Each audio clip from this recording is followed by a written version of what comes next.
holidays, everybody. Welcome on in to a very special Carpool Gaming presents our third annual Carpool Gaming Game of the Year show. I am your lovely host for this evening's festivities, Ryan Turford, and I am joined by an eclectic group of individuals here, starting with the level 199 human battle mage, Garrett Bland. How's it going, Garrett? I'm doing good, man. I'm ready to talk all about games. Game of the year. Nice. Probably not games released this year, but we're going to talk about games. So there you go. Nice. The coziest of all cozy gamers, the Lockleth, is also here. Hello, I am here. I'm in a weird mood, but I'm here. Hello. Hello. Hi. Next up, we got the anime master, Miles _of_ Amanda. How's it going, Amanda? Hello. Hi. I'm good.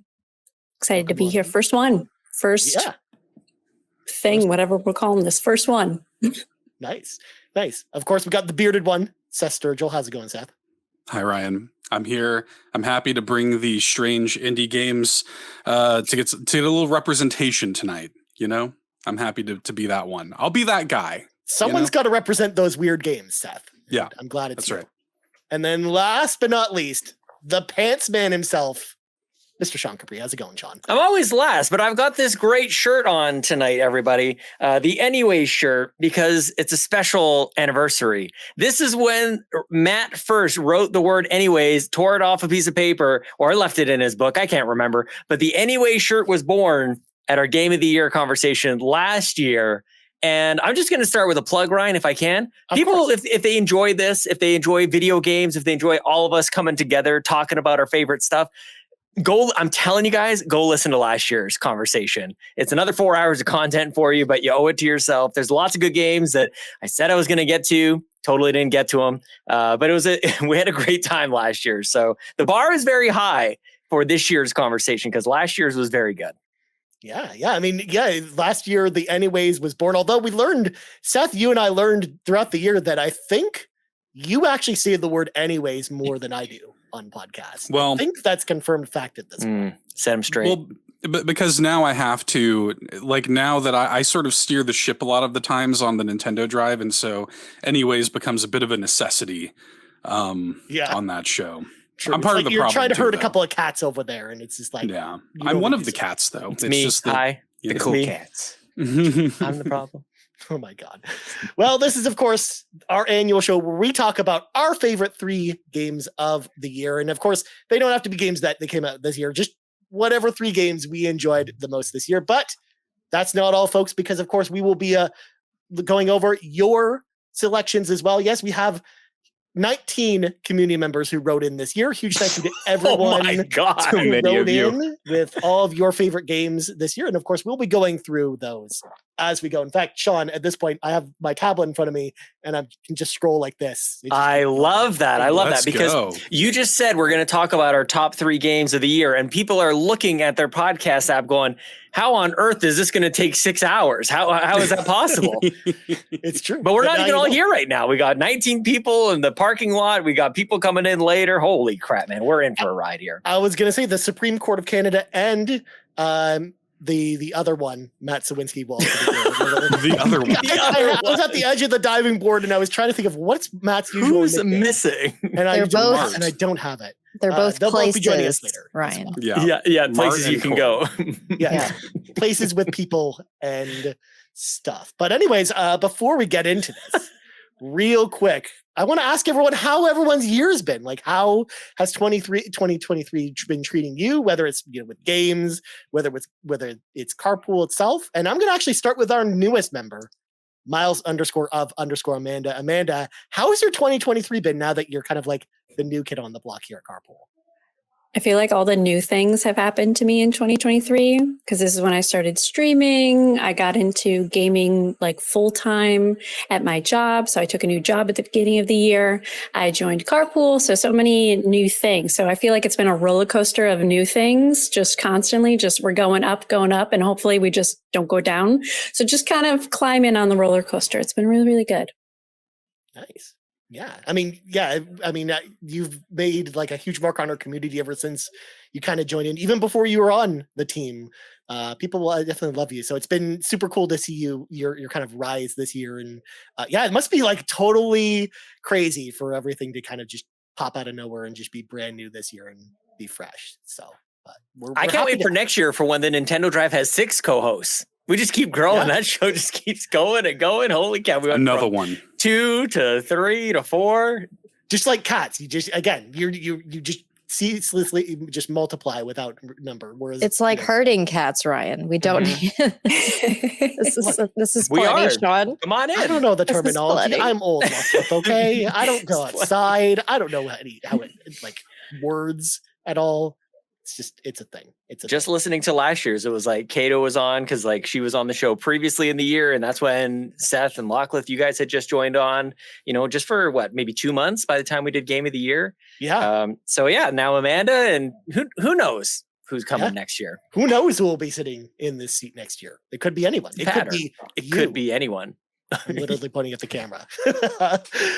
Seth, how about you? How's 2023 been treating you, man? It's been an interesting year. And people, it's funny because like we have not yet recorded BTS, but people will have heard BTS by the time they hear this. So it's a little bit strange.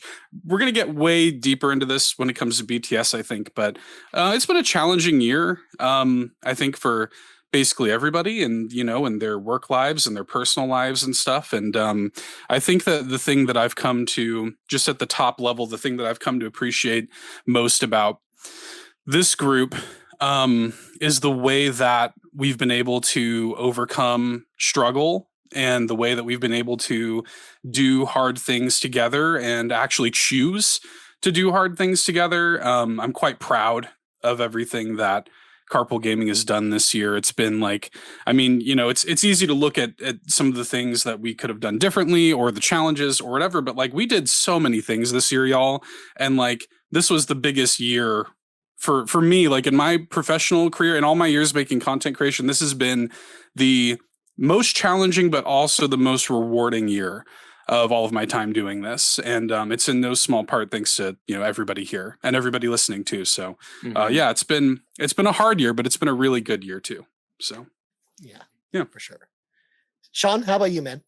Yeah, well, jumping off Seth, maybe we'll just choose to do easy things next year. Yeah, that'd be good. Can we just do that? Yeah, taking a year where we specifically to choose to do some easy things. Yeah, it's, I'm glad that I listened to last year's because we had such a blast, you guys. And I do feel, I don't want to speak for everybody, but I do feel that energy from Seth lately. And maybe it's the beginning of December. Maybe last year we did it later. I'm not entirely sure, but things have been tricky lately. But it has been a spectacular year, one of the best years on record for video games, just in general. Personally, I'm not going to talk about nearly any of them. So that's what you can expect from me. I didn't play anything new. The ongoing saga, the ongoing sort of approach to not knowing what to play, that's just me. Like, I've not made a change in the last, I don't know, however many years. It's just the way that I am. But I do want to go into tonight with a bit of a celebratory kind of tone because it has been an incredible year. We've added the Miles of Amanda to the team, which is incredible. I really feel like the Nintendo Drive has just, like, once again, every time I think we do an annual sort of reflection, the Nintendo Drive has just found another gear. Pardon the pun. The RPG Cave found a new sort of like level. I think you guys definitely leveled up beyond level 100, of course. But like the community is just rocking and rolling. We were playing Lego Fortnite for some reason last night. Everybody else had an amazing time. There was a reason. What's going on? No, it was good. It was good. No, it's just everything is going really, really well. But we do deserve to take a bit of a break. We need to, I think some of us need a reprieve. Some of us need to find sort of just a release, I think. So hopefully tonight is a little bit of that for some of us. And maybe the new year is for what it is for me, for everybody else. Just a nice refresh, a nice start from scratch. And we're here to celebrate games tonight. I'm very grateful to see you all. Nice. Well said, Sean. What about you, Lachlan? How's 2023 been for you? It's been a year. Yeah. She started with it's been a year. Yeah. Yeah. Listen, halfway through the year, I shaved my head. So I feel like that says a lot about the year that I've had. It's been rough. Yeah. I changed jobs this year, like in my real life job thing. I reached 1,000 subs on my YouTube earlier in the year. So that's cool. Almost to 2,000 now, I guess, halfway there. But it's been challenging to say the least. Yeah. And a lot of us have a lot more personal like challenges that have occurred this year, it seems. But we're all doing it together, like Seth had mentioned. So we're all in it for each other. We're all here to help each other out. And I do like the change with Carpool this year, especially the past few months, where we've just done more in just the Discord, like less on show. Like the Lego Fortnite last night was so much fun. There was only like 6 of us, but we played it for like 3 hours and it was so much fun. Like I want to see more of that.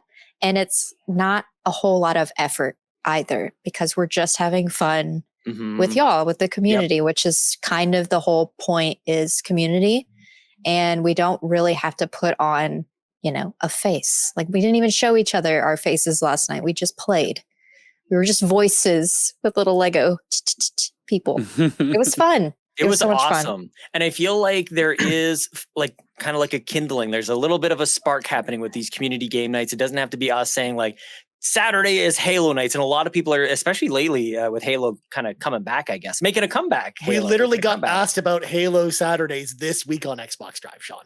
Yeah, well, and that's great, and I'm excited to come back and play Halo at a certain point. But lately, the community is kind of starting to figure this out. Like you can start your own Rocket League night. You can do, and like that will catch on. That's the thing about Carpool here is there's this great community. Everybody wants to hang out and play games.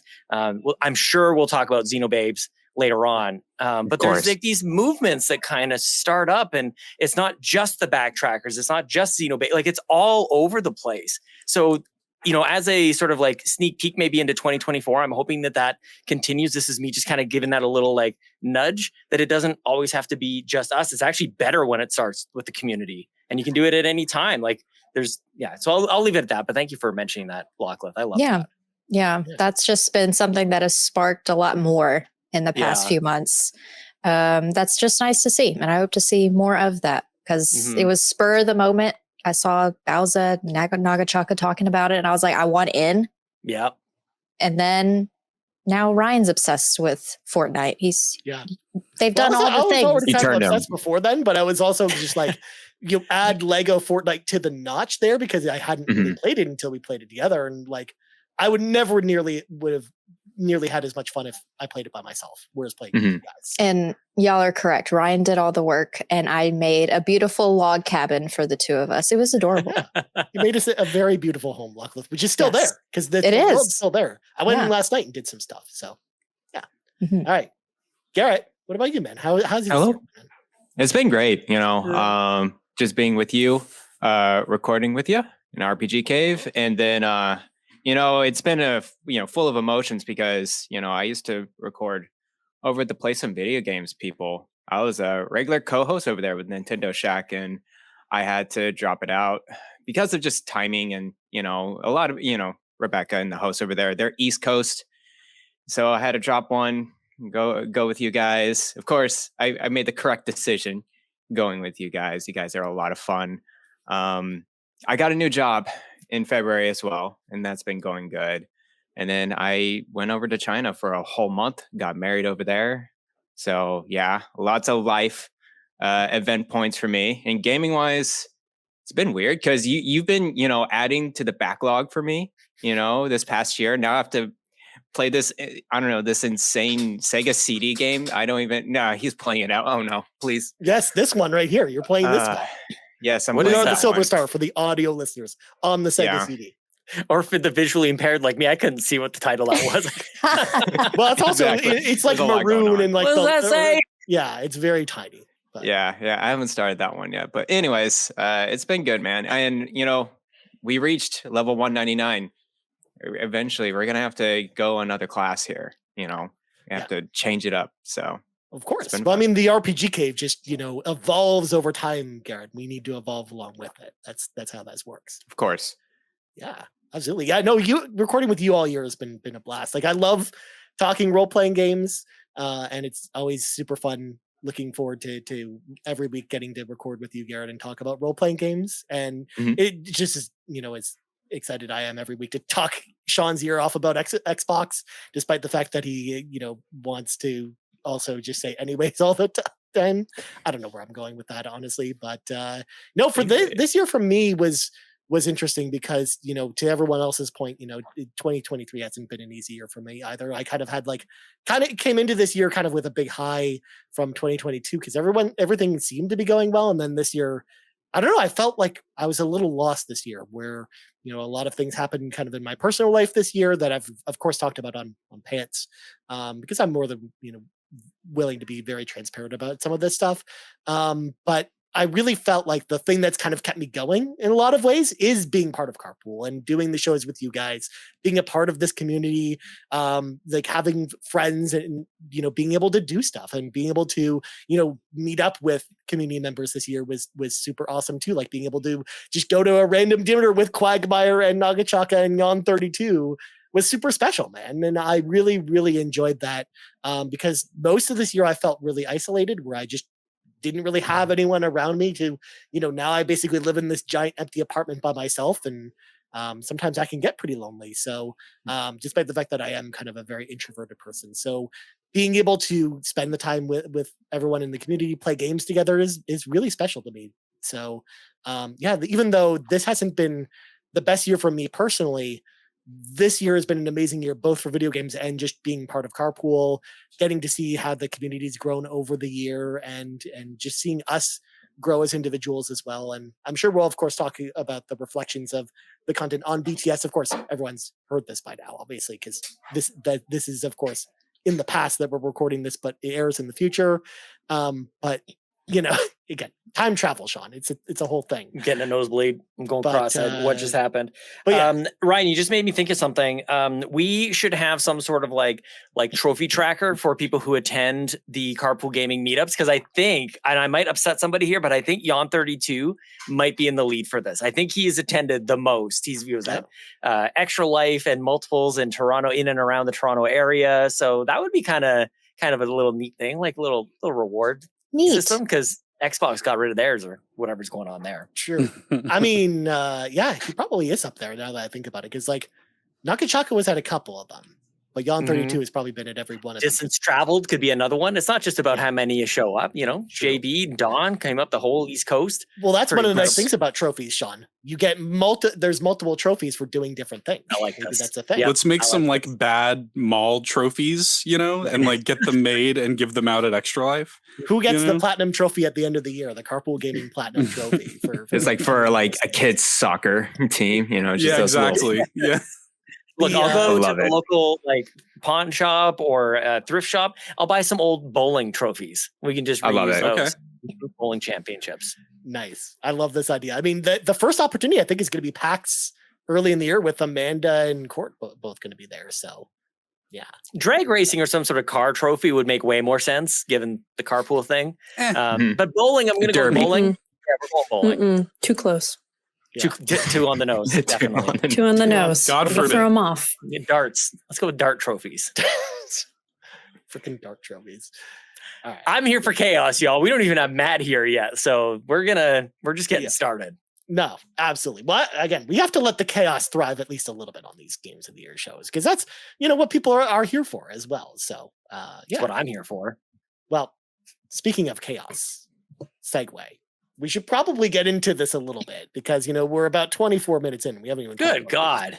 I know. I can't believe that either. Get this under control, Ryan. Oh, my goodness. God, this is not organized enough, clearly. So, Garrett, I'm going to start with you, man.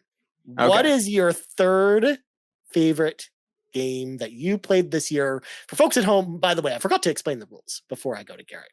It's probably important I should explain the rules a little bit. So, of course, we're going to kind of go around the horn here and talk about our 3 favorite games we played this year. Those games don't necessarily have to have released in 2023. So don't be surprised if some of us talk about old games here. And it's not about us kind of giving our critical feedback of like, here are the best made games of 2023. Because if you want that, Metacritic exists. Other sites go do that. You can go over there. We want, of course, y'all to get to know us as individuals, and of course, find out what games we just enjoy the most this year, more than anything. Because it's despite the fact that we've had amazing games come out in 2023, sometimes like those are great, but like maybe those don't appeal to us. So that's why I wanted to, of course, open it up to some older games here. But anyways, I got off track a little bit. Garrett, back to you. Third favorite game, man. I want to hear from you. Okay, so preface that I have, by the end of the year, I'll beaten about 15 games. So, I mean, a little bit more than last year, which is good. Yeah. We'll see. I mean, you beat some Genesis games this year, Garrett. Those count. Yeah. Oh my goodness. Anyways, my number 3, and I want to speak about this game. I was in and out between 3 and coming out of 3, maybe 4, 5th spot. But I want to talk about this game because I don't think anyone will talk about it during Game of the Year, and that's Starfield. This is a very, very enjoyable game for me. As everyone knows, I'm a huge Bethesda fan. I played Skyrim, I played the Fallout series, and when I first saw Starfield, it's like, okay, this is the next greatest game coming from Bethesda, the newest IP. I'm ready for it. I'm going to super enjoy this. I'm going to get lost in it, just like the other previous games. And I did for a good amount of time, but it really didn't catch my attention as much as the previous ones. And I was like, okay, why is this not catching me as much? And I think, everyone kind of knows this game, it's a little bit different than previous games because it's a little bit more segmented. You're going out into space and then you're kind of trying to go to different planets. You're trying to go to these different factions. It's not like seamless exploration or whatever you see in Skyrim or Fallout. And I think that's how a lot of people dropped. Despite that, I still really enjoyed the Bethesda, trademark, the love, the character they put into all the quests and all the story. It still goes to crazy places. Like you're just drifting off and exploring different planets and, figuring out, okay, what's the different type of fauna and or you could just get lost. It's very, it's actually pretty similar to something, let's say Stardew Valley, where you can go into a system, let's say farming or crafting or building bases or whatever. And then you just kind of spent your the next 50 hours trying to figure it out. The systems are so deep in this game. And so I'm really looking forward to what they offer next year in support. I'm looking forward to what DLC, and the story is by far the strongest out of all the Bethesda games. I'm here to tell you that the storyline is the best. So I just want to give it its flowers. I know it was nominated for RPG Game of the Year. I think that's definitely rightfully so. It's fine. It doesn't win it. I know there's plenty other strong RPGs out there this year. I just want to give Starfield its flowers. So there you go. Starfield's my number 3. Game of the Year. Bam. Nice.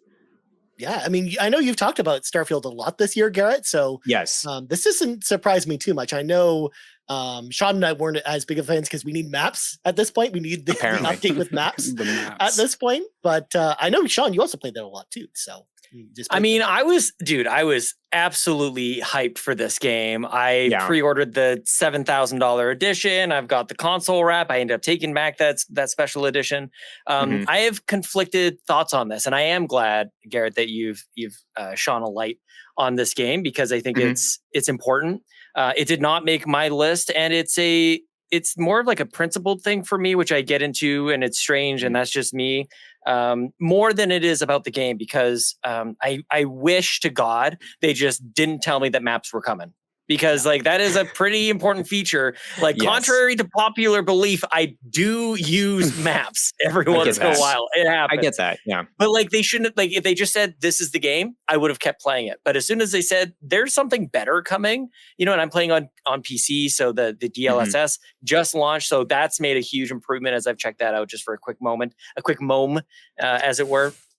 but I'm waiting for like this thing that they said is coming. So what else haven't they told us is coming? I'm very curious about. There's a game that I'm sure our good friend Court Lalonde will talk about, Cyberpunk 2077, with a massive redemption arc that it sort of completed this year in 2023. So like, I don't think the story is done on Starfield, both in the DLC that's coming, but also just the, like, what does it mean in the gaming sphere? I think that Bethesda has a long tail in store for us on this. And so I'm not cutting it out of my life. It's not like Pokemon Scarlet and Violet like last year. They didn't do a damn thing to that game. What is going on with that? You're the Pokemon company. Nothing. Yeah. And yes, I found a way to sneak that in this year. Who cares? We're talking about Starfield and Pokemon only here at Carpool Gaming.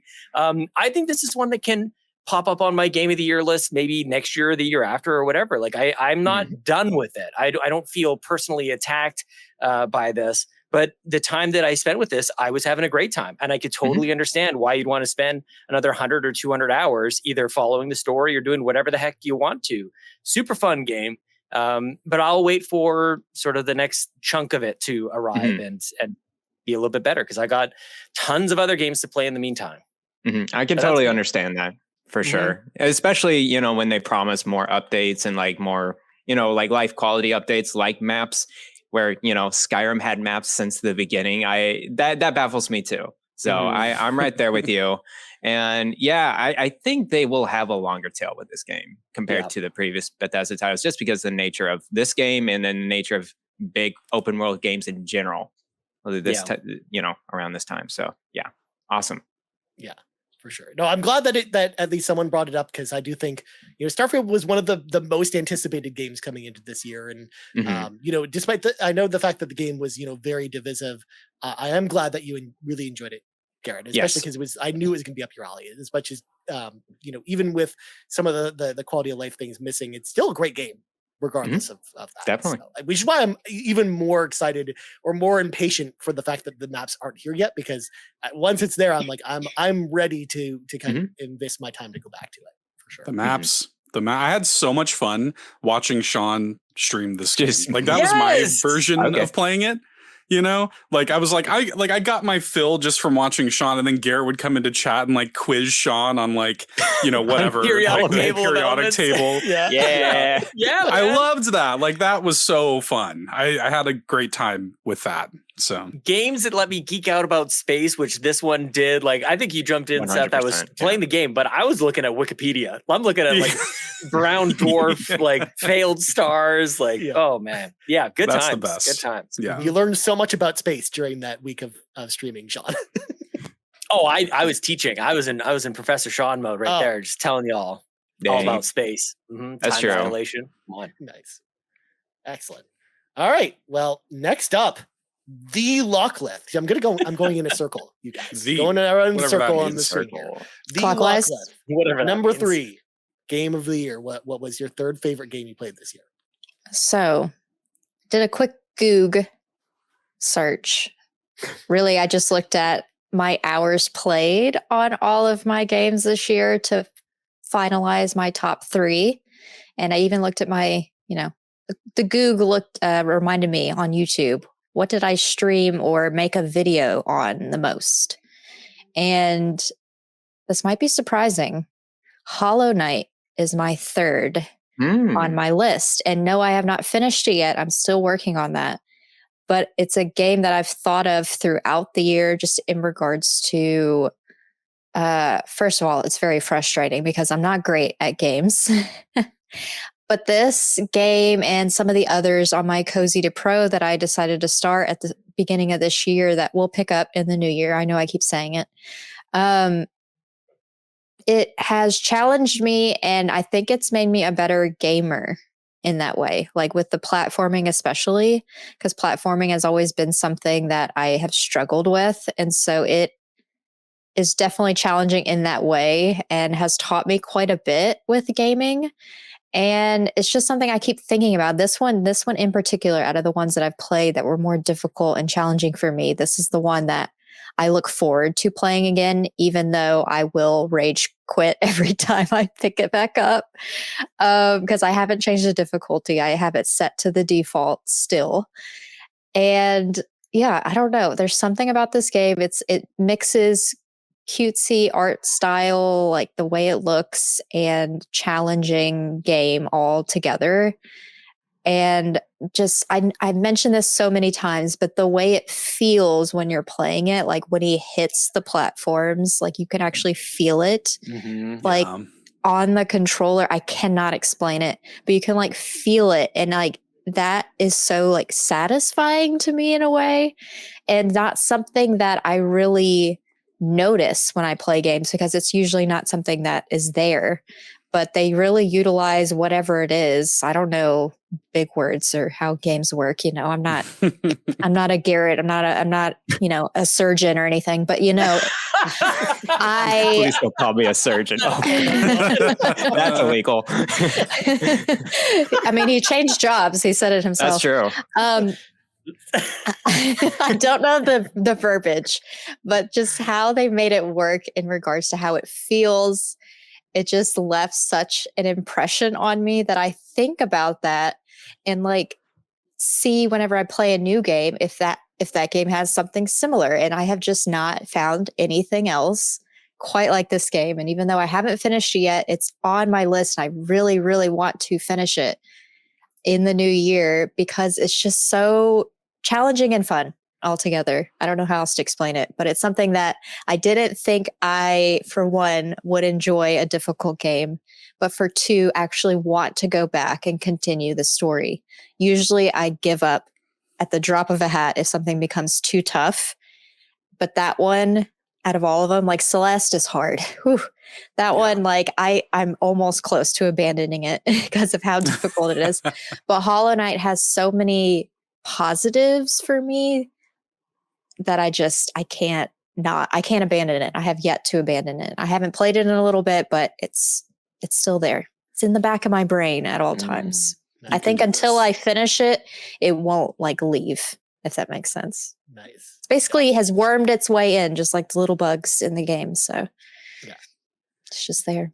Nice. I love to hear that, Lachlan. Like that's one of those things that I love that you did with that series was the idea of challenge yourself with stepping outside of your comfort zone and trying new stuff because you never know what you're going to like because, this is something that Garrett and I actually talked about when we used to get questions about why play Baldur's Gate 3 if you know you don't like games like that.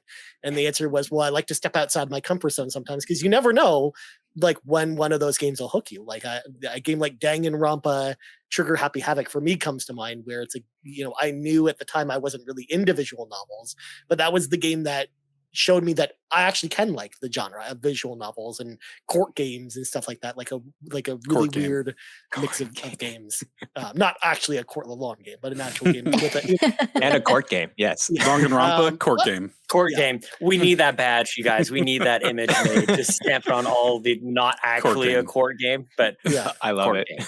For sure. So I love seeing you try new things, Lachlan, because like I said, I think that you finally found a game that was like not only it was hard, but you really enjoyed, which is just not something you probably would have ever seen if you didn't try and do this.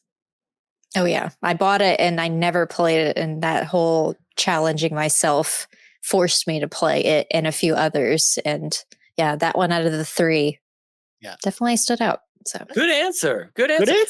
I have two things I need to say about this. First, well, actually three. First is good answer, of course. Great game. Second, I think this is like more of a Lachlan game than you ever would have known. Like it's sort of like this cutesy, cartoony, hardcore goth. And it's like, if that isn't Lachlan, like that's just me. yeah. So the third thing is I would love to see, how you have like your nice little like cute drawing of you with like the big earrings and the big like eyes and everything. I want that, but in the style of Hollow Knight. I want to see Lachlan drawn in the style of Hollow Knight. I think that would be amazing. Great pick, great game. People should definitely check it. Unrelated, I have officially started another list on my spreadsheet that I'm keeping track of here. This is a list of games that are inspired by all y'all's lists. Aww. So that just kickstarted another list of games that I want to go back to or play for the first time. Hollow Knight is there, and you mentioned Celeste, also there. So you crushed it. That was a great nice little segment. Good segment. Good segment. Did you like my surgeon bit as well? Surgeon bit, like seriously, just crushed it. Yeah. Way to go. Oh, goodness. I'm here all night. Thank God. If we could just review everybody's, like, if we could just take a couple minutes to. Yeah. Good God. I might. Also, you got to go back to Celeste. Celeste is an amazing game. I love that Yeah, game. it is. Play Celeste.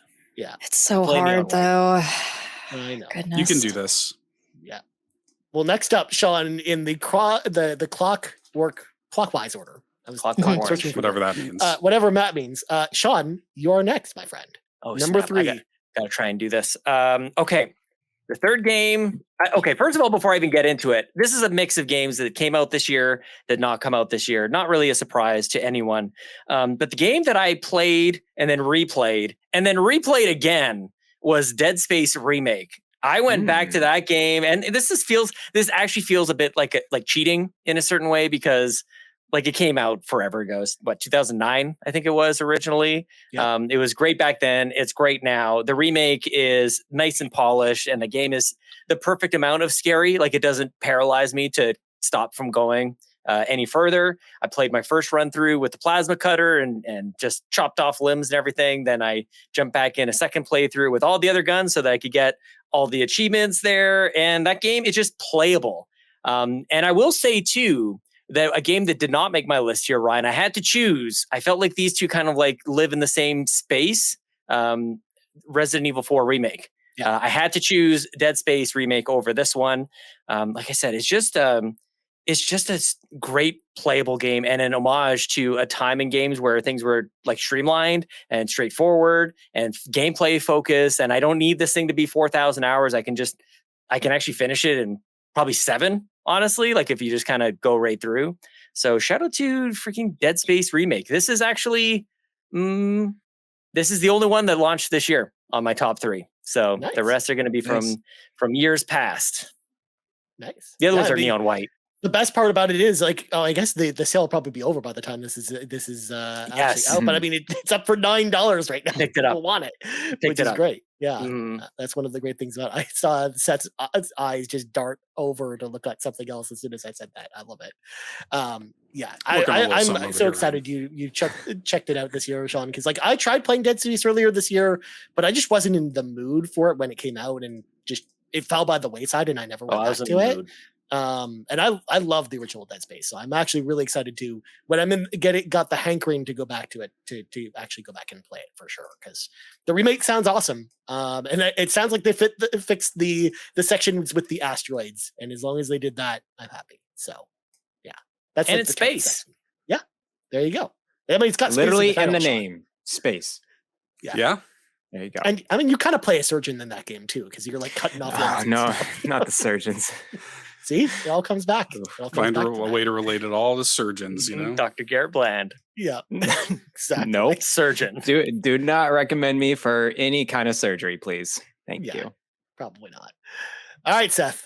What about you? What is your third favorite game? Hit me with the weird games. I'm excited for the weird games. We're going to get some weird games that, I don't imagine this will appear on anybody else's list. But my number 3, and it could have been my number 2. I went back and forth to my number 2 and my number 3. I knew what my number 1 was, but my number 2 and my number 3 could have went back and forth. But I ended up for my number 3 going with Bomb Rush Cyberfunk. This one, it's an indie game, came out earlier this year, and I was it was my most anticipated game of the year, even more than Tears of the Kingdom was. By the way, shout outs to, is this Sean pulling up the videos while we're chatting? Sean. I couldn't do it for my own. I thought about it for a split second. Like, there's not a chance I can type in Dead Space shout trailer. Outs to Sean though. If y'all aren't watching the video version, Sean's just been like pulling up videos. So this, depending on the day you ask me, Jet Set Radio Future for the original Xbox it's either that or Majora's Mask is my favorite game of all time. So coming into this game, I was very hyped. And, we just had at the Game Awards announced that Jet Set Radio is coming back in some form or fashion sometime in the future. But when it does, it's not going to be like this.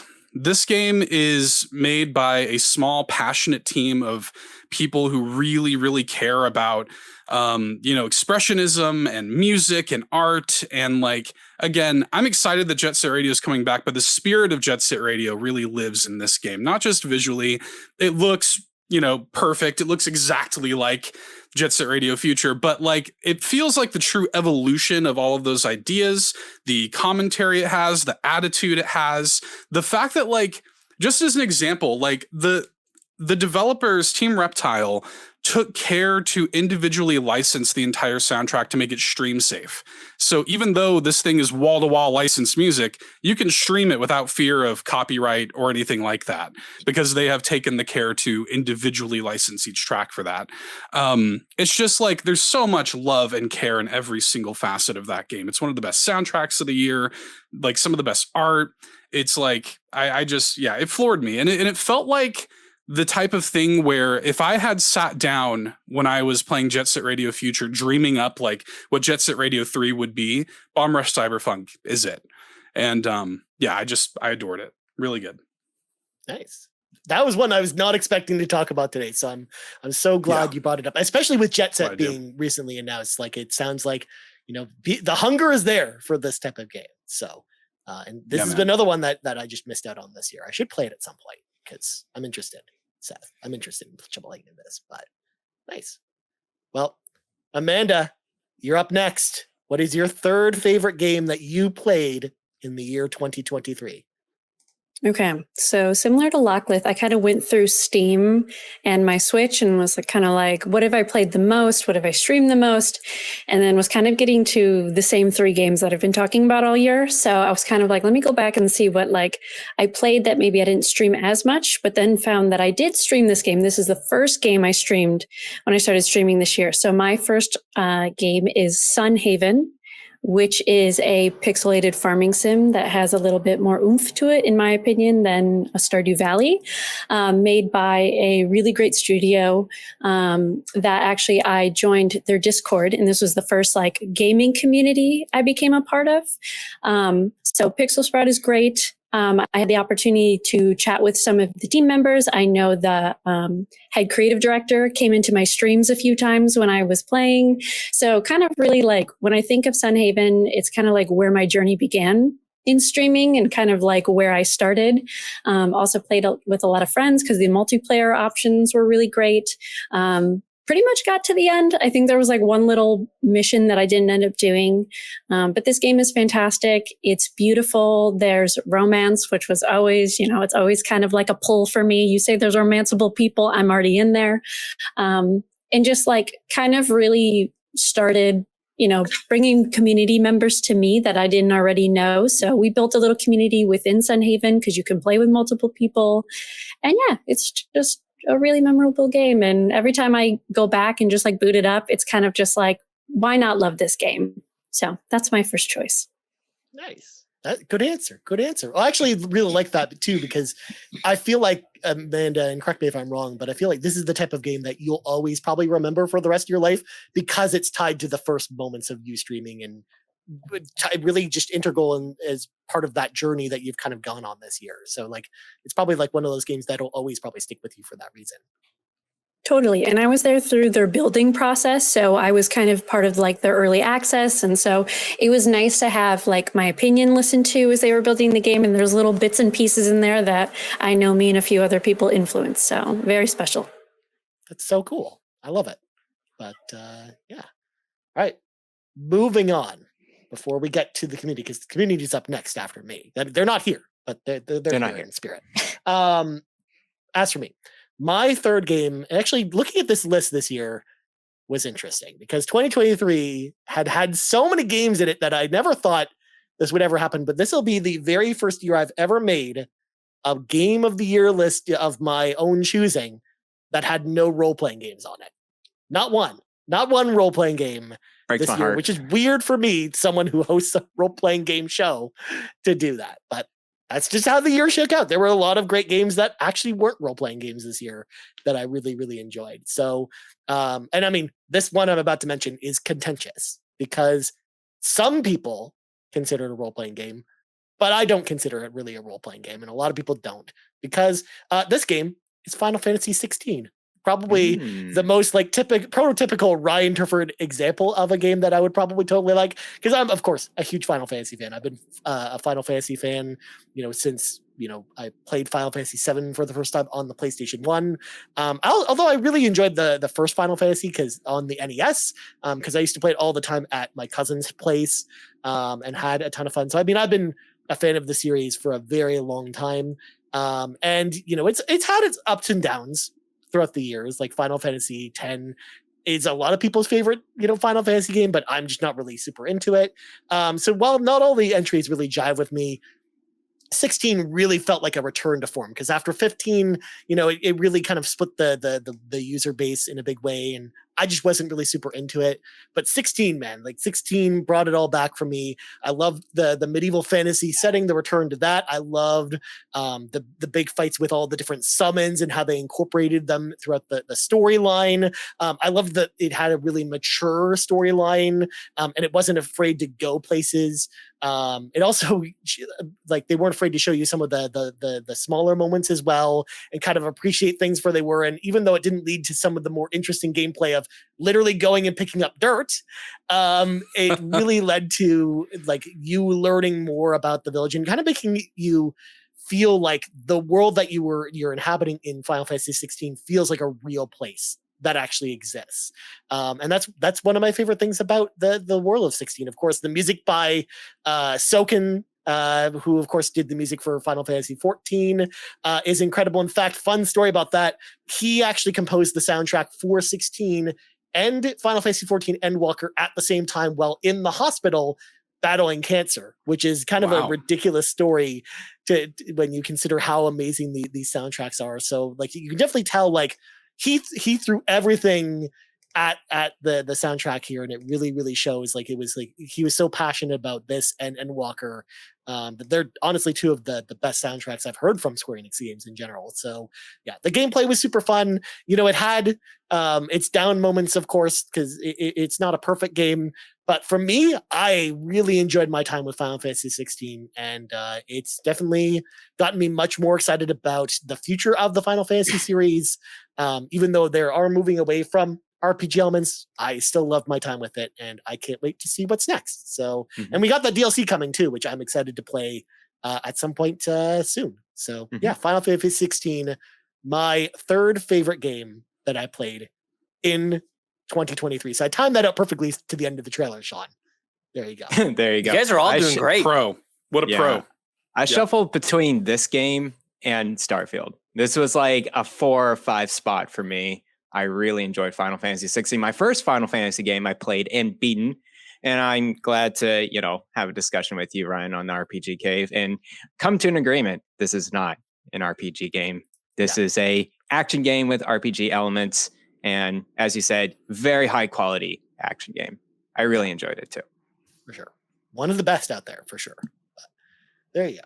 Well, before we get into anyone else's submissions, of course, we got to bring the community in here. We got to let them into the car with us. Get on in here. Like I said, we have this giant list of community suggestions. And again, huge thank you to everyone who submitted your favorite games this year. I really do appreciate it. So we're going to start with Darstridius, which you can find at Darstridius on X and also on the Discord at Darstridius. Of course, I made sure to ask for everyone's shout outs as well. And Darstridius' 3 favorite games of the year are Baldur's Gate 3, Dave the Diver, and Cyberpunk 2077. That Baldur's Gate 3. Dave the Diver. I think you mean Dave the Diver. Dave the Dave Diver. the Diver is a great game. I loved that. Yeah. I was going to say, that was one of the first games I actually remember seeing you stream, Amanda, was Dave the Diver. That was actually kind of how I got introduced to you, because that was before you had joined the team and you were just randomly posting in the community section that you were streaming. I was like, oh, just go check out Amanda streams one night, and you're playing Dave the Diver. So Dave the Diver. It's a great game. Yeah. It's becoming incomprehensible. I think everybody's going to start pronouncing it this way. I'm trying to make it trendy, like Dave the Diver. Come on. One day it's going to hit. Oh no. Dave the Diver. This is what happens when there's not a consistent language guide for this. It's just everyone just makes up their own accent. Good God. But Baldur's Gate 3 actually doesn't surprise me from Darstridius' list, because actually he's been one of the most vocal people in the Discord about Baldur's Gate 3. So I'm just I saw this coming a mile away before I even read this. Bald Guys Gate. Bald Man's Yeah, Gate. Bald Man's Gate. Yeah. Also, shout out to Makes Bald sense. Man's Gate as well for being like one of the most popular games in the playlist section, which has been one of the, I think, the best things we've done in the Discord this year, having like It's a good game. sections for each game, I think, for people to talk. So. New list. Best things that just happened this year. Not even just games, just like things we did. Things that happened. Things that happened. That time I Amanda spun around in joined. my chair 3 different times without getting dizzy, Sean. That was a great time. Great thing that happened this year. Shout outs to that. Yeah, that's What an that. athletic feat. Exactly. Well, next up, Kevin Ainsworth, aka the Muffin Mon, of course, the Grandmaster of Save the Game. Sets in 40 games. Yes. So of My the top 60 40. So at the time Good of this job, record- Kevin. Bringing it back. That's making Bringing a it back. comeback. It's making a Yeah. comeback. Yep. So at the time of Kevin's this recording, unemployment. that when Kevin posted this, he had beaten 63 games this year. So Oh, he's down like 30% from What? last Right. year. So Man. there are God. three Numbers up. games. His 3 favorite games that he played of the 63 games he beat this year: Alan Wake 2, Trails to Azure, and Starfield. So there you go. Another shout out for Nice. Starfield. Trails to Azure, though, was actually a game that we talked about on RPG Cave. Kevin came on there with me and Matt, and we talked about there, and we all had a great time with that game. So that doesn't surprise me because that's a really good role-playing game. And then Alan Wake 2, of course, we'll talk about Alan Wake 2 later. You don't need to talk about that anymore. Oh, Oh, won't be me. hey now. Yeah. I mean, believe it or not, lots of people in the community also like Alan Wake 2, so we're going to get to that there. Surprise.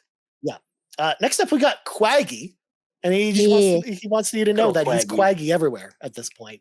Quaggy says, Tears of the Kingdom because it achieved beyond the sequel to Breath of the Wild's expectations.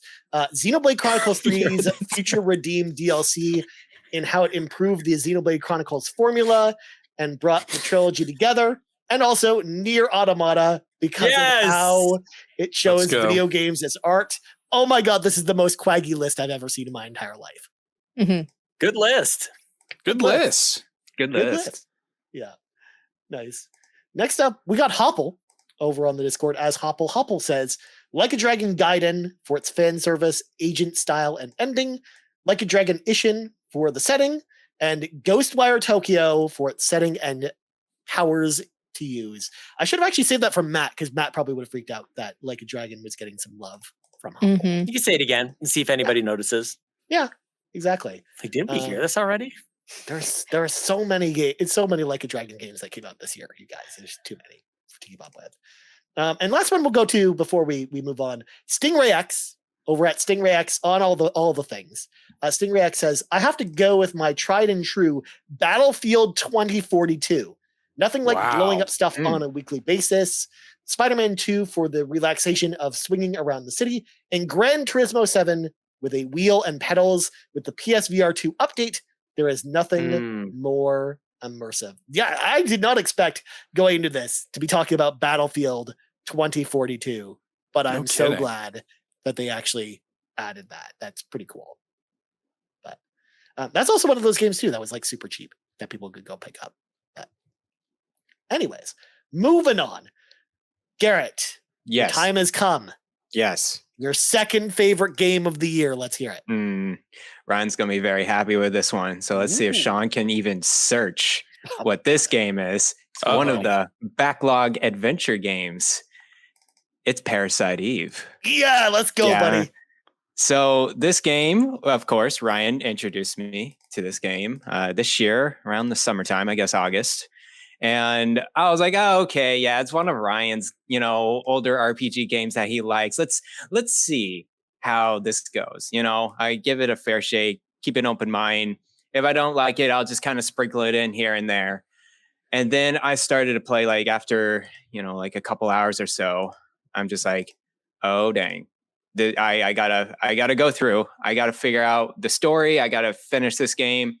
What I like about this is that it's not like any other RPG I've played in terms of, first of all, its story, and it's very horror theme. It has that Resident Evil touch with this game, which I really enjoy. You don't see that type of horror or kind of just uncomfortable type of game within an RPG. So I think that's one. I think the other one is the combat of this game is it's very unique, and you're kind of like in a play area, and then you have like some of this like turn-based action going on. What it reminded me of was Transistor. And so I'm glad you made that connection, Ryan. I love Transistor a lot, that game where it's like, it's part action, but part time based as well. You're kind of dodging like actions between enemies on like this kind of top down view, but at the same time you're stopping and then you're attacking with your guns and whatever. Man, it's in the story just goes places, as you could tell by this trailer. There's just a bunch of hideous monsters everywhere, and you got this Eve character, and everything kind of makes sense in terms of like a scientific perspective. All the mitochondrias and everything. Yes. Yeah, and so for folks who don't know, Parasite Eve is, I think it was a PS1, right? A PS1 release. PS1. Yeah, Mhm. yeah, classic PS1 release. Man, I super enjoyed my time with this game. So there you go, Ryan. Number 2, Parasite Eve is a very, very good RPG. Thank God someone else besides me on this panel has played Parasite Eve. Oh my God. I love Parasite Eve as well. Like I love survival horror games like Resident Evil. So of course I've been championing the gospel that is Parasite Eve for a long time now. Because I know like there are plenty of our members in our community that really like Resident Evil and like role-playing games. So I feel like this would actually appeal to a lot of the people that in our community. So I'm so glad I got you to check this one out, Karen, that you enjoyed it for sure. Because this is a special one. This is one that I wish like we saw more of, because we don't really get horror role-playing games at all. So nice. Well, there you go. Parasite Eve, number 2, our first game from the PlayStation 1 era to appear on the 2023 Best of the Year list. Bam. Let's go. Well, the turn order is shifted, Amanda, because you were in the bottom corner, but now you're over there, and we're still continuing to go things up in clockwise order. Well, this won't be the last time we actually switch things up throughout the show, by the way. So be prepared for this kind of thing to happen more often. Amanda, since you are now hopped up in the turn order, what is your second favorite game you played this year? So second place and third place were very difficult, or second place and first place are very difficult. I feel like picking my third game was very easy. So I was originally going to go with Tears of the Kingdom for number 2 because I just beat it and the whole thing, the crying, all the thing, whatever. But I changed. I decided number 2 for me was Cult of the Lamb, which I beat the main portion of the game this year.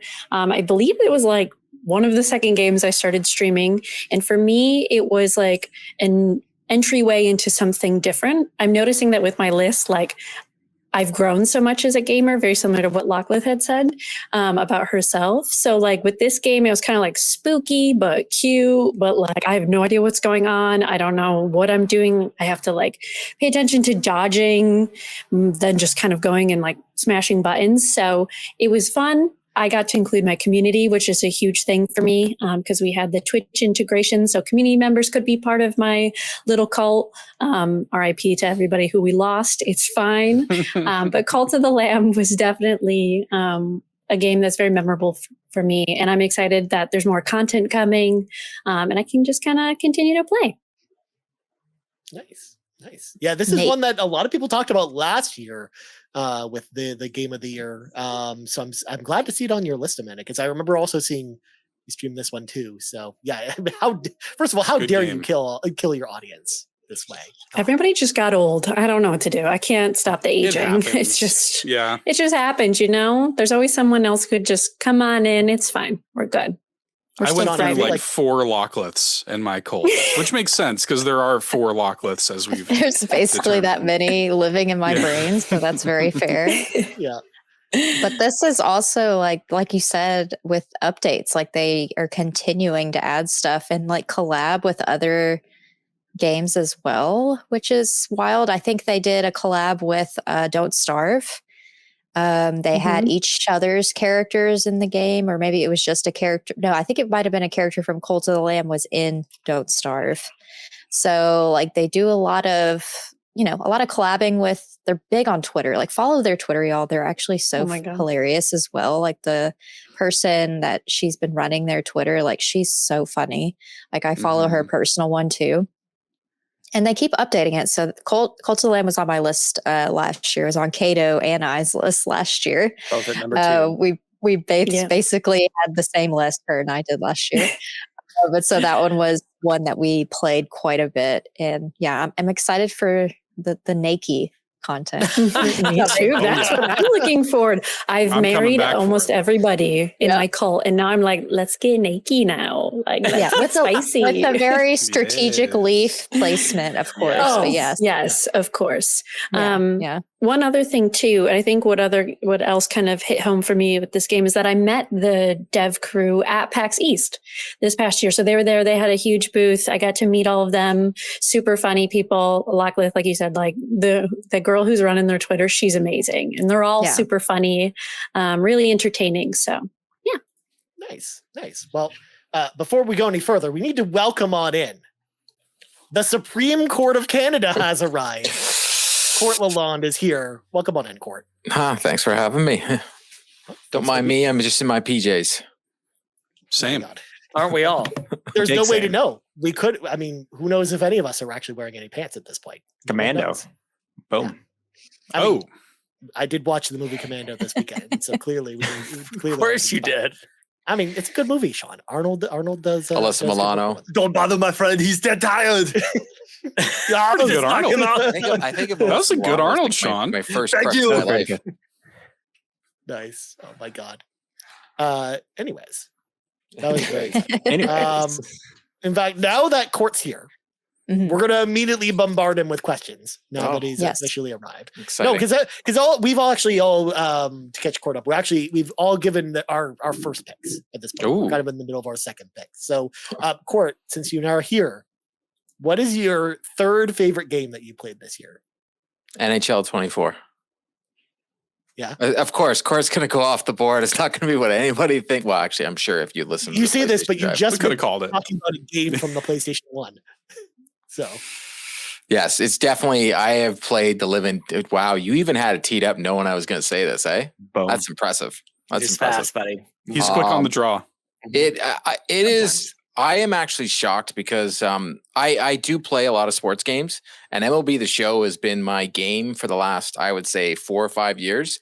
And NHL this year has finally captivated me like it hasn't in a very long time. Enough for that I went out and bought physical copies of games, Ryan. Like, I know you're proud of that. Like, I bought NHL 94 and 95 because this game got me this year. They've done so much with this game on what the level, the mode I play is called HUT, which is Hockey Ultimate Team, where you get packs and you can build a team and you play against people online. I don't do that, but you can also play offline. But they've added so many different systems. But in Hockey Ultimate Team, they have almost like pulled at my heartstrings this year, and everything is like 90s nostalgia. So all the cards that they're opening up are like, hey, this week it's like get the Ray Bourque or the Steve Yzerman. Like, that's literally what I'm grinding for right now is Mike Modano, Steve Yzerman, and Ray Bourque. So like it's huge. But some of the systems they added to the game this year actually help my play style. So Sean's played me a lot, and actually he plays a lot like I do. So they have added something, and it's up on the screen while we're talking. It's called the high pressure system. If you pepper the goalie with enough shots, the goalie starts being fatigued. So all these people that pretty much do like the one type of goal, which they no longer can do, which is that cross crease goal. I know a certain someone on this podcast right now really likes that goal, but they have taken that goal away. But the reason that goal can still come back if the goalie is tired. What they've done is made the goaltending better, but at the same time, if you're better at playing the actual game of hockey, you're ending up winning more games. I actually played a couple games online this year, which is usually something I don't do because I just go out there and get bodied. I actually won. I've won 10 games so far this year online. I've lost like 37, I believe, as of right now, but I've won 10. I don't think I usually win more than 2 ever in this game since like 2015. I think it was 15 or 16 when Marty Brodeur's on the cover. But that's the last time I actually like had some skill. I am at the point where I'm playing this game right now, and I'm playing on Pro or All-Star, and I'm racking up some goals. Like, I have got the goals down. I've got the double passes. Like, the thing they've added this year is a bang bang play, which is in hockey where if you slide the puck across and then throw it back to the other guy right away, you can do that now, Sean. So it's like the double one-timer. So instead of doing just the one-timer, do a one-timer pass, then do the one-timer. They've also taken away all this crazy skill stick stuff to try and do all these deeks. So now they've assigned it to buttons. So it's called total control. So I can do crazy deeks by just pressing a button now, or body check pressing a button now, like NHL 94, 95 days. So it's just been a lot more fun playing hockey. And this game it's got me. I'm trying to review a game right now, and I can't help but grind for Ray Bork right now. It's so hard. I just want to play this game. Like that's after I get up in the morning and I play this for every hour from like 5 a.m. till like 6 a.m. every day. That's the eternal dilemma, Court, with a live service game like this one, where you have to like grind for stuff daily. Cause like, that's exactly what happens to me with Final Fantasy 14. Like, you know what it's like now for me with playing like a live service game. They're like the same game. Like, yeah, exactly. Exactly the same. I'm just like, I need to make time for this every single day, even though I've got other things I should be doing. I've become a live service fan. I'll say this right now. I downloaded Fortnite. It's amazing. That Lego level, that's the greatest thing Emma and I ever played today. It's the greatest thing we've ever played. And I've been playing a lot of Call of Duty. All I've been playing is live service games. My God. You are we're going to start calling you Mr. Live Service at some point. That'll be your new nickname. Court game. Court game. They're good. I don't know, man. They're fun. Nice. Sorry. They're just fun. We got this. We got Danganronpa, Trigger, Happy Havoc. Those are the court games of the day so far. Exactly. Danganronpa. That does not sound like a court game. Court game. No. Number one court game, I think. No, number one is actually it might shock people. Oh. It's a role-playing game. I knew it. There's no role-playing games on my list, but there's role-playing games on Court's list. That's the world we live in, folks. I love this list already, by the way. Like, we just watched the Game Awards. Like, how many of these games that we're talking about were even mentioned on the Game Awards? This is awesome. This is great. NHL, the Bomb Rush, Cyberpunk, Final Fantasy 16, Parasite Eve. Holy crap. Are we allowed to say the same thing? Yeah. Oh, yeah. Yeah, for sure. Yeah. For sure. Otherwise, we would have talked about it ahead of time. There's no way. I could take it off. Like, because it just got mentioned my favorite game this year, and I still can't believe it's my favorite game this year. Yeah, well, we'll get to that a little bit later in the show. Like, that's a good tease, though, I think. But next up in the turn order is Lockleth. Although it's really hard for us to do clockwise now that we've got going zigzag. But you know what? We actually look Whatever like a that Christmas means. tree. We actually look like a tree. So yeah, that's true. That's cute. And so of course, when Matt finally gets here, it's like if we can somehow get Matt at the very top, he can be the tree topper. Yeah, he could be the start. The best part is now that we have more people, the little trees in the background are actually showing up, which is exciting. Lockleth, number 2 game on your list. What is it? I realize that all 3 of my games are all related to games that I think about when I'm not playing them throughout the course of the year. And number 2 on my list is fairly recent play one, I guess, but it's really community based. And I think y'all might know where I'm going with this. It's obviously in regards to the Xenobabes. Let's go. It's gotta be Xenoblade Chronicles 3. Yes, everyone is way further ahead in the game than I am. But I think what Jay started it the other night as well. And so him and I are in the same area, relatively same area. I watched the stream on Twitch when they were playing it. And I've gotta give it up to the community for this being just such a huge resurgence of this game. It came out last year. All of us had several moments in time where we're all playing it together. We did several Discord playthroughs. Sean has played it on Twitch. We've never played a game so many times. Wow, somebody is loud with the motorcycles in my area. If you can hear They that. love this game. They are living. They are living for the Xenobabe surge that has occurred. But yeah, this one I have to put on my list. I haven't put as many hours in it as I would like. I am still playing it, of course. But it's really just because of the community that this is just stuck in my brain. And when I'm jealous, when I see Amanda playing it or Sean playing it and I'm not playing it because I keep doing other things or being an adult, I'm like, dang it, I can't play right now. I feel like that tells a lot when I'm jealous of somebody else playing a game that it should be on my top 3. So I had to give it up for number 2, Xenoblade 3. I never played the second one. I played a little of the first one, but this one, it's so pretty. There's so much going on. You know, it's just the best. Game. It's the best. It's the chef's kiss. What a game. Nice. Yeah. This does not surprise me that it was on anyone's list at this point. I knew like someone was going to mention Xenoblade tonight. Had to and do it too. I'm glad it was you, Lachlan. It finally happened. The Xenobabes have come to play at the Game of the Year competition.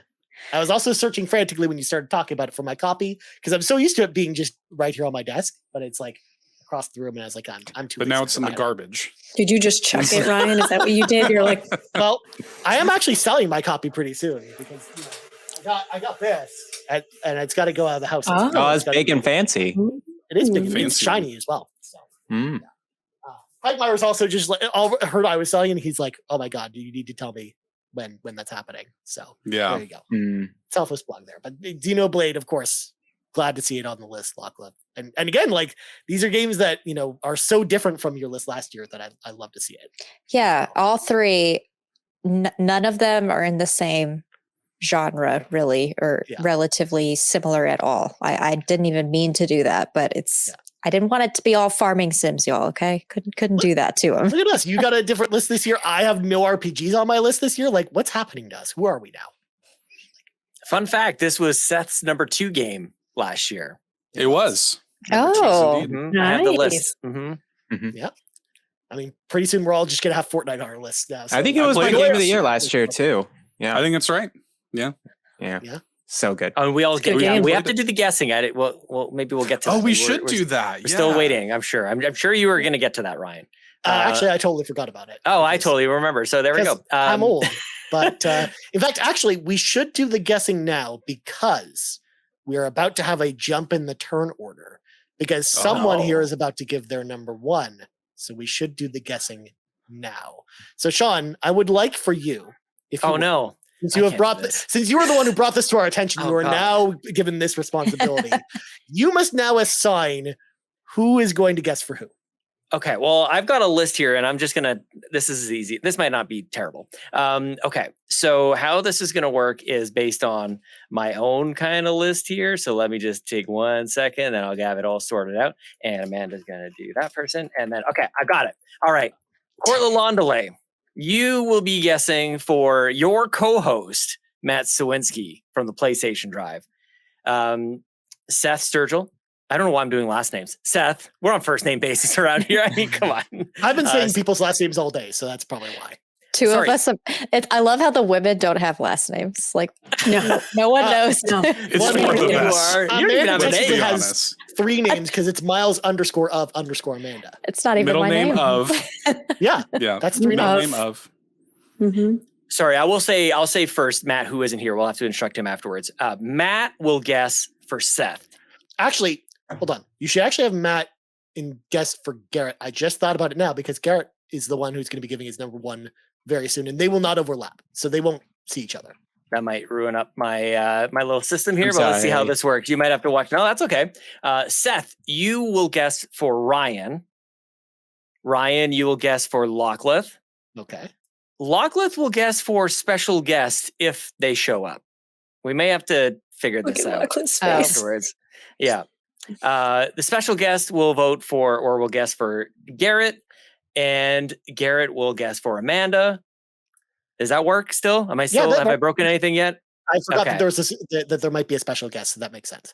Amanda will guess for Court, and I don't know. I think I can't guess for anyone. I think we've ruined it. I think I might have to double down. I was going to say you have to guess for someone, and someone's going to guess for you. If it makes you feel, just guess like what's popular. Give me a community member. Give me a community. Okay. Wait, I got something in my brain. If the special guest doesn't show, do I guess for you, Sean? That could work. Why don't we just do that? Why don't we? I was going to say that's probably easier. Actually, special guest will guess for. No, they're going to ruin everything. They're not even guessing. We'll figure that out. Don't let them guess. Yeah. Oh no, I was going to give them a community member, a random community member. Sure. Yeah. So then I'll guess for Lochlith. It's as clear as mud. But I'm not going to lie. I got the totally easiest one. Thank you. Like that was like I got the biggest softball in the world.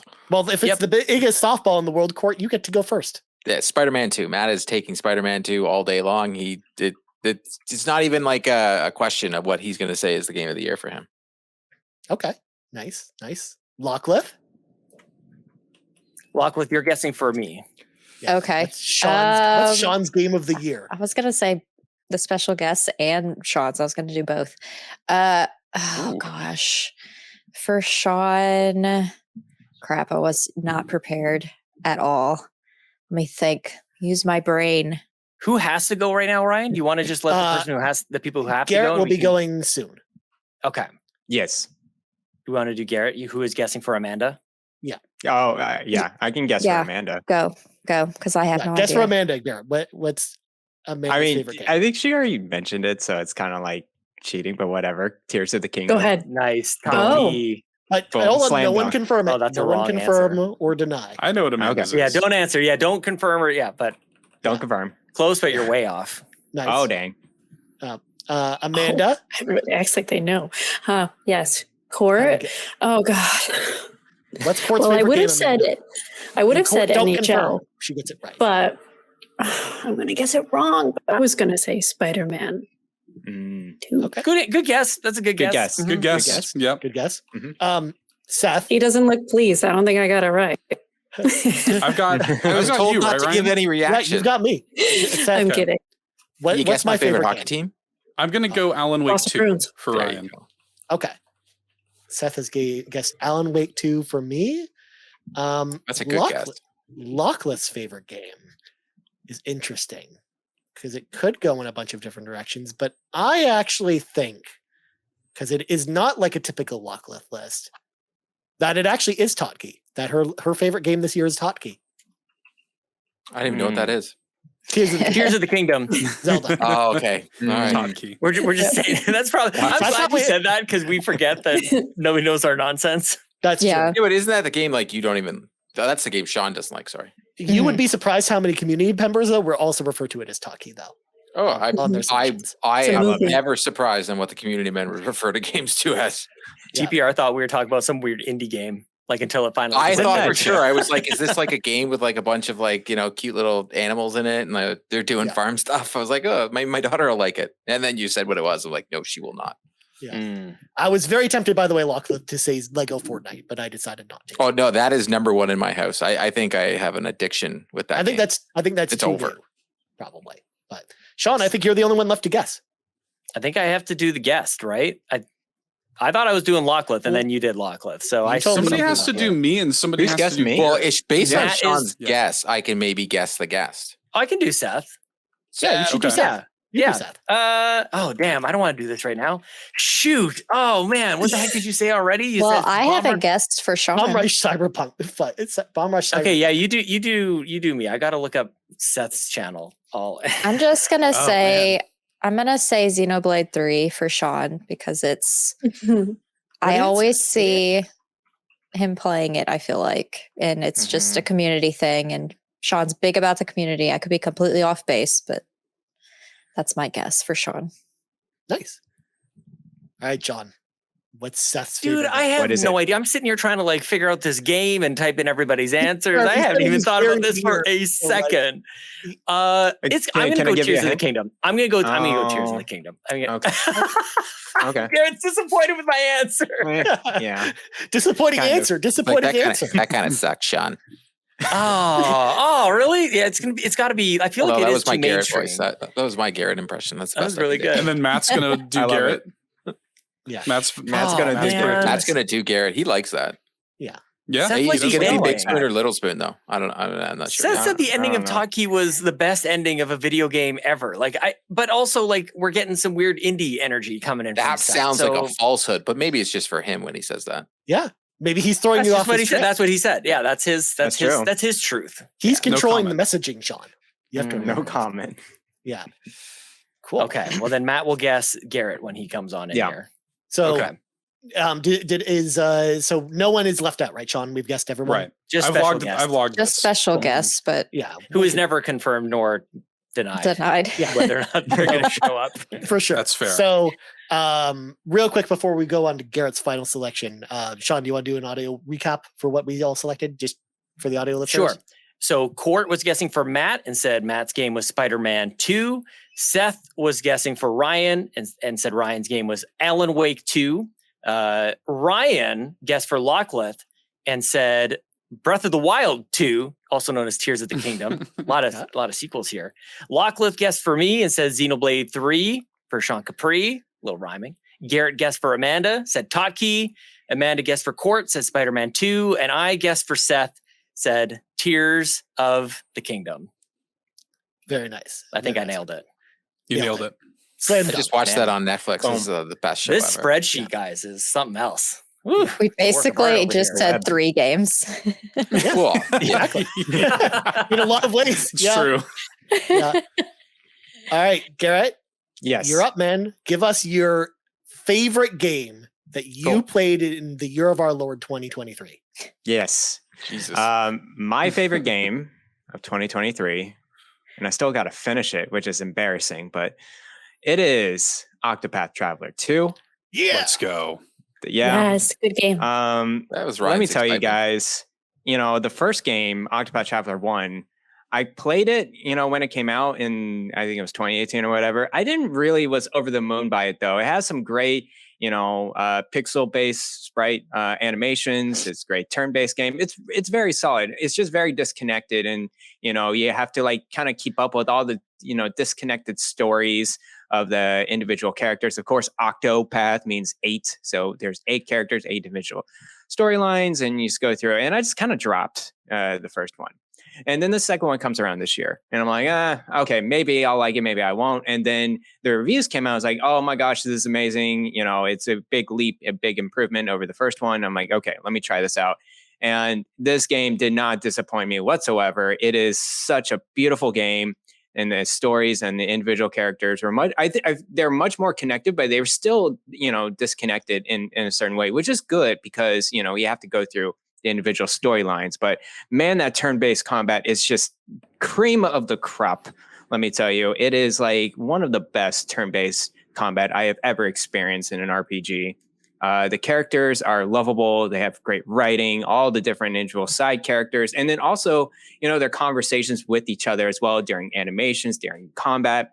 I love wrapping up the individual storylines of chapters. That it goes to places, man. It's super dark in certain areas. It gets super serious. And then, I don't know, man. This is such a great RPG. I recommend it to anyone that is an classic RPG turn-based fan. This is the game to play for sure. So there you go. Octopath Traveler 2 is my game of the year that Good I need to beat. Good game. Garrett, Partitio, thumbs up or thumbs down, Garrett? Partitio is thumbs up. I love Partitio. Amen. Thank Yes. you. Tell them. Yes. Yeah, No. Partitio is Ikari all the way. character. Oh, yeah, that too. Ikari is pretty cool too. But yeah, I love all the individual characters. They have, I have my rankings, but yeah, Partitio is up there for sure. Nice. It's a good one. Yeah. I'm so glad you had this on there because this was basically the opposite reaction of what happened to me anyways with Bravely Default 2, because I really liked Bravely Default, and I was expecting maybe Bravely Default 2 would be way better, and it was just not nearly as good as the first one. So I was also worried about Octopath Traveler 2 coming into it, thinking there were some faults with the first game, but I still really enjoyed it. But this game kind of blew me away in all the ways. Well, this was 5th on my list. I mean, that's just a tribute again to how good this year was. Because this game is incredible, but even just being not even my top 3 just shows how good of a year it was. But Octopath 2, man, this game's awesome. I can't wait for it to come to Xbox next year as well, because it just gives me a reason to replay it. Absolutely a court game. Court game was on the edge of game. his sheet as you were describing. Sheet. The edge of the sheet. Edge of the sheet. Octopath. Yeah. I can't wait for Court to play this game. More like Court wants to take a sheet onto the game. You couldn't pay me to play it. Well, Lockleth. Yes. It is time for a reoccurring segment from last year. Because, we could continue with the picks. Of course we could. But it is time. We're going to pin it for a quick sec, if you would. It is time once again for Lockleth's Audible categories or whatever the name is. I don't know. Audible.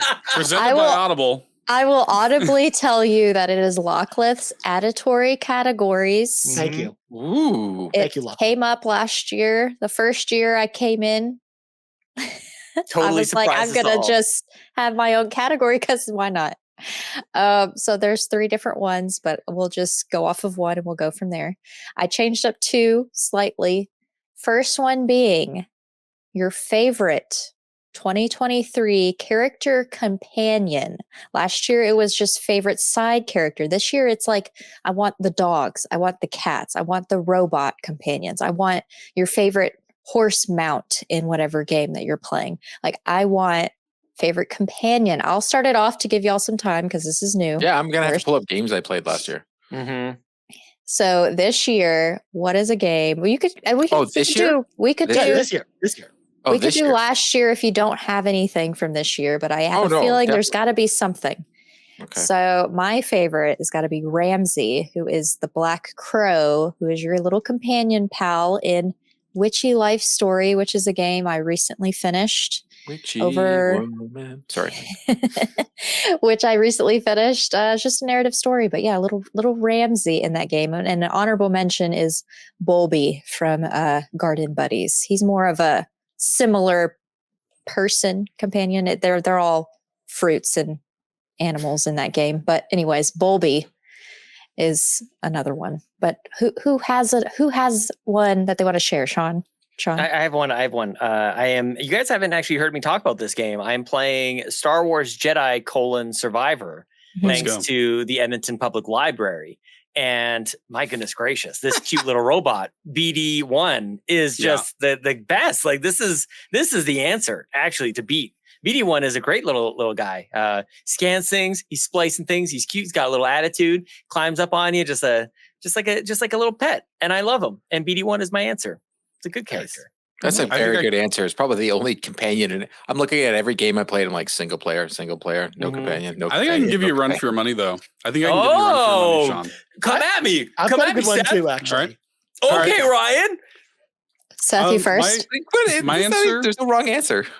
My answer is going to be Ochi from Pikmin 4. Oh, that's a good answer. Okay. Ryan gave a face like, damn it.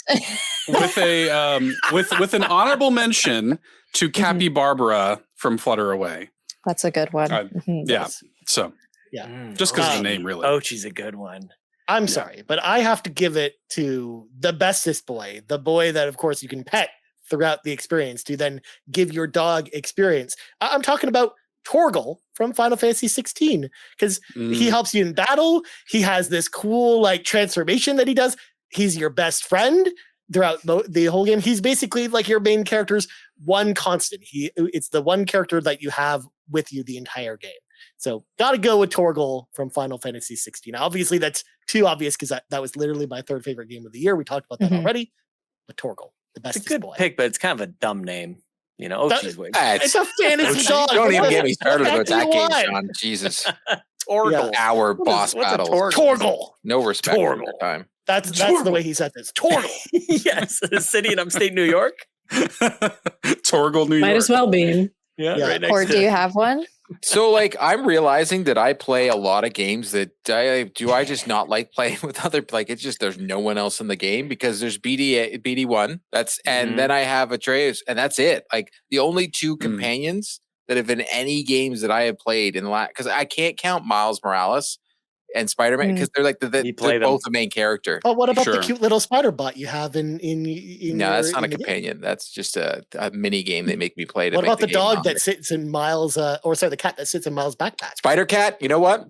Spider Cat is the greatest companion. Good answer. There you go. Good answer. And the reason I will say it is because when I played Miles Morales, Spider-Man, the very first thing my daughter wanted when we got Spider-Man 2, she was like, "We need to unlock that costume," because she wanted to have the cat back. And like that cat, I will say this in Spider-Man 2, and this is not a spoiler, the cat is everywhere.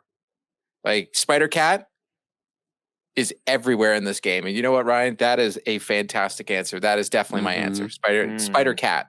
Yeah. Actually, it's Spider-Man because the guy calls it Spider-Man. So it's Spider-Man the cat. They're all Spider-Man. Yeah. What about Amanda? Spider-Man. Besides Garl, Amanda, what's your... You know what? I was going to make a joke and say Garl, but I was like, Garl's not an animal, so I'm not going to be mean. I would say, and I don't know if this counts, but in Smushy Come Home, at the very tail end, so I'm just going to spoil it, you ride on capybaras to find to finish the last quest. So I'm going to say the capybaras in Smushy Come Home. Swishy Love a come good home. capybara. And I that's a love spoiler. Court's reaction to things. I love it. I think he's I'm learning here that for Smushy it. Come Home is a game. Swishy come home. The capybara, Yeah. I know, because we got one in the zoo. And the I know Wiggles, they exist. The I've seen Halfway them. there. the Wiggles have a whole song about a capybara. It's great stuff. Oh no. Mhm. Or nar. Yeah. Nice. I Neat. like that. Good Everyone had- category. Squishy Yeah. come home sounds like a song though. Smushy Come Home. Smushy. Yeah. Because you're a Even better. mushroom. Smushy. Yeah. Mhm. You're Is it like a character. cute game that my daughter can play? It's, Oh, yeah. Yeah. It's Very similar cute. to a short hike and little gator game. Little gator game vibes. Yeah. Mhm. Yeah. It's- It's, it's a not- short Comparing playthrough. it to other games I don't know doesn't help. Like, hey, it's a lot like this game or that game. What does Well, that It's like Court- these other two games you have no Greenlight I idea. love exist. this. Greenlight Valley, Rainbow High. These are the games that my daughter, a game- She would like she's like Smushy. rage quitting that Yeah. thing. She hates it. It's just She thinks would it's like too hard. Smushy. Very She cute, very she wholesome can story. play. She can play it. She can 100% it with no Mhm. difficulties. I think, and it's quick game too. Like it's not super long. Mhm. And it's probably better than the blue video game. That's what makes Ryan? the difference. Ryan, What's it's that? a sensitive subject. She loves that game. We watch that show 3, 4, or 5 times a day. That's And she even interesting. talks about how the game is an episode. It's 3 episodes of Bluey. Yeah. So it actually goes along with the season. And so like there's a half an hour episode. You know what? Forget this. Doesn't I'm matter. changing my game. There's a half- Number you one got him, game, Brian. Louis the You video got him. game. I'm Yeah, excited. you got him. Mhm. Nice. All right. Court is. I was about to combine Court and Bluey. I said Corey. Corey. Corey. Corey It's in like the house. it's the Australian Yeah. court. Corey. Yeah. The Australian Allegory, court? Montessori. No Simpsons reference. Nothing. Did you For say no Al Gore? No, in the Simpsons episode where he's like, "You've reached Corey." It rhymes with story, allegory. Good one. Montessori. I do remember that. Yes, and My also, buddy Corey, that's his answering machine on his phone. Like it's the actual thing from The Simpsons. So if you call him, he's like he puts that as his answer That's machine. It's the amazing. greatest thing ever. I approve. Nice. Shall What do you I? think about being halfway through the show, Ryan Turford? Remember when you I said am that? feeling good. Yeah. about it. I'm Yeah. feeling good about it. Good answer. Should we hit another category or go to Yes, the let's do it. next? Okay, let's do number 2. I don't know Yeah. if we'll do number 3, but I've got number 2. I was gonna ready say if we're go. gonna do number 3, we'll save it for later. We'll pin it. Yeah. for We'll later. pin it for later. So, second category in Lockless Auditory categories. Welcome back to the show. Never left. It is favorite game genre you played this year. So, RPG, farming sim, puzzle game, side scroller, etc. I will start it off per usual. Mine were mystery, like story-based games. So we've got something like Fall of Porcupine. I got that whole Makoto Wakaido's Case Files, those like mystery stories that I tend to be playing. I started and finished in one stream, Donut County, which is kind of a mystery because you're trying to figure out who did what's going on. I know that game and I love that game. Yes. So like those are my little examples. Basically the categories is just what other games can I shout out that I've played this year. So who has a favorite genre of the year, Court? Live service all day long. Yep. Every minute of it this year. Yeah. And I have trashed live service forever. The games I'm playing are Call of Duty, Fortnite. It's so weird for me. I even liked it. At one point, I hopped into Destiny 2 and I was like, oh my God. And then Spider-Man 2 came out. I'm like, well, I guess Destiny 2's gone forever. But like every game, if I think about in the last 2 years, even MLB The Show, which like caused me carpal tunnel syndrome, that's a live service game. Yeah. Mhm. I mean, also you forget Division. Also, Dude, live that's the service. greatest game. That's just That's what I mean. Heartland's coming, and I think it's going to be over for me. But we'll see. We'll see how that happens. Nice. Well, I'm going to throw this one this curveball out of left field because this was an underrepresented genre going this year, but somehow we got not one but 2 amazing releases in this genre that I loved. Because I could be boring and just say action adventure, but I'm not doing that. My category of the year genre of the year is music games. I love music games. We had some great music games this year. Theatrhythm Final Bar Line, which I'm not going to talk about on my top 3. I loved playing that game throughout the year with all the new tracks coming to it. And then Fortnite Festival. Good golly, I love Fortnite Festival. You tell me what. Like if Dude, I love Fortnite Rock Band, rocks. of course. So I'm so excited for the future of Fortnite Festival. I can't wait to see where they go from here with what they have already. So had to give a shout out to music games this year. I personally like the thought of you pitching a curveball all the way from left field. Like that's just going to wreck your shoulder and your elbow. Like that's just a mess, man. Look, I'm old. That's just going to happen anyway, Sean. I scored a goal from the other end of the ice today. So I was behind the net, and all the girls were at practice, and all the girls were like edging me on, and then I'm like, so I had a lot of pressure, and I nailed it. I got it right in the corner, but I didn't get it in the middle. But I was like, I was so happy it went in. We had very similar days today, Court. I was playing table hockey. With my kids at my parents' house, and Ellie, my daughter, scored the winning goal from her end of the ice. She crushed it. Yep, that's awesome. It was, and to see her look on her face, like I did it, like I won the game. It was awesome. It was a good time. So basically the same thing as you. Actually, we definitely had the same kind of weekend because Emma got the MVP, and it's very special weekends for our daughters to be. Look at us, go Daughters! Yes, just like John Mayer said. Oh wow! Keep them away from our daughters.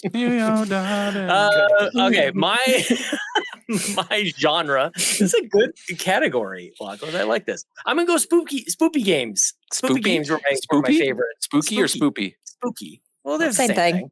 Same thing. Yeah, spoopy games. Okay. Same difference. I got that Dead Space remake. We got that Resident Evil 4. We got that Diablo. We got Alan Wake Remastered, which I played. I got a bunch of spooky games as a Alien Isolation.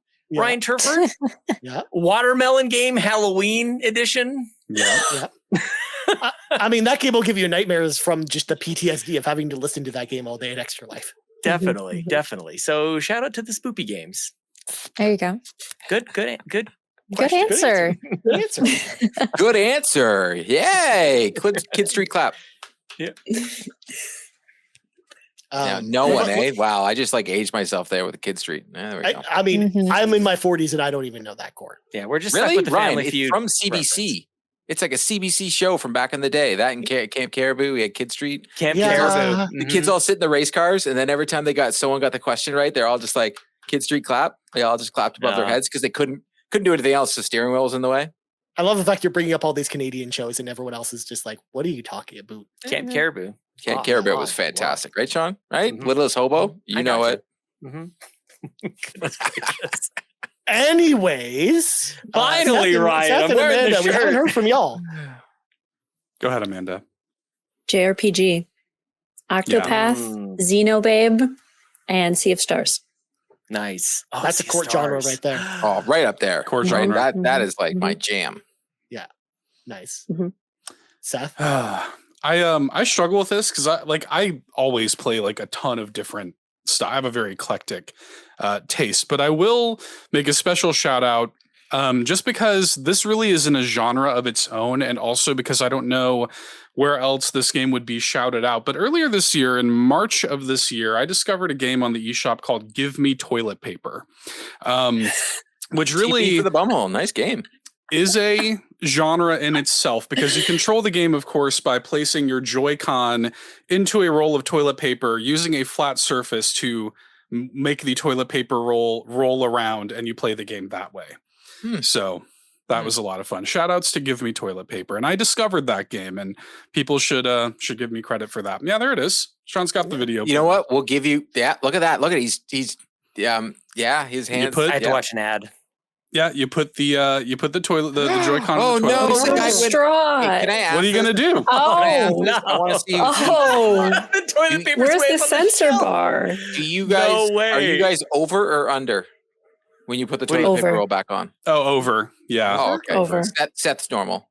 Yeah. Oh, look how happy! What a game! Oh, Seth, why is that? What's that white stuff coming down? I don't even know. Honestly, he was crying. It gets pretty hard. Was it? It gets pretty hard. I made a video of myself playing this on the All In YouTube channel. I had so much fun. Dude, Super Meat Boy, but with toilet paper. Yeah. Yeah. And like, if you can imagine, like you have to get a board or something and physically roll the toilet paper around to do this. So he's crying because he's like, can't wipe his butt. Like, this is fantastic. Yeah. Poor guy. So. Seth, I feel like this year it was the year of you bringing games into communities and making them trendy, like squeaky game, toilet paper game. You're a trendsetter. Yeah, that's what I do. Just like TPR. Yeah. Just like TPR. TPR. Honestly, he needs to play that game. Like TPR. Give me TPR. Yeah. We should just get a brand of toilet paper, put it in the shop, call it TPR. TPR. Good God. That's also what we refer to as a hipster, anyways. That's officially a hipster. That's true. I am Carpool Gaming's hipster. He wears a beanie like every stream. Yeah, that's true. Yeah, you're not wrong. He does have a guitar right Lachlan's behind title. him, people. Like, honestly, he's one step away from a campfire. Oh my God. Yeah, empty cup of coffee next to me. Yeah. Acoustic guitar. Yeah. What was that joke when they were talking to Woody Harrelson? How many have they about the hacky sacks with Seth? It'd be like, is Seth's around so someone's not kicking a hacky sack? Right. We did it. Yep. Sure. That's right. But that's Good my answer. auditory categories for now. Thank you, Lachlan, for bringing those to the table. I appreciate it. Good categories. Good categories. Good categories. I thought of them myself from my own noggin. You're welcome. Good thinking. Direct from the Noggin. brain. Great brain. Yeah. But all right. So before we move on, real quick, I'm going to sprinkle in some more community picks, if you will allow it. I'm going to sprinkle a couple of these in here. We're going to start with Savoy Prime. Of course, Savoy Prime on the Discordia, but also Savoy _Prime on X.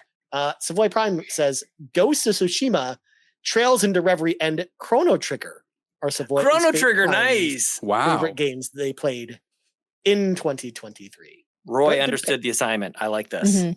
Exactly. Yeah, Chrono Trigger is a great pick, actually. And Trails into Reverie, great game, too. Unknown game. Nobody. I mean, it's a Trails game, okay? If Matt was here, he'd back me up. But yeah. That doesn't help. That's like, we have this issue on the PlayStation Drive all the time. Just because Matt knows what something is doesn't mean it's a thing. He knows his games. Well, next up, we got the Goobla King, who's also the Goobla King on all the things. The Goobla King says, number 3, Starfield. The moments in Starfield that really hit. However, the actual role-playing of this RPG leaves a lot to be desired. It also feels like you are visiting the same areas over and over again, though there are 1,000 planets to explore. However, the main story and faction quests are so good. It has to be in my top 3. Yeah, because it sounded like they were bashing the game a little bit, but they came around a little bit there. Number 2, Octopath Traveler 2. Because it's the second favorite. I love the battle system of Octopath Traveler. There is a lot of strategy involved, but it doesn't get bloated with systems. This sequel fixed a lot of the issues I had with the first game, and the stories for each character were very interesting. And the Goobla King's number 1 game of the year was Hogwarts Legacy. Oh, good old Hogleg. This gem. I didn't expect the size and scope of how big this game is. The combat is way better than it has any right to be, and the story is great too. It completely engrossed me in the world of Hogwarts, and it is my opinion the best licensed game ever made. Those are some good picks. Nice. What were the game? Can you real quick run them down? Starfield, Octopath Traveler 2, and Hogwarts Legacy. Octopath, of course. Honestly, if we had like a video, game. store, it could be up on the screen, and it could just be like court games he doesn't like, and just keep putting up all the JRPGs every time they come out. Just put it up. That's on the what. shelf. That's why we have the logo. For audio listeners, at the beginning of the show, Seth, I guess, was working on a logo that we now have. And anytime a court game appears, we have a logo for Court it. game. Court game. Yes. Octopath Traveler 2, definitely court game. Court game. Yeah. Court game. All right. And the last one I'll get to before we move on is Hambone Johnny. At Hambone Johnny on all the things. Number 3, The Legend of Zelda Tears of the Kingdom. As a longtime Zelda fan, this was so much fun. I loved how the story was presented with the tier pools. Such a massive world, but almost felt too big at times. Doing all the shrines was the highlight of the game for me, though I wish there was a lot less of Raru's blessings. Still, this game is a gem. Second, Sea of Thieves. And I appreciate how this game has continued to build over the years. Going to the Platinum Trophy is where I really fell in love with this game. Doing all the side quests and rounding out the character stories were also super rewarding to me. The true ending was amazing to see. Garl's the best boy, which is weird because I actually said it was supposed to be Sea of Stars, not Sea of Thieves. That makes a lot of sense. Stunning. The true ending was amazing. Garl's the best boy. But shout out to my guy Best. The first time I did his special move, the altered Best appeared on the screen and I nearly died laughing. So much great humor in this game. And number 1 is Star Wars Jedi Survivor. Nice. What a wonderful follow-up to Fallen Order. The character development, relationships, and story were all stellar. Awesome combat with the varied stances. They fixed the map mostly, and all the side content was really great, with the combat and traversal challenges being my favorite. So great picks, Hambone Johnny. Sea of Stars, Star Wars Jedi Survivor, and Top Key. Great pick. I don't think they fixed the map. It's better, a little bit better, but that map still needs fixing. I mean, it's better than Starfield, better than no maps. I don't know. It might be. I don't know. Those maps are weird. Maybe it's just the inversion. I think the inversion is broken. Maybe. But that is the end of our community selections, at least for now. We'll bring those in there. The end for now. We're like halfway through the list. This list is very long. To be continued. As I illustrated earlier in the show, it's very long. So, that was great. Moving on. Now that the order is shifted once again on the video, Seth, you are now at the top of the clock. So you have the esteemed privilege of giving us your number 2 favorite game of the year. Well, allow hipster Seth to it is give me toilet paper, honestly. My number 2 is a game called Sephony. That is Sephonnie, Sean. There may not even be a trailer for it. I don't know. Thank God. This is a indie game made by my favorite independent developer, Analgesic Productions, and it is. If I had like a theme to the things that really hit me this year, it's connection. And this game it's a low poly kind of like, Dreamcast era looking, N64 era looking like 3D platformer where you play as these 3 scientists that come from very different backgrounds but have to learn how to work together and survive this island and study the flora, fauna of the island and learn how everybody on this and really every area of the world is both incredibly different but incredibly similar at the same time. It's about overcoming differences. It's about connecting to each other as people. It's really beautiful. The Bloomington, Illinois section of Sephony is like the most seen I've ever felt by a video game. It like made me cry. I really, really adored it. It's a special game. It is not going to be for everybody. But it hit me really, really hard. I loved it. It's also one of my favorite soundtracks of the year. Melo Santani. It's a 2-person development team that runs that studio, but he's my favorite modern composer. It's so good. So yeah. Nice. Yeah. God, I love learning about new games because that's like the first time I'd ever heard about anything about that game at all. And you see the trailer, I'm like, that's interesting. Although I must comment, Seth, that island looks like it's an alien planet. I'm just kidding. Yeah, I was about to say it. I'm playing Avatar right now, and I felt like I was like, is that low poly Avatar? Same. Kind of. Yeah, kind of. It's very about, alien. All the same stuff. It's very alien, but then it has like it's got this kind of there's like a cave in the center of the island that sort of like absorbs like their memories and builds like these weird like it's like it looks like if you had an AI like try to recreate your memories. Yeah, when you study the creatures, you do this like Tetris puzzle moment. So it's got a lot of different gameplay styles. It's got parkour, platforming, and stuff. I just really loved it. Like it just really hit me. The message of it, the connection, aspect where like, especially in the modern age and like in a kind of post-pandemic world, this game has a lot of like post-pandemic kind of commentary. At a certain point, like they had to shift development because of the pandemic, and so the game has a lot to say about the pandemic even. And yeah, it's a special game. I really loved it. Oh, nice. Well, Court. Yeah, you're up next in the clockwise order of the all right. clock, Wow, look at that me. Means. Whatever that means. Number 2, second favorite. Number game. 2 would be the Cyberpunk 2077 Phantom Liberty. Cyberpunk 2077 is a game that I did not like upon release. I had it on the Xbox. I played it, finished it. Really didn't like the game at all. It was buggy. A lot about that game just turned me the wrong way. Cyberpunk 2.0 is unbelievable. This game is so much. It's so close to being my number one game, but to be honest, it's just I haven't finished it. So the thing that I am loving though about Phantom Liberty right now is you're not in the whole section of Night City. You're just in this one little borough, I guess we're going to call it. It's everything is so close, but the story is so good. Idris Elba is, man, the guy's beautiful. So he's very nice to look at. And then, it doesn't help that you got Canada's own in there as well. Still, it's still in there with Keanu Reeves, but they have added car combat. They have added more melee combat. You can be more stealth. The story is more of a for Phantom Liberty is more of a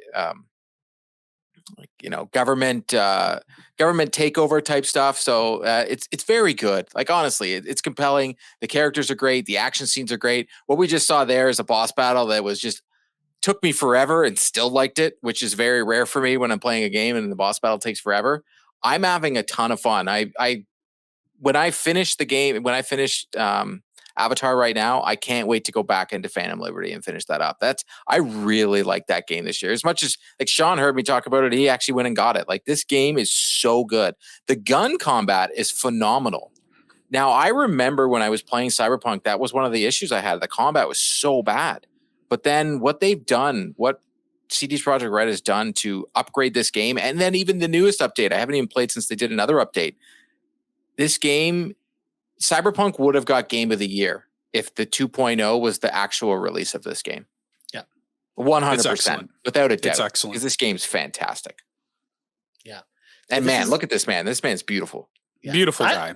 I really liked Cyberpunk when it first came out. Like I thought it was a Game of the Year caliber game when it first released, despite its problems. So just hearing how much praise you and other people have given about 2.0 just makes it sound like it's even better, like that much better of an experience. And, like even driving the car is better. Like I remember in 2.0, it felt like I had this box that was like going like this as I was driving. It was so bad. And it's very smooth. Everything about it. Like even one of the things I really love about it is when you walk by characters, the side characters, because there's a lot of homeless and bad people in the area you're in. The conversations they're having and you listen to them, it's like they're scheming at little things, or they really have a full backstory on why they're the ones doing what they're doing. It's just done so well. They did a phenomenal job with this game. Nice. Court, you've stumbled into my second surprise category list that is happening as we're doing this. The category is called Games I Wish I Played More / Feel Like I'm Missing Out / Plan for 2024. This is number 2 on that list, Cyberpunk 2077. So good. Shout out to Yarden, because I actually now have that game thanks to Yarden. On PC, I'm going to play the whole dang thing. I cannot wait. But yeah, like everything you said, we're looking at this trailer. It looks gorgeous. I'm so glad that they finally fully realized what this game can be. It seems like that's what should have been released the first time around. And I'm always conflicted on these kinds of things too, because it's like you want to buy it and support it now that it's here, but it's like, golly, I just wish games released finished, like Miyamoto says, or whoever. Well, I can't disagree with that, because as someone that played it, like I had it on PlayStation, PS5, and I had it on Xbox, and I played it on Xbox because the PS5 version, which was really a PS4 version, it did not work well at all. And so then I got that I messaged Sean, I was like, I got it for $10. I was like so excited about it. And I started playing it again, and I'm like, oh man, this game is still disappointing. Yeah. I still don't like Keanu Reeves as Johnny Silverhand. I don't know what it is about it. Really? I think Idris Elba is a way more interesting character. As a sidekick, sort of, I guess, to be as a character. Keanu Reeves' character is just like Keanu Reeves in a lot of movies, so I'm just like, whatever. But I like Phantom Liberty more, though, than the story from Cyberpunk. The story, the beginning of Cyberpunk 2077 is epic. Like, it is really epic. The whole everything to do in the tower and how you get it, like, that is just epic, but I think it takes a slow pace after that. But Phantom Liberty is just like, it is go, go, go the whole time. Like, they did a phenomenal job. Mind you, it's CD Projekt Red. Like, The Witcher, it's some of the best DLC. Blood and Wine is some of the best DLC I've ever played. And Phantom Liberty, once again, they did it again. Yeah. Nice, man. Well, next up, Sean. You are next in the clockwise turn order. So it is now your turn to give us your number 2, your second favorite game. Again, games that didn't come out this year, but related to a game that came out this year. I played this on PC, none other than Marvel's Spider-Man: Miles Morales. This game is just fun to play, y'all. And this is like I like what Sony had been doing for a while here. This is one of the examples. There's an Uncharted game that's kind of like this. Is it Lost Legacy? Is that what that one was called? Yeah, phenomenal. Like these smaller, I love it. First Light from Second Son. Ooh, yes. Also a great example of this. Like the second, like bigger than DLC games that don't feel like they're totally stripped down, but they get down to like the bare essentials. And Miles Morales, I don't think that this is a uncommon thing to say. Just like very quickly becoming one of my favorite Spider-Men. This game set at the Christmas time, which as a setting, I love Spider-Person. Yes, of course. But man, like I went back to the first few hours of Spider-Man 2 and went like, I just want to continue playing as Miles. The gameplay, the swinging around that we all know and love from Spider-Man, very, very good. Probably the thing that I hold against this game the most is the ultimate conflict that's happening. I think the villains are not interesting at all. And yet still the gameplay is so fun. Miles as a character is so great. Those who are close to him, you care about them. You like his mom is just a great character. Set pieces are very good. Doesn't overstay its welcome. Shout out to Marvel Spider-Man Miles Morales. And also ran very good on my not the greatest PC ever. So that's my second favorite game of that I played in 2023, Ryan. Yes. Good answer, Sean. Good answer. I like it. I like the bringing in. Good answer, Sean. Yeah. No, I Wish love I played actually Spider-Man 2 more. I will say, and sorry for pausing and then jumping right back in. On my list of games I wish I played more / feels like I'm missing out / plan for 2024, number 3 is Spider-Man 2. Mm-hmm. Nice. There's Spider-Man, Spider-Cat right there. No, Sean, is Miles Morales a Christmas game? Why not? Oh, totally. Sure. Oh no, yeah. I wanted, so like my daughter, we're gonna actually play it. We'll play it again on Christmas Eve just because she wants to go through Brooklyn while it's snowing. So swinging Brooklyn. It's a Christmas game. It's very much play it at Christmas. Yeah. Nice. Yeah. Nice. Yeah, that's actually one of my favorite things about, that I've had talking to you all year, Sean, was the fact that you are going back and playing a lot of these older games. Because a lot of years when you and I have been podcasting, a lot of times you're usually trying to keep up with what's new. But yeah, no more. It doesn't always give you the option to go back. So I love the fact that you're going back and playing all these old games, which is why it's like so cool to see these reflected on your list, because they're some of your favorite games you played all year. Even if they're old, because like just because it's an old game, if it's new to you, it's a new game, basically, right? In a lot of ways. Speaking of which, Ryan, just a little honorable mention here, because I'm just going to be here to ruin your show. Played Shovel Knight thanks to our tournament brackets, our committed relationships. Shovel Knight, also a game I've played before. Played it again this year. Very, very good. Nice. All right. Well, it is my turn now. This is finally coming back down to me. My second favorite game of the year is about to ruin Seth's day because it has number 2 in the title. It's Alan Wake 2. Alan Wake 2 is my second favorite game that I played in the year of our Lord 2023. I mean, I have seen the gospel of Alan Wake 2. I was not someone who's like super into Remedy's games like Control. I liked, but I thought it was fine, but I just wasn't really super into it. But Quantum Break was a game I really, really enjoyed a lot when it came out many, many moons ago. And even the original Alan Wake, I liked it, but it wasn't super high on my list. Like when I did the Roundabout, which was the Xbox 360 podcast that I did over on Xbox Drive, this was like, it was on the list of 50 games, but it was not very high on the list of 50 games, the original Alan Wake. So, and it wasn't really until I replayed Alan Wake 1 this year that I really got an appreciation again for Alan Wake, the original. But man, Alan Wake 2 just improves on the first game in so many different ways. From all the weird meta stuff that they bring into the story, to the excellent writing and character dialogue, to the amazing set pieces that you have throughout the game, to the fact that the combat feels just so much more improved. It really feels like they basically like Remedy looked at games like Resident Evil 2 or other survival horror games, and we're like, hey, what makes the combat in those games really good? Let's apply it to the formula that we have from the first game. So it feels like a huge step up from the first game in so many different ways. But honestly, I also just really enjoyed it because it was just a great horror story with so many twists and turns in it as well that I just did not see coming. And honestly, some of my favorite individual moments in gaming this year. I won't spoil any of them because obviously I encourage people to go play the game yourself. But man, there are so many specific moments that happened in Alan Wake 2 that like, I don't know if I'm going to be forgetting them anytime soon. I'm still thinking about that game ever since I put it down. And I can't wait till maybe next year I go back for New Game Plus because that's just coming out the week that we're recording this. But Alan Wake 2, man, this game is something special. And definitely one of the best survival horror games I've played in many years. Very, very good game. On the list of games I wish I played more / feels like I'm missing out / plan for 2024, coming in at number 5, Alan Wake 2. Number 1? We'll find out. I guess we'll find out. Oh, no, sorry. I guess we'll find out.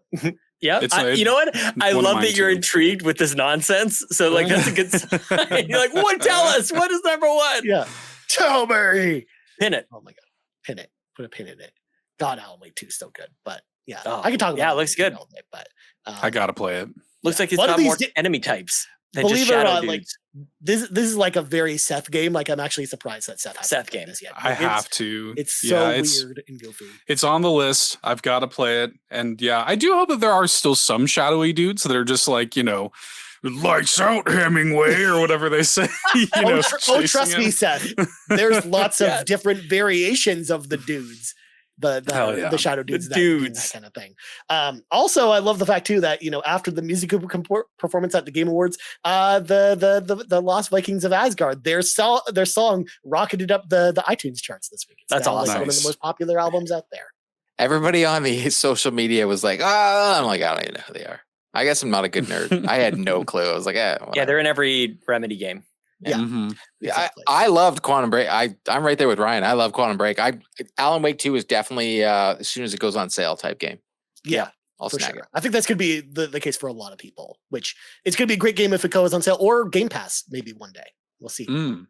But before we move on to everyone's top games, of course, let's bring in some more community members. Let's pepper some in a little bit here because we don't want to get to number 1s that quickly. We're going to start with Pin it. Marcus O'Neill, who goes by, of course, Marcus O'Neill 79 in the Discordia and also over on the Twitters.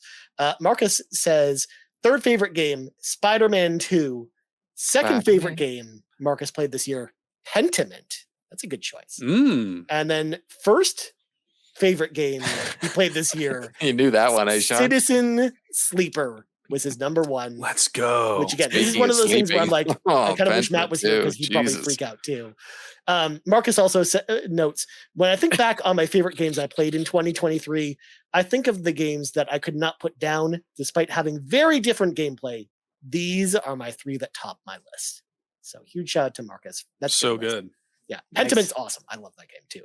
So next up, we got Drellesh. Of course, everyone knows Drellesh. Drellesh, of course, is just Drellesh on everything. Drellesh's favorite games that he played this year, Octopath Traveler 2, Spider-Man 2, and Baldur's Gate 3. See what I Yep. did there with my hands and the numbers? Balls. all numbers. That's all I heard. And just like Darstradius, of course, Josh, very, very vocal about Baldur's Gate 3 this year over in the Discord. It was pretty cool to see. But I next have up, that game. I just never played it. one of these days, Court, you'll play it. No, Just create a character. Do the Yeah. character creator. It's amazing. Yeah, I've it's been fun. playing it. I am the boy. I don't change my character. I barely change the person's name. If it's like doesn't have a real name, then I'll put a name in. Otherwise, I don't care what my character, especially like half these games are like You will now. first person view, and I'm just like, Yeah. what does it matter? I can't even see myself with like Far Cry and all that. Like creating why? Why do I create my character? Who cares? This But one this you one's see, third you will person. care. Mhm. Yeah. Dungeons Yeah, and I Dragons. don't think so. What's I've your seen name? enough people play this game. Don't care. Just do the character creator. Who cares about the game? Just I watched trust you me. do that. I still Make sure to don't care. adjust your background and everything like that. Oh, that'll be great. Get a little AI Drellesh helping you as it goes along. You know It's like what? You're creating It's really a good. character. Sean, new goal for Extra Life for next year. If we raise enough money, we will find a way to make Court Lalonde play Baldur's Gate. I don't think we will. Not even for the kids. He'll let the kids die before he plays Baldur's Gate 3. Oh my god. That's so dark, Sean. He's not wrong, but like flesh-eating disease. I mean, damn. Go.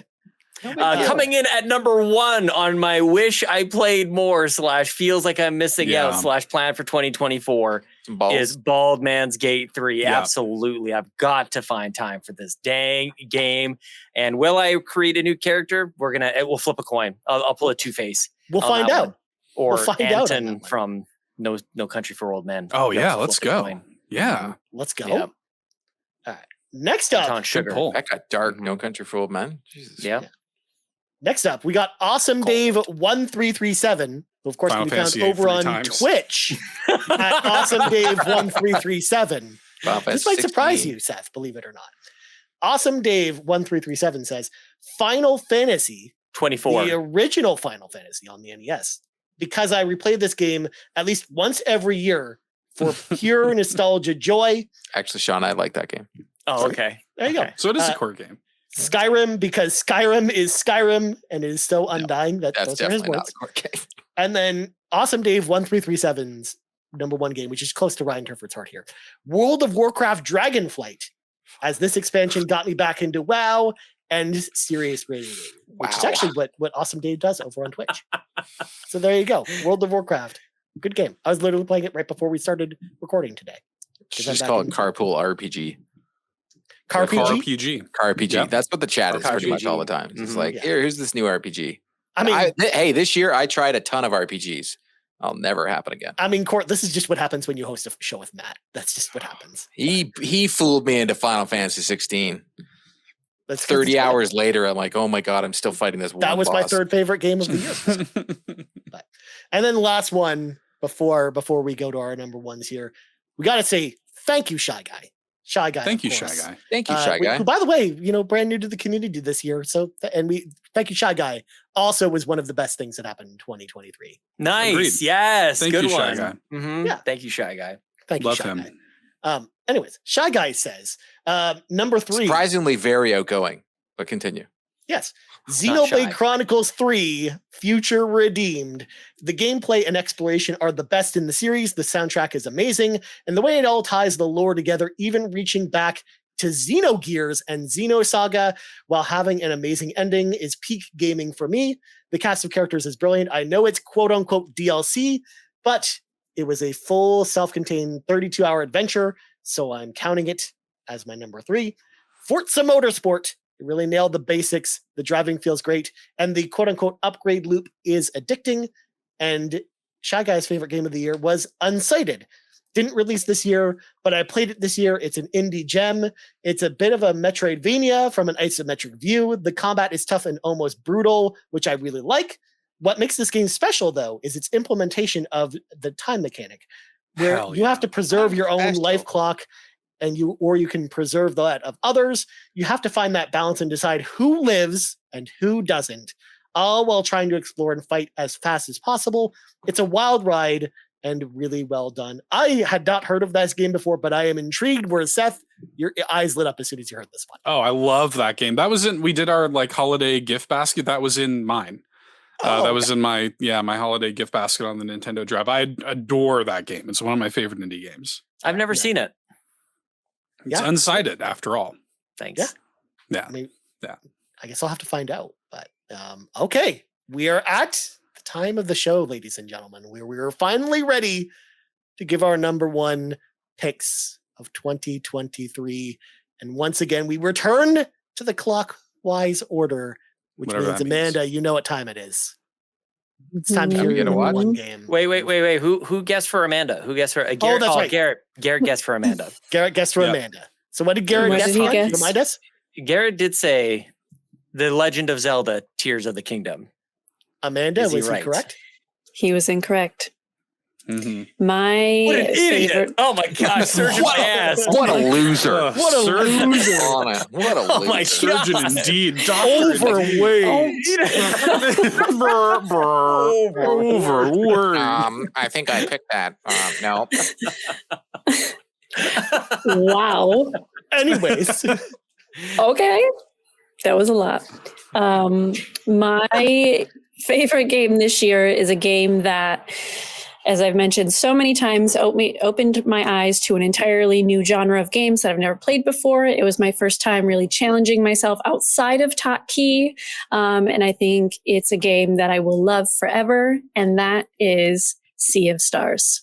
Yeah. Amazing game. Sabotage did such a good job here. I am obsessed. I haven't finished, but I feel like I'm almost there. And I think You're close. I will do the real ending. So I'll go back, collect all the things and get the real ending because I'm so in love with the story. The anime cutscenes are my favorite part.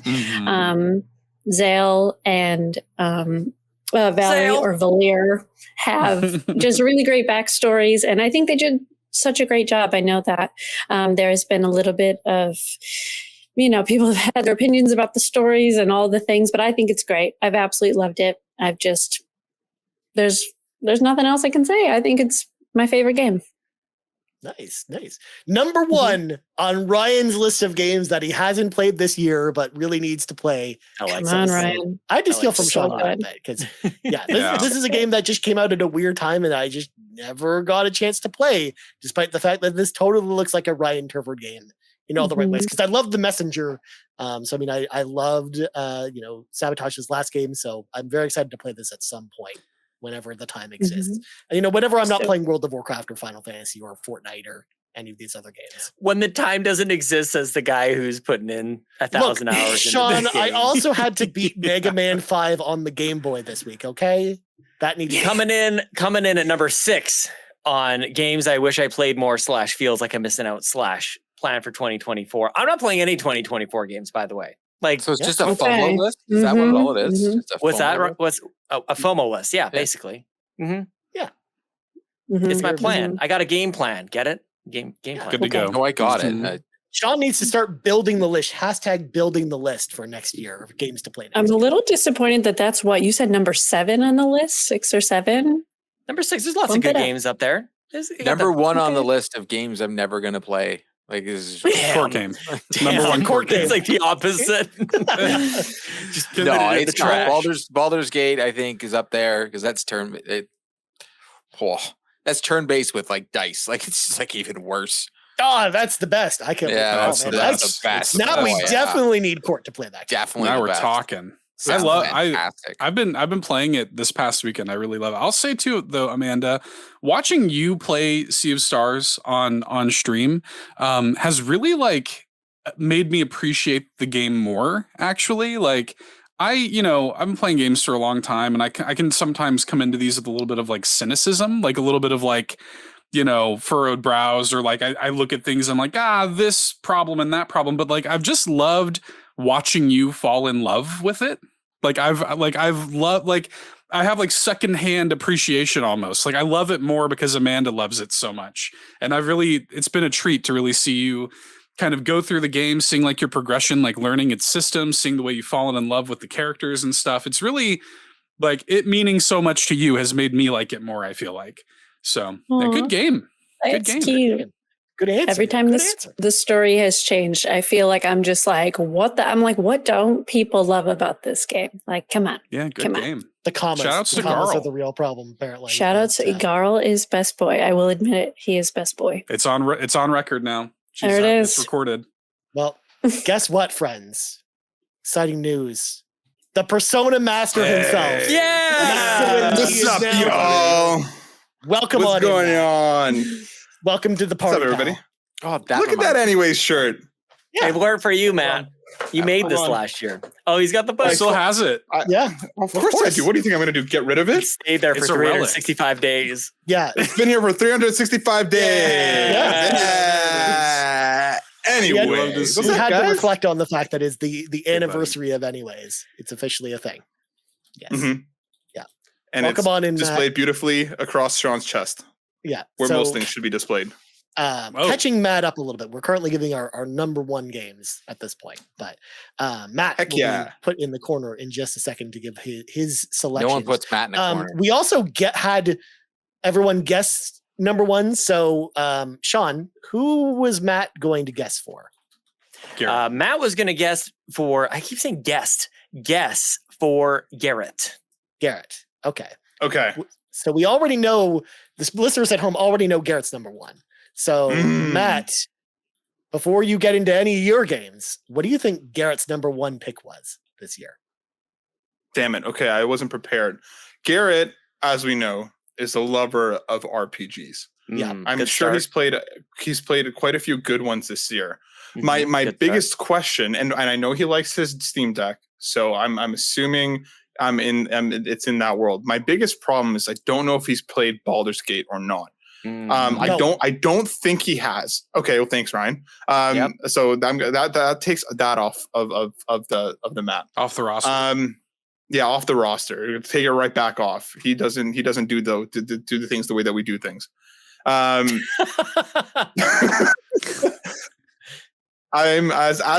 rambling on here, I'm desperately trying to think of a good answer that could be for Garrett. Because now obviously my brain has gone blank and I can't think of a single other RPG outside of Baldur's We could Gate. come back. You literally just showed up. I mean, I feel like that. Exactly. I admittely put you on the spot a little bit. We could pin it. No, we're not pinning. Okay, anything, okay, then answer now immediately. Okay. Hold on, Ryan. Was there was there an Atelier game? I tried this year? to help you, buddy. I know you did. I was debating on texting. I'm not going to lie to you. I was debating on just texting. The answer. Yeah. I'm just going to say Sea of Stars. Oh, good answer. Great. That's a good A guess. lot of people really liked it. Yeah. A lot of people really liked it. I don't know. Amanda's number one game. We just talked It about I heard her was. talking I about it. just It said made my it. heart happy. Mhm. Yeah. Aw, But it was in fact love that. Octopath Traveler 2 was Garrett's favorite game of the year. Yeah, that's fair. That's a good guess. That was close. I don't think Like, I would have guessed it. I don't think I would have guessed Octopath for him. Yeah. Atelier would have been up there, but I know he didn't play it actually because there was 2 Atelier games that came out this year, and I think he only Wasn't played there one like of them. that like Two. Alchemist of Salzburg? Yeah, that was or the whatever? remake one. Yeah, because he did the review on that one. But What Yeah. words did you just say? What in the world? Atelier Ryza 3, the secret of the end and the key or whatever it's called. That he didn't the even play this year. forbidden key or whatever. Yeah, exactly. Look, it's a bunch of words. I can't remember all the titles. Manatees. See, that doesn't work anymore because Court game. they look Court what game. happened, Matt. I knew you'd like that, Matt. I made that. I earlier today. do like that. Yeah. I need that for the PlayStation Drive, please. Court game. Can do. Court Good game. God. Oh yeah, All can right. do. So exciting. Matt, now Our that new you're shirt. I could hear your excitement in your voice, Cord. Yeah. well, now that you're Matt, now that I've already put you on the spot, I'm going to once again put you on the spot again because that's what we do Okay. here at Carpool Gaming. Just do it. We need to know your third favorite game of the year because you need to catch up a little bit. I need to catch up a little bit. Fair enough. My third game of the year is a game that if you had asked me 3 months ago, if I was even planning on playing, it would have been a big fat goose egg, a big fat no-no. Okay. I was not at all remotely even hyped for it. I didn't care. I was like, what are people so excited about? This guy, he has something to do with balance, sleep, or something along those lines. I couldn't care less. And then through the course of really Seth and the rest of the community being like, you need to play Alan Wake. And I was like, but do I? And they're like, no, you need to play Alan Wake. And sure enough, I played Alan Wake and I was like, you know what? I don't hate this. This is kind of fun. I kind of like Alan Wake. And then what led me to the reviews hit for Alan Wake 2. And I was like, well, again, I guess I have to play this now. And I fell in love. Guys, the story, the world, the atmosphere, the two very different sides of the game. One being very much like classic Alan Wake with Saga Story, and then the mind-trippy thrillerness of Alan's side, and how both sides were equally engaging and fun to play while both feeling like honestly completely different games at points, given you had different kits, different guns, different objectives, different ways to play. The game just came together in such a weird, dark, and creepy way. I was all over. Like, I think chapter 4 of Alan's story is one of my favorite. It's probably in my top 5 gaming moments ever, by just how ridiculous it was, how unexpected it was, but how well it worked. And again, I had no hype for this game whatsoever. And I'm not a person that likes spooky games. I'm not a horror game person. I'm a big little baby when it comes to this kind of stuff. But Alan Wake 2 just grabbed me and did not let go. And I absolutely loved it. Now, like I've liked Remedy's games. I liked Control. I now like Alan Wake. I loved Alan Wake 2. And now whatever comes next in this Remedy verse, I'm all in. I'm stoked. Alan Wake 2 is my third game of the year. Let's go. I'm so excited for that you checked it out as well, Matt, and made your list, because this was also my number 2. We just talked about this not too long ago. I love this game. It's so good. Yeah, dude. It's just, again, how everything comes together, how weird and wacky it is, and some of like the best set pieces I think this year, full stop. Like, it was awesome. I must get to it. I have to get to it. Again, Seth, the fact that you haven't just like boggles my mind infinitely. Yeah. I know. It's on the list. What's even crazier as well is I think this is the first time we've actually had a double up where we've had a crossover where one of our games was on someone else's list, which is weird because that happened a lot earlier last year. But there we go. There you go. Good answer. Good answer. And sorry for video viewers, I broke everything there. I guess you led up to that in such a way that I was guessing a totally different game. I was like, I thought you were about to launch into Baldur's Gate 3, and it's like Alan Wake 2. I'm like, undo, scramble. I was hiding Amanda. I was wondering. I was like, what were you doing? I'm so sorry. I thought you were just trying to put Matt in the middle of the Brady Bunch. No. I thought you were pull up the trailer, and then everything went sideways. I was like, are we role playing Alan Wake too hard? Are there now 2 different groups of Carpool Gaming hosts? Right. If this is how we're doing the rest of the episode? Yeah. Balance. Oh man, that's funny. I mean, also, I think you were trying to give Court a little bit of a reprieve because where Amanda is currently sitting, she's kind of like a Christmas tree, because like the bottom half of her is a Christmas tree now, it looks like. On the screen. There you go. Yeah, you kind of like line up with it. Court, can you do something with me? Just I please just can you do this one thing for me now that we're positioned the way that we are? Okay. The last little while on the PlayStation Drive and calling us Mort, can you like stand up so it looks like we're one person? You know what I mean? Like your torso over the. Yeah, there you go. The birth of Mort. I love this. Yes. Thank you. I really appreciated that. I needed that today. Thank you. That was great. Mort is born. Good. I loved that. Mort is born. Clip it. It's so good. The birth of Mort was not something I had on my bingo card for what we were going to do tonight. Did you say dingo? Bingo. My dingo card. Now I need a dingo card. Dingo ate my baby. This isn't Bluey, okay?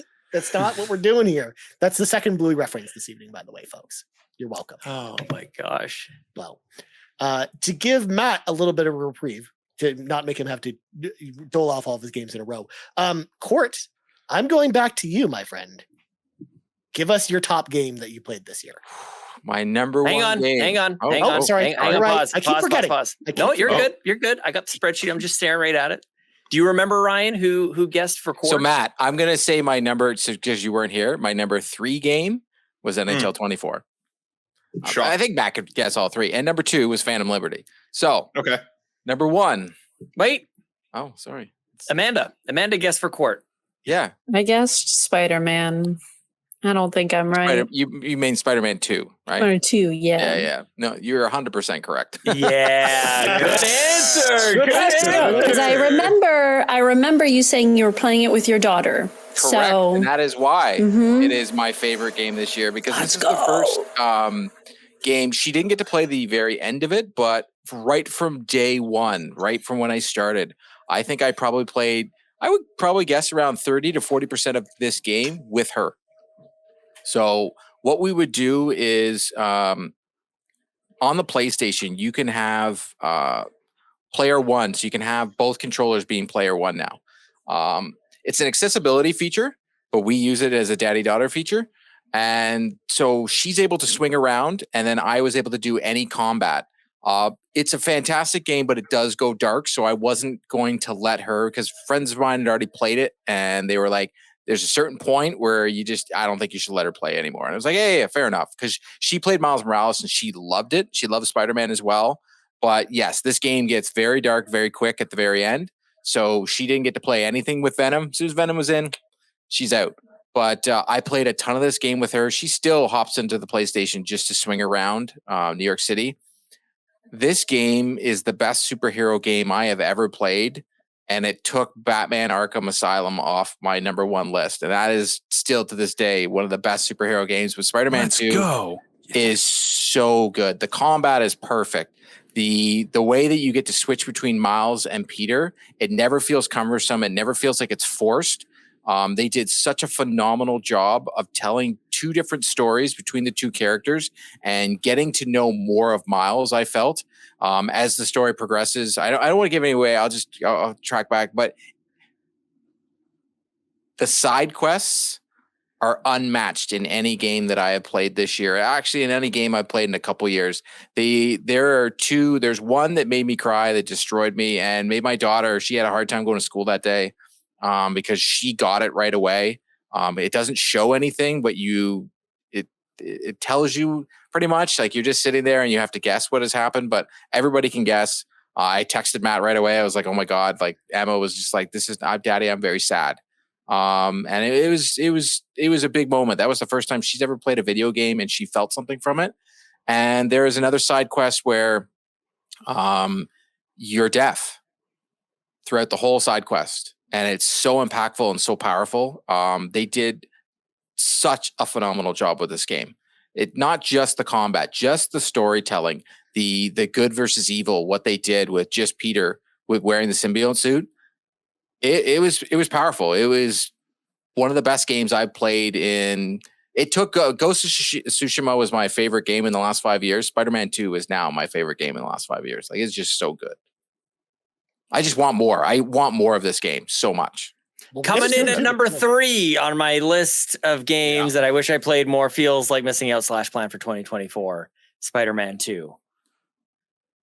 Can't wait. Yeah, it's on mine too. Mm-hmm. So yeah, I got you. See, Amanda, you're like, oh, I guessed wrong. I was like, no, you did. You definitely guessed right. Mind you, I'm pretty sure, Matt. No, that's tomorrow on the PlayStation Drive. We'll have this whole conversation all over again. Good God.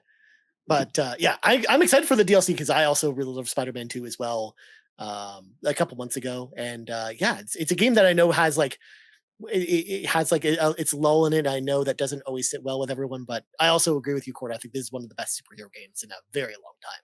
So that opening fight scene is rockstar stuff. Like originally, God of War had the best fight at the beginning of a game. Let's be honest, that God of War fight scene is just unbelievable. But that Sandman fight scene with Miles and Peter, it's phenomenal. Yeah, they did made me care about Sandman. I think that's like one of the worst villains ever, and like it was pretty great in that game. Yeah, Sandman sucks.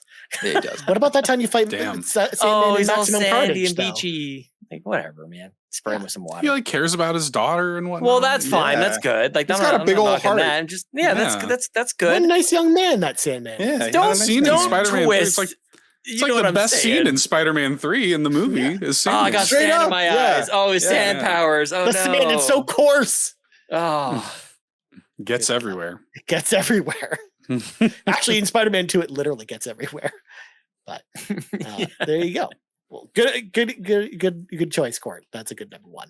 But Matt, since you brought in the 19 inches of Venom, I'm going to go to you for number 2. So now we'll finally all be back to our number 1s. Heck yeah. All right. This preamble is going to sound a little bit similar. But again, a game that my top 2, honestly, are pretty interchangeable. And really, depending on the day, I can make an argument for either one. But what ultimately ended up being my number 2 game was, again, a game that I had zero hype for, did not care, could not, like, whatever. And then in a brilliant right this time, Sean, of very good marketing, Baldur's Gate 3 had me in. Okay, I saw a bear. I saw things going on, and I was like, "This game has now piqued my interest." Hold on, a bear.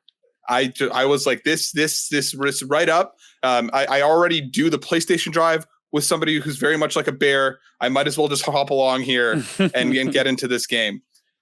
I completely fell in love. I already really like Dungeons and Dragons. I've played a bunch of it, but Baldur's Gate and this entire genre of CRPG for me, I think, is very hard to break into. I've loved Disco Elysium, which is again a bit of a weirder offshoot when it comes to this style of game.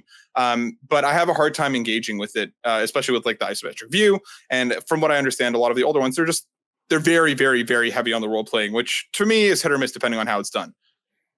My brother was like, you need to play this. I saw all the reviews online. People were talking about how it being one of the best games of the year / one of the, I think it was like PC Gamers, like first 100% in like 20 years or something. And just the more I heard, I was like, well, now I'm screwed. I have to buy this game. And I lost myself in it.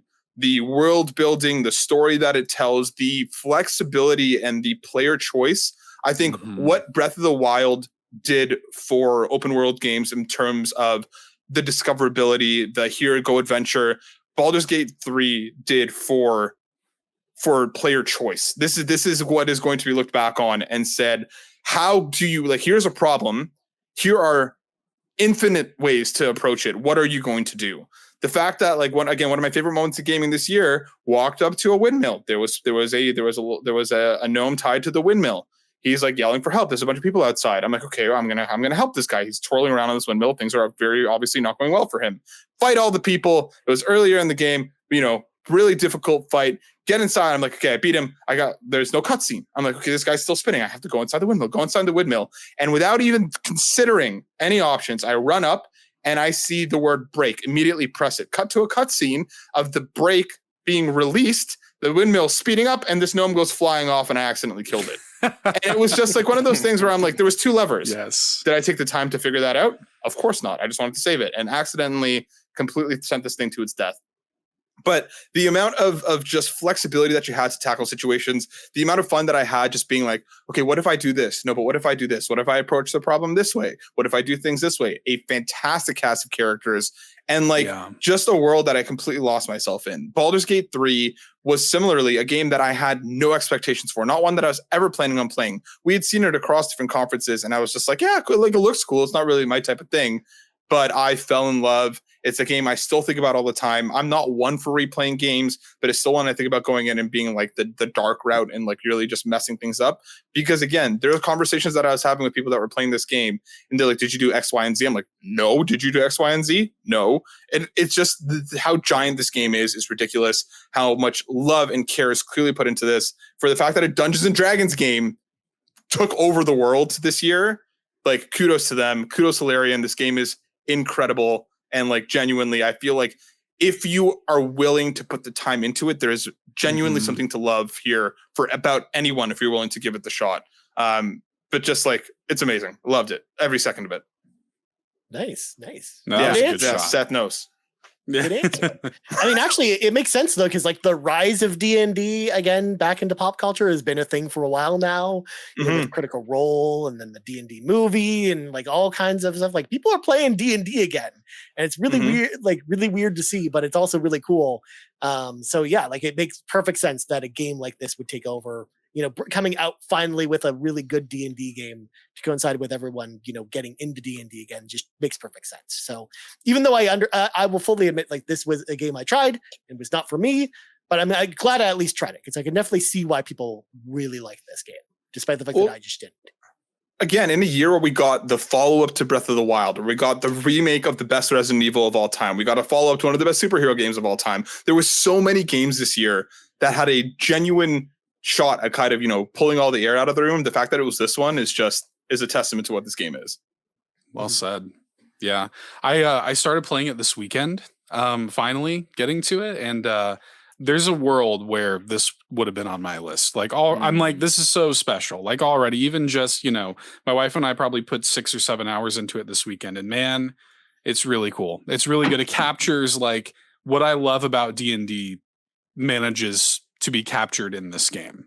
Just because I'm curious, how many of us have played this? I've played it as well.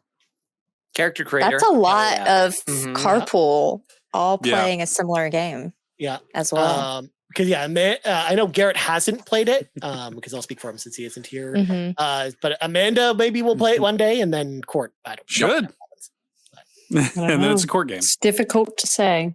Yeah, I actually think it'd be fun to see on your stream, like just even doing the character creator on. Yeah, we'll be there for 7 hours. Exactly, we'll be there forever and ever and romancing everyone. Maybe forever. There's a lot of romancing. The first time I've heard the accent ever. Yeah. Good God. Well, guess what, folks? We may or may not be about to be joined by a very special guest. Uh-oh. This guest was actually on our show last year, and she's making her triumphant return. The consoles to Hello. Hello. I The Christmas assume tree y'all can hear me. returns. It is, but it is further back this year. The forced perspective. I got vetoed on where to put it in my normal spot. I guess people don't like that. I don't know. But yeah, it's back there. Isn't it cute? It's I do have my polar bear here, though. Like a Coca-Cola polar bear. Yeah, Yeah. he's cute. He's cute. I How think are it is a y'all? Coca-Cola I polar need bear. to work on my background, man. I gotta like festive it up. Like, holy cow. I was Light gonna say, when I light move, I strong. need to actually get like a nice background back here. I had Christmas lights last year, but my daughter took her for a room, so I can't say no.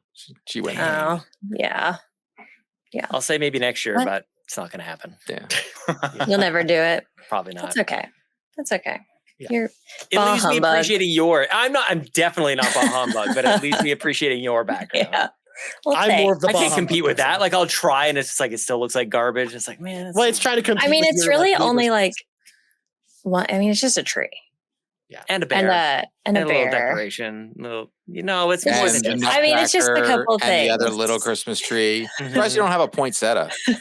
Taylor Swift. Yeah. You know. I mean, We Just just a need few Ryan to little finally hop into knickknacks. Sean's body and open everything in Sean's I bathroom. have the Santa Squishmallow that you actually can. It turns inside yeah. out and actually turns into a Christmas tree, or it turns into Santa, whatever you want it to be.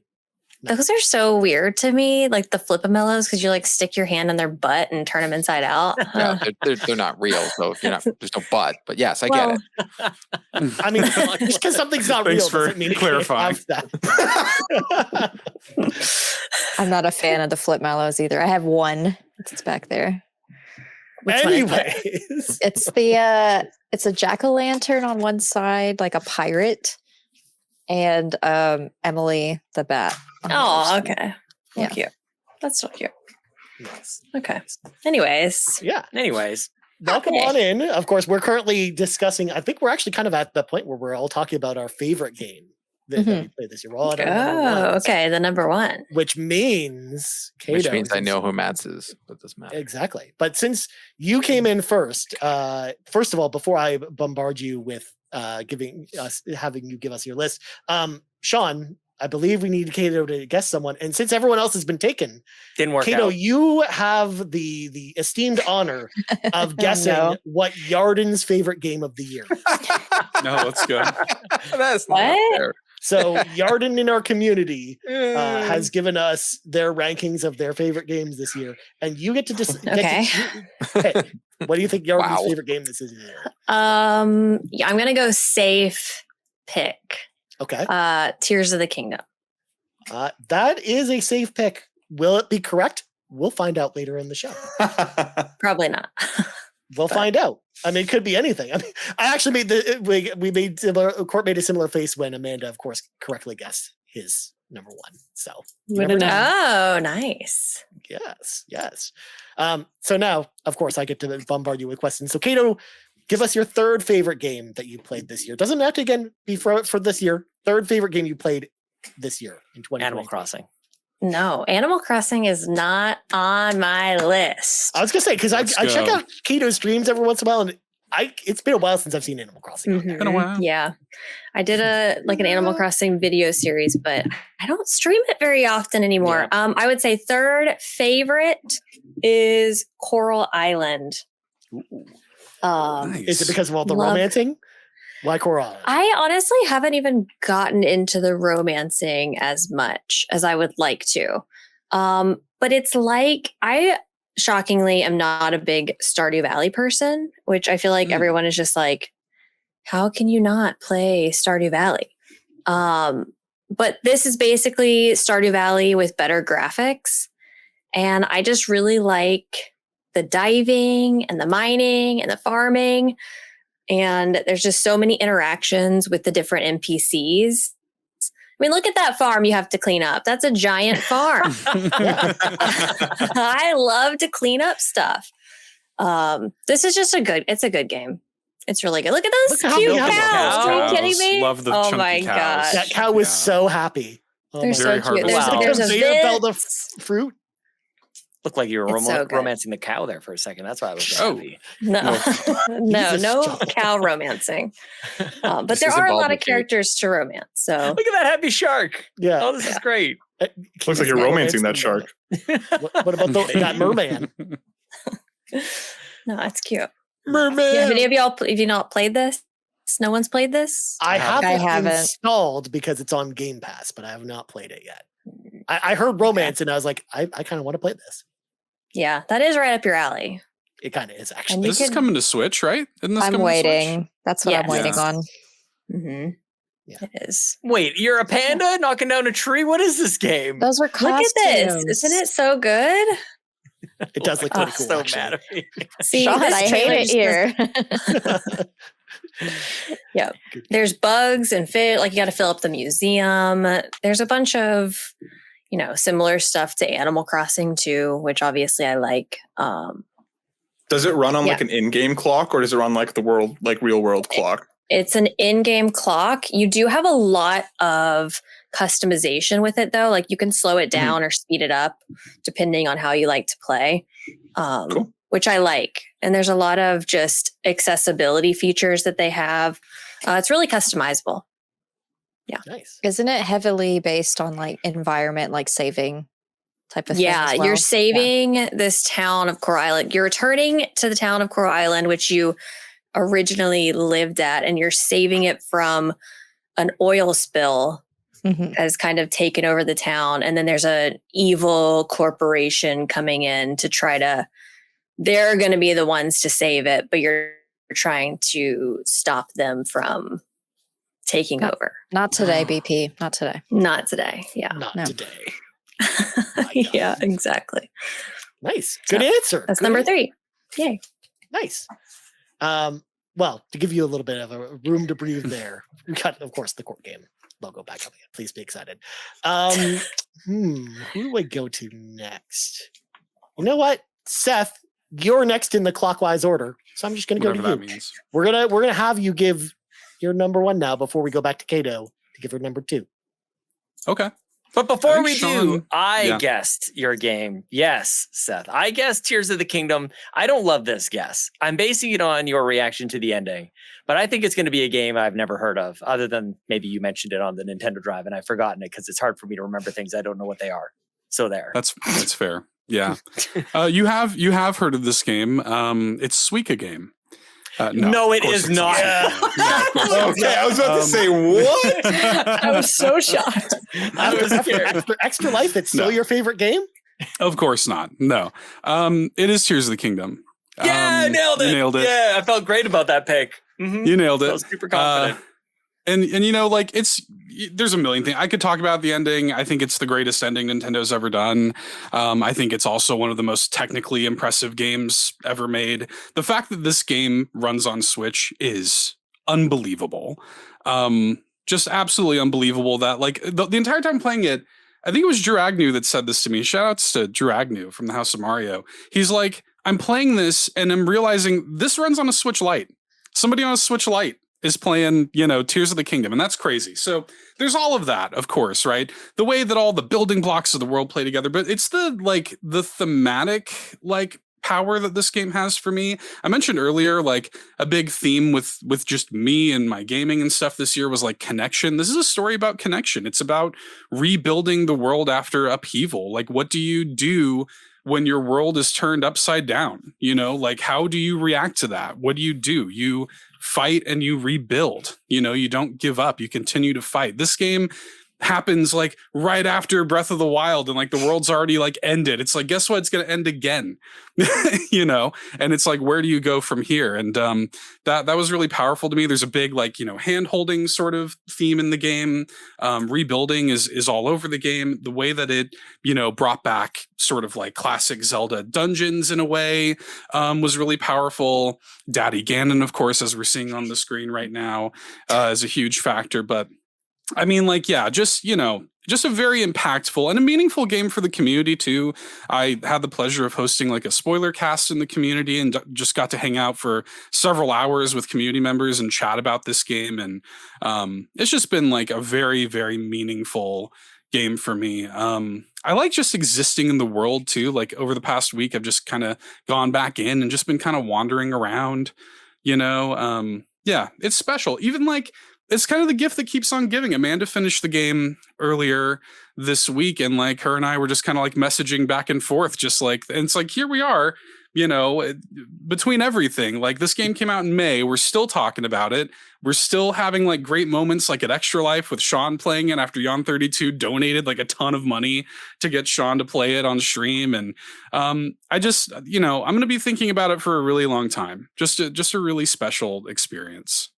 Nice. So. Good answer. Good answer. Yeah. That's a good game. That, very, very exciting. Coming in at number 9 on my list. I wish games I wish I played more. Feels like I'm missing out / plan for 2024. Do you though? Yeah, Sean, you like do you? Generally, you're never going to play any of these. No, he was Okay, just go around the horn. Everybody take your bit. Steal it. I can just steal it. Yeah. Just do you even play games, bro? That's a t-shirt. Fake gamer boy. Pretty soon. It'll have the t-shirt itself will also have Sean's list of games, right? Just on the back, the entire list. Like a band t-shirt, like a tour t-shirt. Yeah. And it's got dates next to it. Yeah, just every time he goes to the library. Exactly. Like my tour date's coming up next year. Make it out exactly. of this list. It's number 9 for God's sakes. I didn't say it was number 1. Yeah. Holy cow. Okay. For sure. All right. Before we go any further, we need to say goodnight to Court. Because Court, you were signing off for the night. Thank you again, Court, for coming out tonight. Court, any final thoughts before you head out? No, just everybody have some great time. I know I'm right about Matt's number 1, and so far we've been getting a lot of people right on picking the number 1. So that, I guess I know Amanda was guessing, but still you got it. So, and then Sean was, he obviously paid attention when Seth talks sometimes because he can't remember. Sometimes. Yeah. Matt, I could have picked his number 1, 2, and 3 because he's like every week before the show, he pretty much tells me how it's been moving all year. What's his number 1 game. So, it was pretty. We call those the Matt Power rankings. The Matt Power ranking. Mm-hmm, yes. Yeah. Mm-hmm. But that 19 inches beside him is going to get dangerous. Oh, it's true. It's true. All right. But good night to everybody. And, if you're up at 5 a.m., I'll be awake. Love you, buddy. Bye. Yeah. Love you, Court. Bye. Bye. Bye. All right. Moving on. Because we got to keep this train rolling. Kato, we are back to you. You need to catch up to the number 1s now. I know. What is your second favorite game that you played this year? Okay. All jokes aside, I almost did pick Watermelon Game. Oh, no. Let's go. That's just a good game. So honorable mention to that.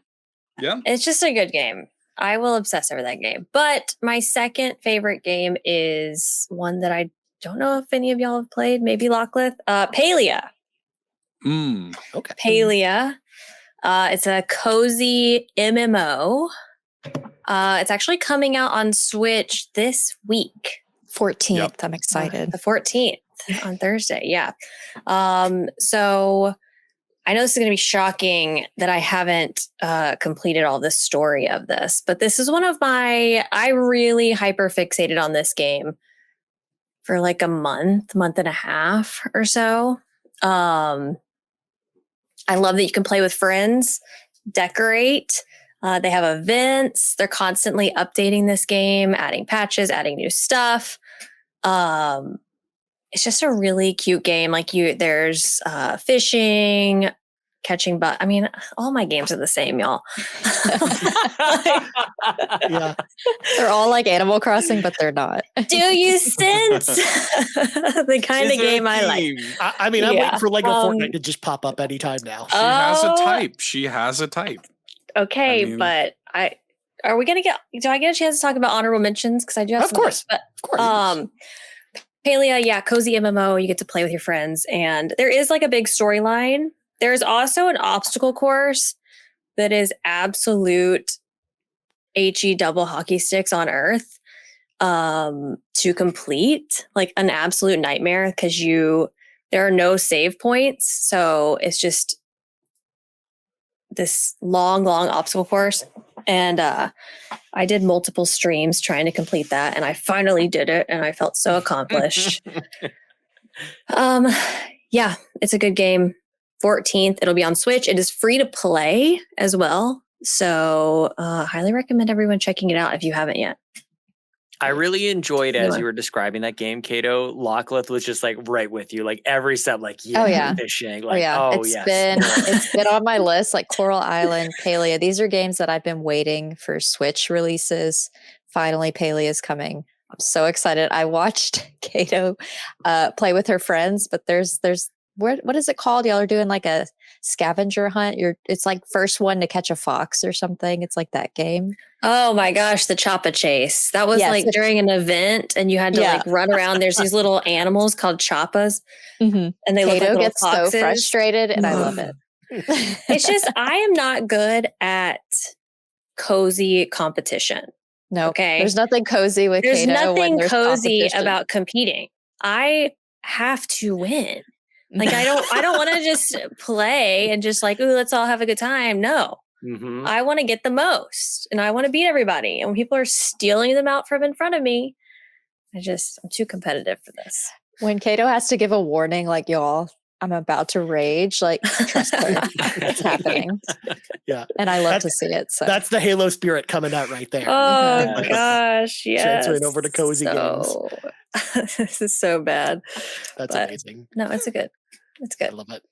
Good answer. All right. Well, before we move on to Luck List number 1, because she's next in the turn order, we're going to go back to the community because I still got all of these to go through, and we need to go through some more of these. So we're going to start with Black Wyver, also at Black Wyver on all the things. Black Wyver's third favorite game of the year is Oxenfree. Had purchased this game last year when it was on sale for 90% off. I hadn't really understood what the game was about, but Jonathan Dornbush couldn't stop raving about it on Podcast Beyond, so I gave it a try, and it really took me by surprise. Very unique gameplay supported by a good story. Also, it's perfect length. It doesn't overstay its welcome at all. Their number 2 game is Ghost of Tsushima. Finally played it this year. Such a beautiful game and a fantastic story too. I can now understand the love that this game gets and deserves. And their favorite game of all time of this year, not of all time, is Star Wars Jedi Survivor.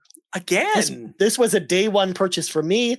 I encountered it only one bug during my playthrough. Extremely lucky, I guess, in brackets. Great game. Thoroughly enjoyed it. The story was a little predictable, but it had some fantastic gameplay. Yeah, lots of love for Jedi Survivor, Sean. You and I are both playing that game right now, so yeah, it's exciting. Shout out to folks who finished Ghost of Tsushima this year. Shout out Black Wyver. Yeah. Okay, all right. Look, the year's not over yet, Matt. The year's not over yet. Let me cook. The year's not over yet. Let me cook. Spending more time just standing in Tears of the Kingdom and doesn't finish the game. Let me cook. He's like spinning the camera around, so it's like there's no other game I could possibly be playing right now. Everybody sleeps on you, boy. Everybody be sleeping on me. Let me cook. All right. Yeah, he'll get there. All right. Also, Black Wyver quickly says, huge thank you to everyone at Carpool Gaming, also for supporting such a great community on the Discord. Much love.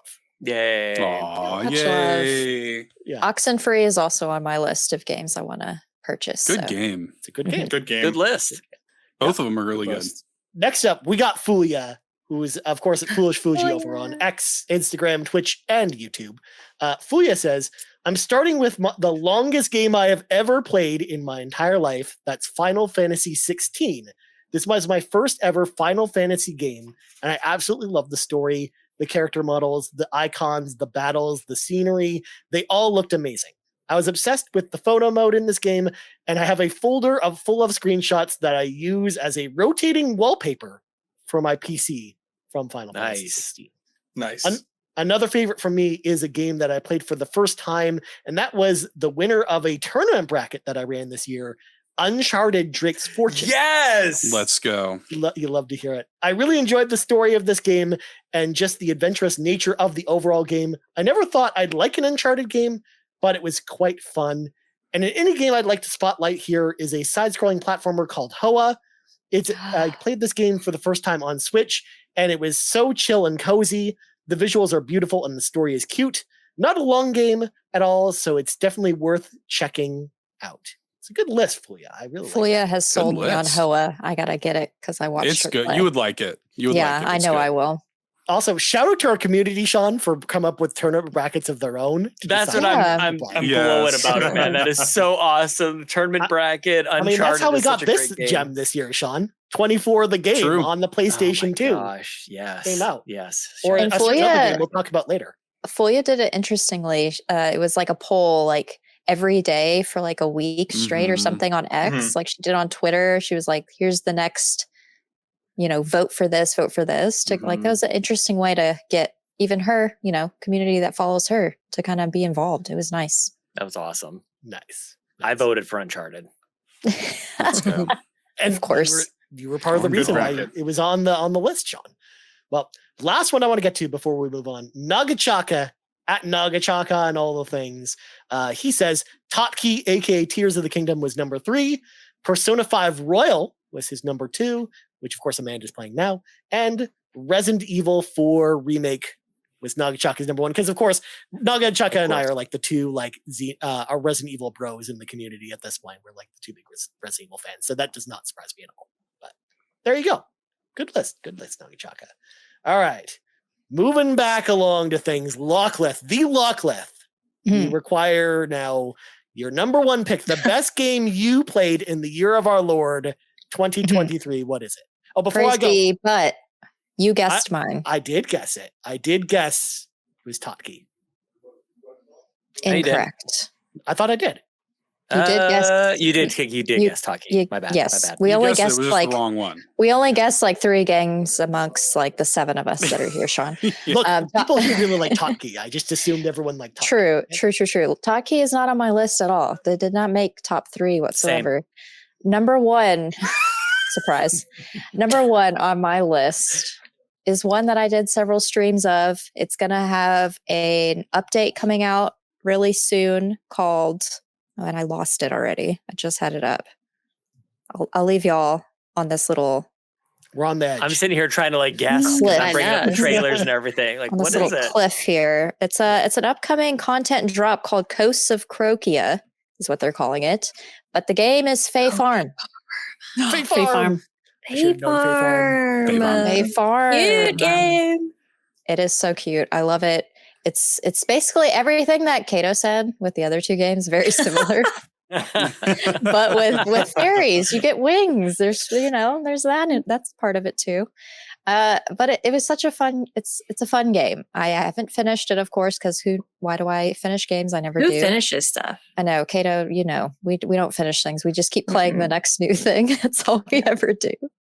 But this game is so cute. It's just so fun. There's different biomes.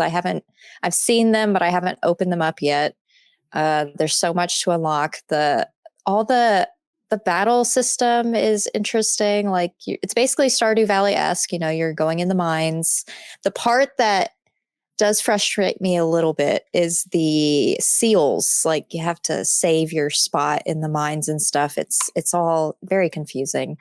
But it does something that a lot of farming sims don't, which is you don't have to change your tools when you're doing stuff. You just walk up to a tree and you automatically have your axe out. Like you don't.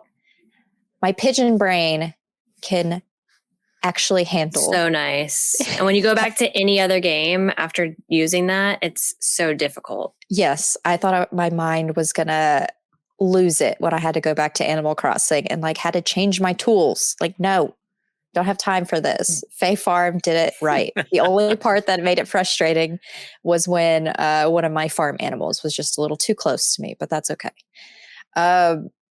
Yeah, such a fun game. I had to add it to the list. I streamed it several times. I'm going to stream it in the new year. I'm not done with this game yet.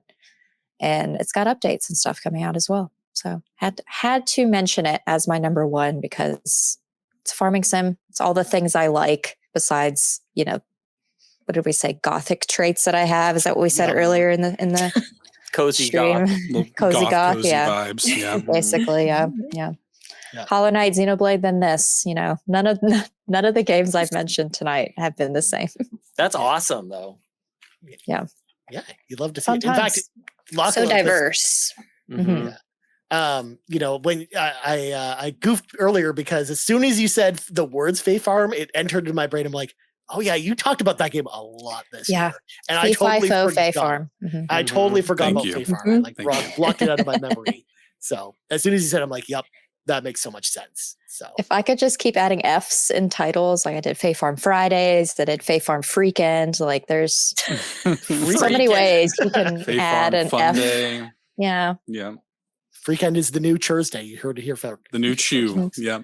Yeah. Nice. Good pick, Lachla. Good pick. All right. Next up, Matt, the center of attention in the middle there. Court guest from Matt. And I believe Court guests Spiderman, right, Sean? Yes, Spiderman. Yes. Yes. Spider so Dash Matt, Man. Was Court correct? Is Spiderman 2 your favorite game this year, or what was it? As if there was any other answer. Yeah, Spider-Man 2 is my game of the year this year. I absolutely adored it. I really didn't think it was going to dethrone Baldur's Gate coming into it. And not for any reason. I knew Insomniac was going to deliver on this game. I knew that the pedigree behind it and how much I loved the first one. I knew that Spider-Man 2 was going to be in my top 3. But after Baldur's Gate, I was like, there's no way. And then the more I sunk my teeth into it, the more time I spent with it, the more I was back with those characters in that world. It was just like, listen, Baldur's Gate 3 is a better game, but Spider-Man 2 is my favorite one. Everything from the story to delivery, Yuri's performance across this game was just incredible. Like the way that he carried this entire game was phenomenal. Venom's story arc and Venom being one of my favorite villains was great. Sandman, awesome. Like there was just so much love here. Craven was solid, but just being back in this world, how much they already delivered on a fantastic traversal system in the first one, and they just elevated it with the wingsuit in this one. Just how much joy I got playing this game. And I think this game, more than any other game this year, just nails fun. Like just anything that you're doing in that game is just an enjoyable experience, whether you're moving across the map, whether you're in a fight, whether you're ingrained in the story. And like Court mentioned, the side content, they really listened to a lot of the feedback, which was, the first game side content didn't deliver in the way that people were hoping that it would. And this one, there was one side mission. Outside of the one, there's one that a lot of people talk about for being super emotional and hitting a lot of people hard. And yes, that game, that mission was beautiful. But there was one that just really nailed what Spider-Man is. It's just this everyman hero where you're having a conversation with an elderly man in a park, and he's just telling you about his life. He's suffering from dementia and Alzheimer's, and he's like losing the bits of memory that he has left. But that was a place that he'd like to sit with his wife, and you're just having a conversation. There's no drama, there's no bad guy to fight, there's no anything, but it just delivers in such a poignant, heartbreakingly beautiful way. And just everything that came after that, I absolutely adore this game. It is one of my favorite games of all time, and for it to stand above what was Alan Wake and what was Baldur's Gate 3, Spider-Man 2 is 100% my game of the year. And I loved every second of it. I want DLC. I want more of this game. It was so good. I loved it. Nice, man. Nice. Yeah, I mean, especially being the biggest Spider-Man fan here, like it makes perfect sense to probably be up there, especially with how good the game is. So yeah, glad to see it up there as well. So there we go. 2 picks for Spider-Man so far in the running for Carpool Gaming's game of the year, if we actually were to crown one, which we don't do here. No mention of Mario Wonder, by the way, which came out on the same day. Big day, that October 20th. Mario Wonder, Spider-Man 2. I put together a top 10, Sean. It's not even on my top 10. What? Really? Yeah. Man, that's surprising for you, Seth, in particular. But I mean, I liked it. And Sean, I need to correct you. Some might call that a Spider Wonder. That day, that's true. Spider Wonder. That was a thing. We made a T-shirt for it. Mm-hmm. But yeah. Anyways, moving on. Sean, since you pointed to yourself, I'm going to go to you next. Oh, I was pointing at my Anyway shirt. No, it doesn't matter. No, you put yourselves into it. I'm happy to do it, Ryan. This game did not come out this year. It came out last year. We are getting Amiibo for this game next year. So this is like a 3-year run. Wait, or none other. I guessed yours. I'm sorry. I'm sorry. Incorrectly, it sounds like. I guess the Xenobabe 3 was my guess. Did guess Xenoblade. I actually already marked it as green on the spreadsheet. So okay. That's I'm why. fully green. Sweet. Yes. Good job, Lachlan. way to go. Totally guessed it. I haven't even finished this game yet, but like, I don't know, man. Like I'm just, you nailed it as far as the reason I'm guessing it or I'm picking this one is just its impact on the community. So when I think about like gaming this year, like there's nothing even close to what is happening with Xenoblade 3 right now. I've never been a part of anything like this. I've never seen anything quite like it, where a game that came out a year and a half before like comes up out of nowhere and goes like, so we're all obsessed with this right now, right? Like that's what's happening. We're all just gonna play this together and we get to be on this journey in a game that is genuinely good also. Like it's not like Watermelon Game where, you know, a lot of the things I just said could be said about Watermelon Game comes up out of nowhere. Like what is happening is taking over the world. That one, by the way, number 2 on the list of games of why did I play these so much? Number 2. That was What? I'm so glad you came up with a list. I have another category. I have another list. God. I'm introducing in this moment games that I said, why did I play this so much? Number 1 game, The Last Story was number 1. Why did I play that game so much? You played it a lot because it's good. It's the nope, wasn't good. Number 2 game, Watermelon Game. Number 3 game, Alien Isolation, which the answer also to that a good question, game. Why did I play that so much was because of the tournament bracket, of course. But I'm sidetracked and I will stay focused. Xenoblade Chronicles 3, genuinely great game, runs wonderful on Switch. The music, as Seth mentioned last year in mentioning this as his number 2 game, absolutely top tier. And I'm in it. I'm totally in it. I will not be abandoning this game at all. And I love that we have, even as we speak, people jumping in, playing either the 3rd game or the 1st game. You mentioned Jace a little bit earlier. Shout out to Jace, by the way, Backeridge on YouTube, just doing his YouTube channel. He's making his thumbnails for Xenoblade Chronicles 3 using Microsoft Paint. And it is awesome. It's everything you would imagine it to be. You should definitely go check it out. The best thumbnails I've ever seen. But I can't wait to dive into this more. The world, the characters, all the, you know, stereotypical things that you say about these types of things. It's the game and also the journey that we're all on. Like, I'm so happy to say that Xenoblade Chronicles 3 is my game of the year for 2023, just because of all the other stuff that comes along with it, including the fact that it's a good game. So shout out to Xenoblade, man. And all the Xenobabes out there. Shout out. I was going to say, there's a new Xenobabe every single day, Sean. That's how this works. Still merch you can buy, y'all. Have some Yeltley. It'll still be up by Treat the time yourself. this episode goes up. Yeah, I still got to buy mine. And I am going to get the white t-shirt and tie-dye it. I'm doing it. Yeah. You're gonna have to I don't know how to do that. You're gonna have to beware. dear God. They're gonna lure you into the Xenobabe movement with Xenoblade Chronicles 3 if you're not careful. So great. Yeah. Kato's like, Kato no. could not care less. No. It's not. She's like, that's an easy Too pass. much. It's just She called too out much. sick last year when it happened. She called out sick. She was like, forget this game. I'm done. I can't. Just get me out of here. Yeah, I can't. I can't with Xenoblade. I don't know. In another life, I think I would like it, but I just don't have time for that. That's why I'm basically time only for playing it that. on my lunch breaks, and that's it. And even then, Yeah.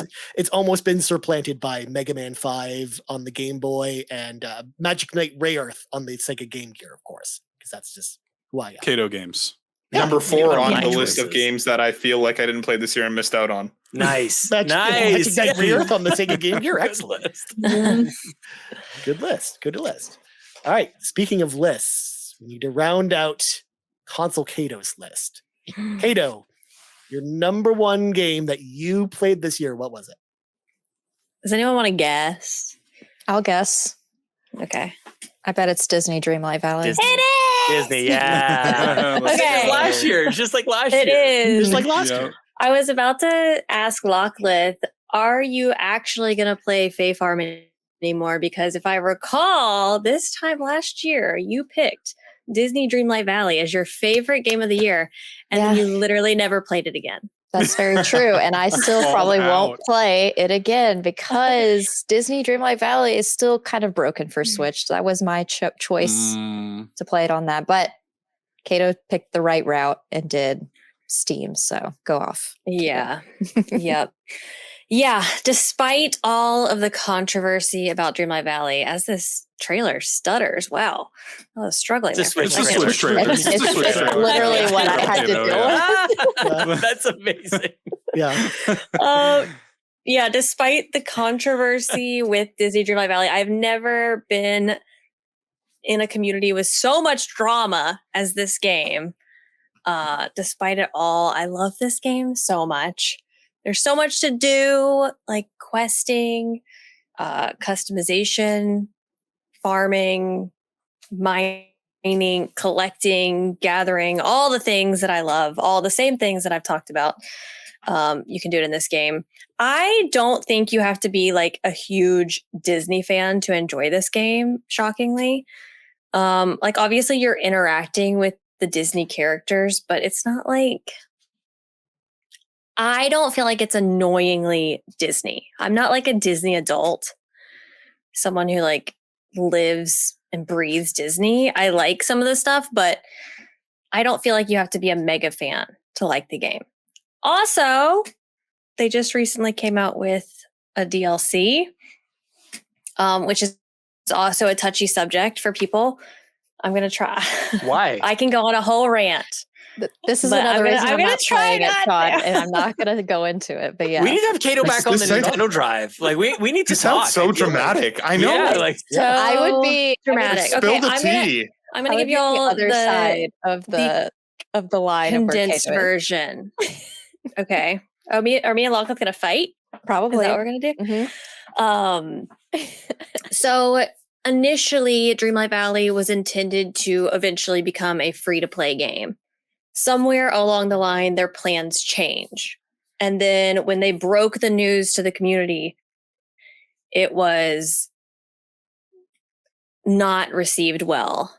And I think I understand people not receiving that well because they were expecting this game to eventually be free to play. That's just not the way that I look at it. I mean, because I think that they know the ins and outs of this game and why they chose to not make it go free to play. Yes, Matt. Sorry, question. There was Yes. like that founders pack or whatever initially, right? If you bought that, did you then get the game when it eventually launched in a paid model? You had it. Yes. So if somebody was playing free to play and then the game came out, were they then forced to buy the game if they wanted to keep playing it? If you hadn't bought the founders pack? No one was ever playing it free to play. It was in early access until December. Was it December 5th or December? It was just recently that it came out of early December, early access. Gotcha. So before they came out of early access, they decided, hey, this is not going to ever be free to play. Like, whatever. And I will say, I think a lot of the controversy too is that there is an in-game, there are microtransactions within the game. However, they have a weekly event that you can participate in to earn the currency for the microtransactions. And not just a little tiny bit of currency, a lot of currency. Like I can earn like $5 to $10 worth of the currency for participating every week in this. So I think people are frustrated that there's still these microtransactions in a game that's not free to play, despite this not being the only game that does that. And despite you not having to participate in the microtransactions. So that's kind of my unpopular opinion on that matter. And then I think people got frustrated too that they now have this DLC that is also something that you pay for. It's $30 for the DLC, but it unlocks like basically a whole new game. Like you're in this whole new map that's the same size as the other map with new characters, new materials, new items, a new storyline, like all these new things. And I think everyone just expected it to all be this free game. However, I think what people don't realize or what they don't think about is that just because it was going to be a free to play game, they weren't going to give you all this stuff for free. Like this was going to be microtransactions. So no matter what, you were going to be paying for this. Like paying for it in a DLC or however they want to do it is no different to me than having to buy Eve, the character, with a microtransaction. I don't know. I support their decision to do this, and that is not the popular opinion, so I'm probably going to get heat for this because I do every single time I do it. Anytime I defend it, it's just I mean, the lose their alternative mind, is but- Animal Crossing. You don't get anything. Like you're just Exactly. No I was gonna updates make at that all. exact point. Mhm. Yeah, no updates at all for Animal Crossing. Yeah. Yes, Amanda Amanda. from I have a quick Festival. question. Yes. A quick question. So I played Palia for a little bit and realized that the items to purchase in Palia were just like so expensive. So do you find that even though there are microtransactions in Disney Dreamlight Valley, are they like to the sense where it's like, okay, it's not really that bad as opposed to, what was it, like Palia, like things were like $30 to get like a pack of coins, at least at one point when I was in there. Yeah. The cosmetics in Palia are definitely the most pricey out of any of the cosmetics in the games that I play. I don't know if I would consider them cheap, but I do think that they do come back. Like they have a rotating shop. So it's not like you have a week to get it. And if you don't get it, it's gone forever. Like it will come back in the shop. You have another opportunity to get it. And because you can earn the currency in game, like I initially purchased, like I had moonstones that came with the game.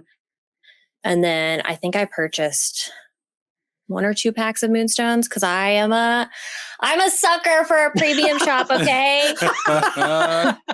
If it's a premium shop that's done well, anyways, for sure. I love a good premium shop. But ever since Dream Snaps is the name of the event, and all you do is you take a photo, people vote on the photo throughout the next week, and then you earn your moonstones this way. Ever since that, I've not had to purchase a single moonstone. And I just buy everything in the premium shop and then go about my day. Yes. Follow-up question. Can you use the moonstones to buy the next? Are there battle passes? Or like a content pass? Can you use the moonstones that you collect from the events to buy the battle DLC. pass? Or is that what? The battle pass, yes. Yeah. Okay. Yes. Cool. Yep. They have something called a star path, which is the battle pass. And that comes with like more cosmetic items. See, I told you. Press conference on Dreamlight Valley right now. Well, because like I played a bunch of Dreamlight Valley when it first hit on Game Pass, and I really enjoyed it. I played it for like a month, and I was having a ton of fun with it. So that's like I'm curious where it's gone since then. So I'm genuinely curious. Yeah. Yes, you can use moonstones to purchase the star pass, and then within the star pass, you can earn back more moonstones and almost recoup your entire amount of moonstones that you spent.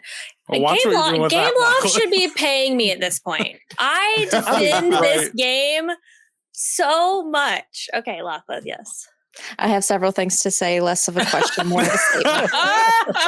So I would like to say I'm not completely negative on it. I understand. I'm not one of those people that is completely upset. You're not going to come for me on Twitter? No, of course. I've never come for anyone on Twitter, please. Who has the time?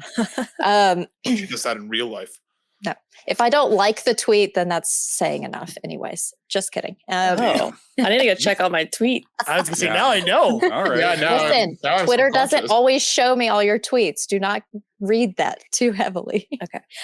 What I'm going to say is I understand that they decided to come back on what they were saying. I understand. They're a company.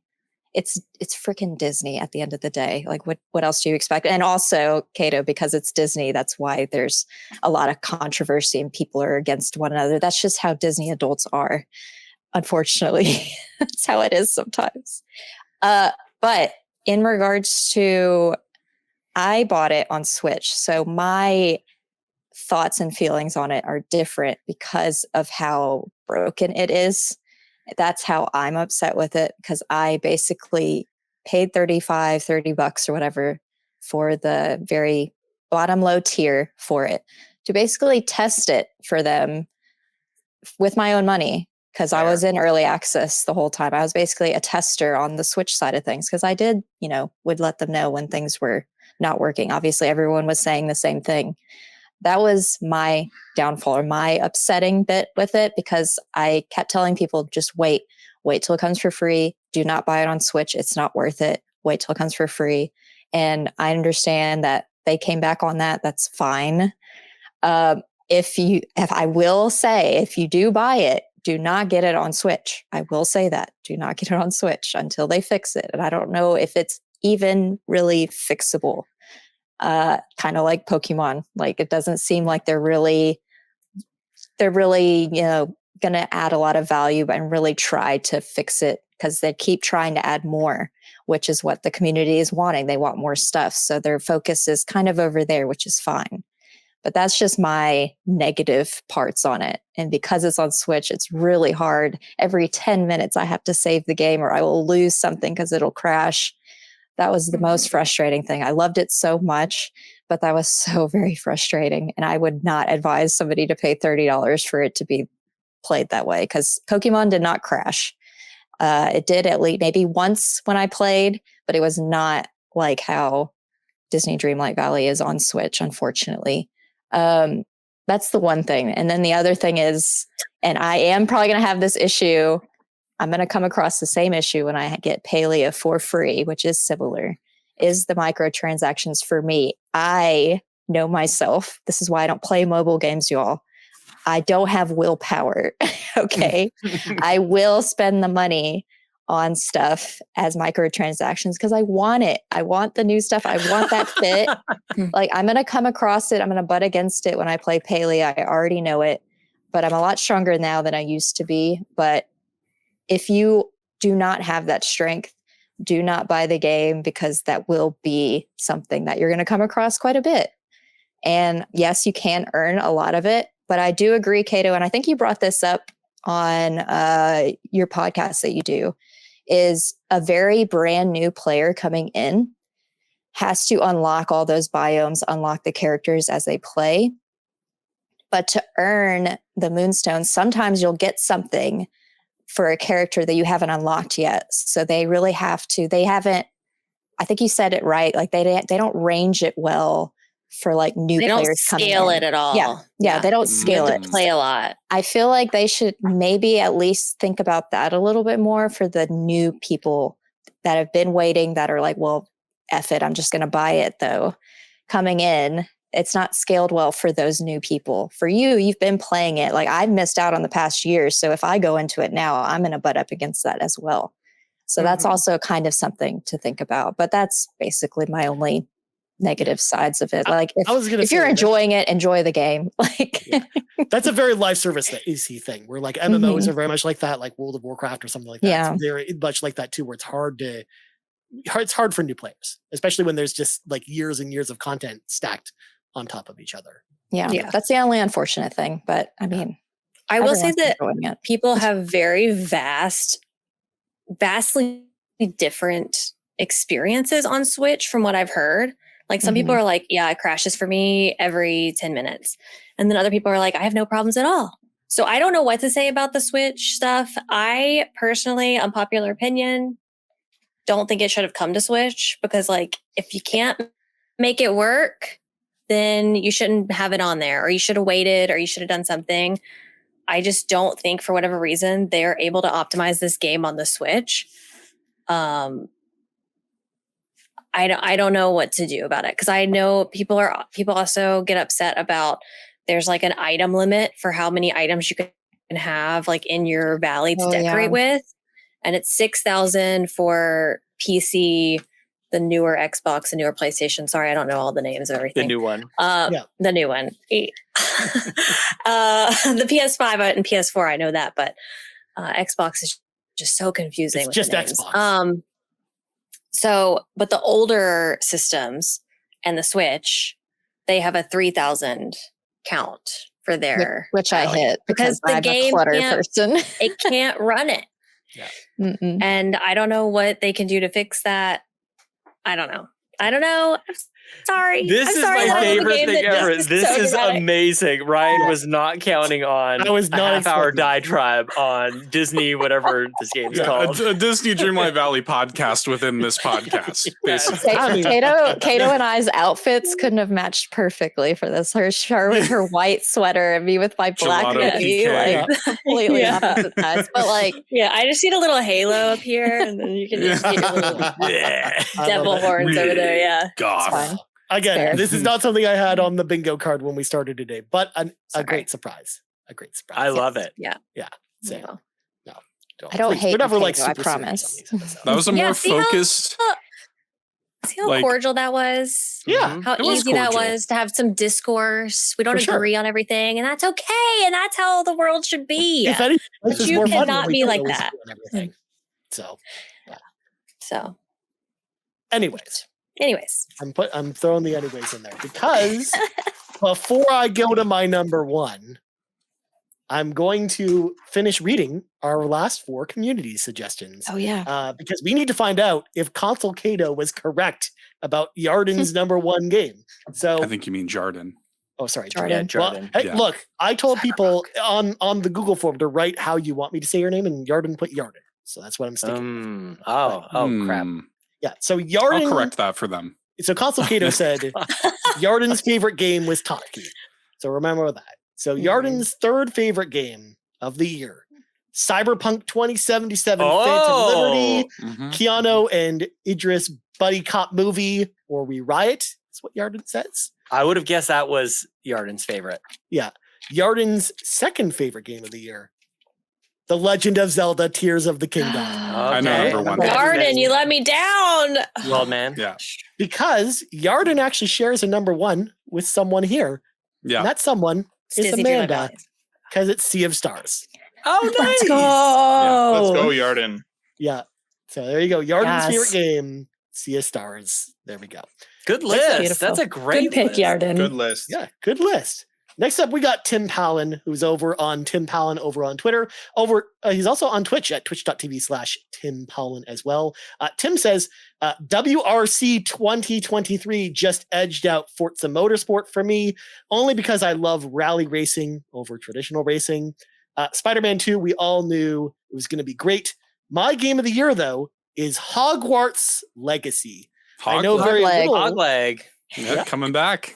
I know very little about Harry Potter. I'm not in that demographic, aka I'm old. I had no idea though that how this game would grab me. I love the story, exploration, and gameplay.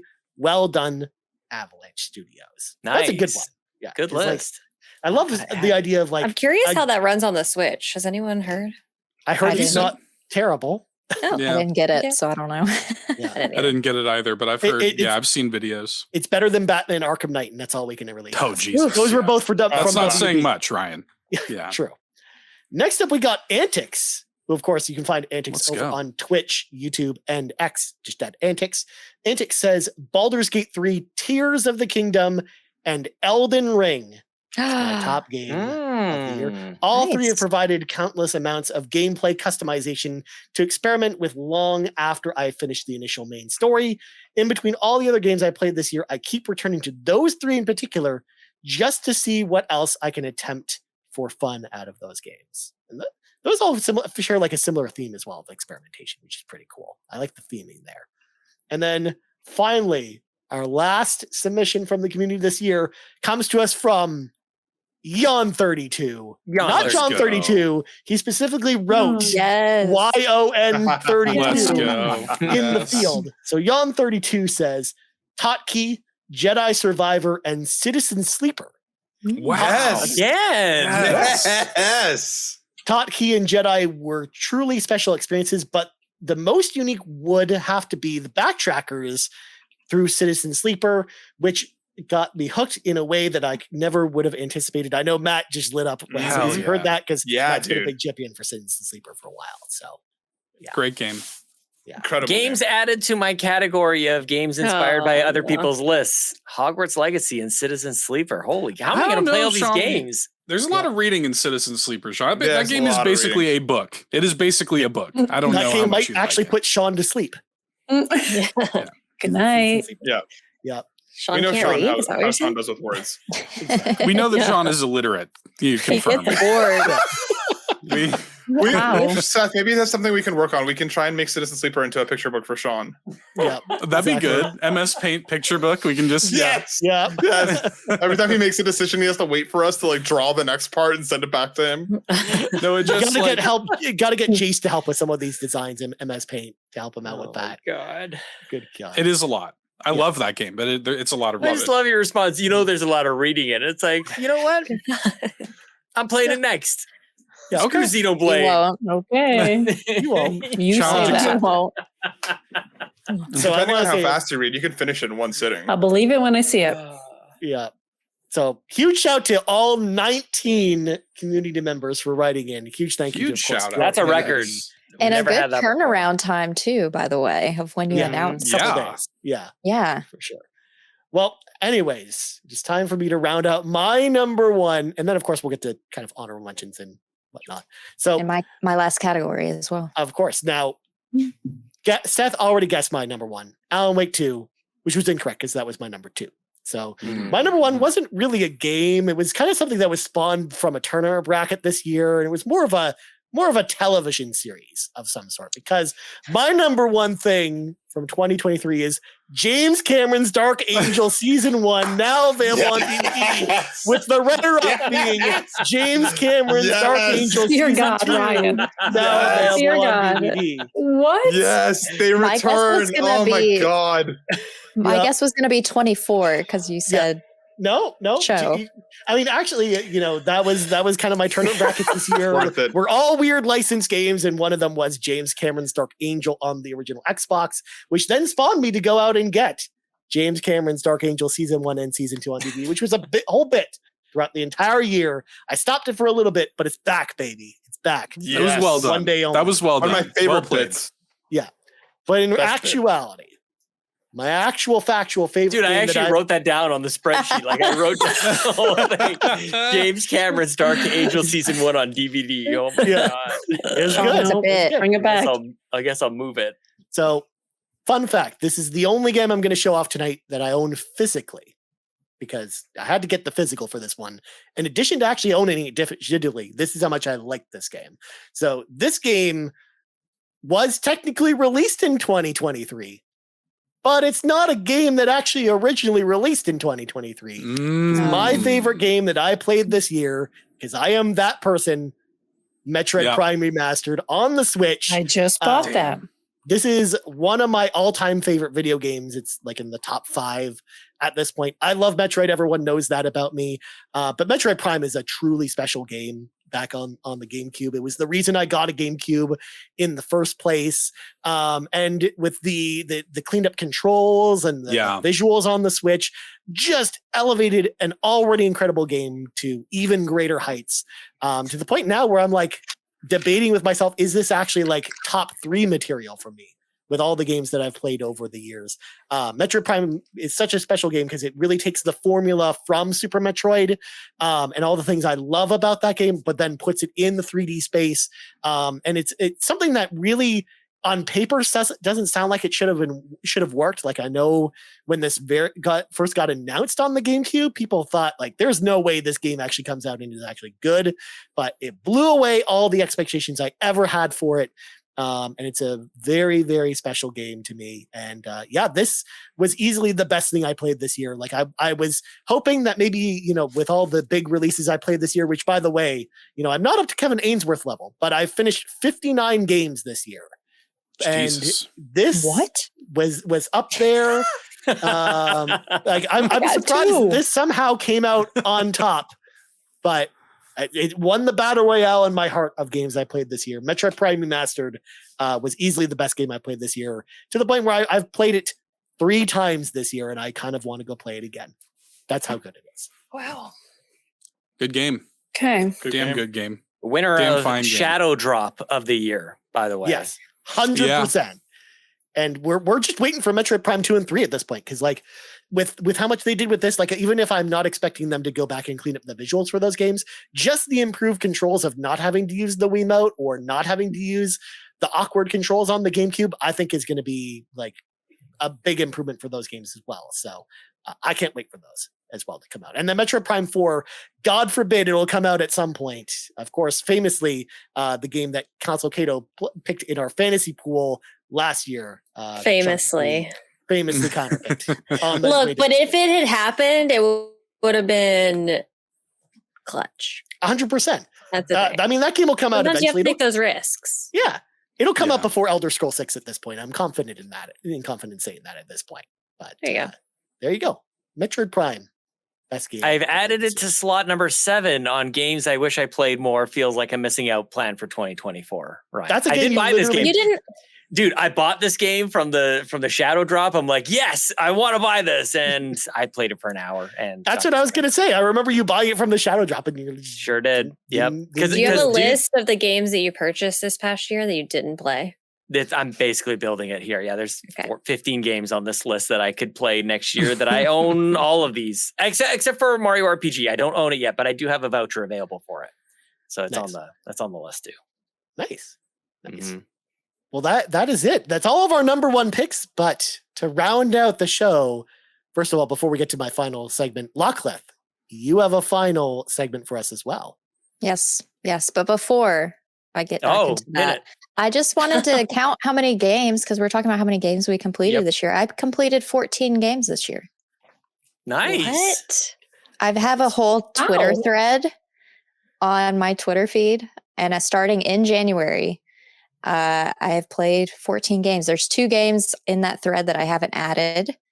But so there'll be 12 when you count, but I have a whole thread that I've kept throughout the year. And that's a nice way to keep track of how many games. I was gonna say, I've been watching you do that all year, Lachlan, and I'm like, I thought to myself, that's a really good idea. I should do that next year. Yeah, do that. Yeah. My goal was to finish 12 a game a month, and I've exceeded that goal. So 14 games. Good job. Nice. Yeah, go you. A lot of some of those were shorter, like Garden Buddies was like an hour and a half, I think. Sure. In total. So some of those were shorter games. They're easy wins, but I'm surprised. Proud of myself. But anyways, welcome back to Lockless Auditory Categories.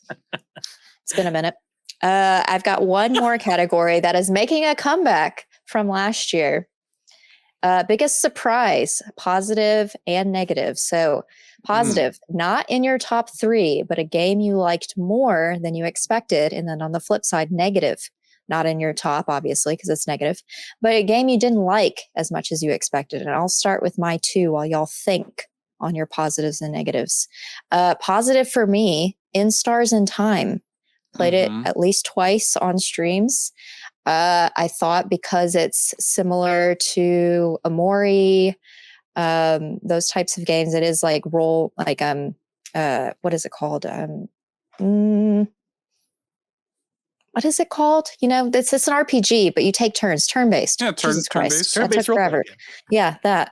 I didn't think I was gonna like it, but because of the dialogue and the fun characters, definitely was a positive. And then a game that I bought, have like a little thing on my shelf here that I thought I was going to buy, like play more. Played it once. Story of Seasons, A Wonderful Life. Bought it, played it once. I've got a poster here. Like I got like the premium edition, I guess. I wasn't really expecting to do that, but yeah, I had played it that one time and I haven't touched it since. That's my negative. Who wants to go first? Who has that one? I can go. I love how we all said that at the same time. Go ahead, Kato. Kato, go Okay, first. I'll let Kato go first. Okay. Game that I liked more than I expected. I'm looking through my lovely collection. I did too. Mario and Rabbids Sparks of Hope. Nice. Let's go. I actually really enjoyed the amount that I did play of that, and didn't expect it because that is not my typical style of game. Anything where I have to think, it's rough. It's rough for me to think and also play a game at the same time. So Tell me about it. A cute game, really good. And I actually have played the original Mario and Rabbids a little bit too. And I did at least recognize that this one felt better to play than that one, even if I can't tell you why. But like it did when I was playing it. I was like, wait a second. I feel like I could do more. I feel like maybe I just understood it better. I don't know, but you can wonder. It did feel better to play. And then game that I thought that I would like, I don't even know when this came out. Power Wash Simulator. That's a good one. I purchased. Yeah, I thought that I would really enjoy like the feeling of like removing all of the garbage on this stuff. No brain I think needed. that the controls, yeah, that exactly. That's why I thought I would like it. I think the controls are just garbage on the Switch. I cannot get on board. I think maybe if I had gotten it on my PC, I would have liked it a lot better. I think this has been my year of like, I feel like I'm a PC. You're a PC. You I'm a PC girly. PC player. Yeah, got her. Just as I look around at my 5 Switches over here, I'm a PC player. I don't know. I just didn't like it. Might just be a Switch thing, but not good. Pretty soon you're going to have that ultra wide monitor, and then your PC's going to be kitted out with all kinds of lights and stuff. It's going to be great. I know. The wired connection, of course. I'm Only already wired. trying to figure out if I need to get my OLED Steam Deck. Oh. Do I need? I have the original. Do I need an OLED? Yeah, you I do. can't believe you don't. I can't believe you're even asking that question after the Switch. Look. Without the Nintendo Drive, I've been a lot more reasonable with my. That is amazing. I like the like anti-testimony. Like my life has improved so much since. It's only You gotten say better that. from here. You say that, but I- you've got the pastel Joy-Cons, and you're what, a PC girly now? I do have both sets of See? pastel Joy-Cons. How could I say no to a pastel Joy-Con? I also have this beauty, but this was funded by my Mario. community. So, Oh, okay. and I had to get this one because the original Mario Red Switch was the last thing that we purchased for Bobby. And I always regretted not getting my own. And then I was just like, you know what? I need it. And then they funded it for me. And it was like this whole moment. That's awesome. And I also put Love that. a little Kato's version, Hell yeah. like Taylor's version, awesome. you know? Yeah. So, yeah, I have a lot of them, but they're collector's items, okay? I'm with you. You know, Yeah. okay. I support this. Like, Anyways. I'm not. Anyways. I fully support this. Glad to hear your life's gotten better since the, No. the Nintendo Drive. Since leaving the Nintendo I just Drive. said that I've been more reasonable. I don't really go through the eShop as much and purchase random stuff, but Yeah, I me think neither. I think it's because I've shifted my purchasing to premium Steam. shops. Mm. It's like premium. I'll scroll through like the Palea premium shop, and I'm like, what am I gonna buy today? Anyways, Well, Checking I'm making off up those for you boxes. on the show, Kato. good. Someone needs to do it. Yeah. It's gotten Bring bad. Seth, Amanda, and Lachlan down along with them. All right. Amanda, Amanda, you had you one, right? next. Okay, so game I purchased that wasn't in my top, or game that I liked that wasn't in my top, because there's 2. One, Octopath Traveler 2. I didn't, when I first booted up the game, I think I was expecting a Sea of Stars duplicate, and it wasn't. And it took me a little bit, but once I got into it and learned there was all these backstories and whatnot, I fell in love. But also a little honorable mention here, because I don't own it, Vampire Survivors, which we Yes! played Let's go. at Extra Life. I fell in love with the game, like completely. And then game that I thought I was going to like, but I didn't. Wait, I had one. I think Peje is up there. I'm sorry, Kato. I think that's one of the ones that I didn't really like. Oh, and I played Mario Wonder during Thanksgiving with my brother. Not a fan. I don't, something about it. Wow. Sean and I played it during Extra Life, and then I played it with She my was brother. I off was the like, Nintendo Drive. no. You're out. Mario and I just Don't be aren't. surprised. It doesn't work. Just wait. Wait. Ooh. Well, me next. My game I was surprised by that I was not expecting to like, but I liked, because after hearing reviews about this game and playing the demo, which was for this game, which was awful, I was not expecting to like this game at all. This game being Forspoken on the old PlayStation 5. Okay. From Square Enix. This was a game I was not high on at all, but I saw it on sale for a pretty cheap price. And I couldn't resist at least giving it an actual go. So I gave it an actual try, and after a lot of the bugs and stuff had been fixed with the game, and I really enjoyed it. I had a great time with the magic-based combat, the weird story that was kind of like Alice in Wonderland. I actually had a lot of fun with Forspoken, a lot more fun than I was expecting with that game. And that game, even though it didn't make like my top 10. Like it was kind of on the cusp. It was the game that really surprised me the most this year. And of course, the honorable mention being, of course, this is too soon to kind of put this in the slot, but Fortnite. Yeah, I was really surprised to actually become a Fortnite fan over the last couple days. But all the stuff they've been adding to Fortnite, I'm just like, I'm kind of all in on Fortnite now. So that's kind of my honorable mention to that. And then the game that disappointed me the most is actually the same as Amanda's. It's also Mario Wonder, because I was really, really excited about Mario Wonder. And then I played Mario Wonder and I was like, well, this was not nearly as good as I was expecting, but it was at least better than new Super Mario Brothers games. So at least it's got that going for it. So there you go. Those are my two. I can hop in next. Game that I liked that I wasn't expecting to. Resident Evil 4 remake. I really liked the original, but I'm not a big Resident Evil person. I've tried both the 7 and 8, played some and then fell off. But like 4 had like a vice grip on me for a couple weeks. Like it was one of those games where it was just, like I was in. I could not stop thinking about playing it if I wasn't playing it. All I wanted to do was play more of it. Just really, really enjoyed it. I cannot wait to hop into the VR mode that just came out. I'm stoked to jump in and try that. But really, really, really ended up loving it. It was my number 3 this year outside until Alan Wake 2 hit. And game that I tried to play relatively recently, played a couple hours and just didn't grab me at all. And one that I was really expecting to was Talkie. I hopped in, played like 3 or 4 hours, and I was like, this is Breath of the Wild again with more physics, and I'm okay. And it just completely faded from my memory, and I went on with my life. And I was so excited about it. I was so very, very pumped to play it, and it just didn't connect the way that I think I was expecting it to. But yeah. Damn. Nice. Hot takes tonight. Hot takes tonight, everybody. Or Seth. Yeah, Or Seth. Okay, I'll I go. just need that disappointment.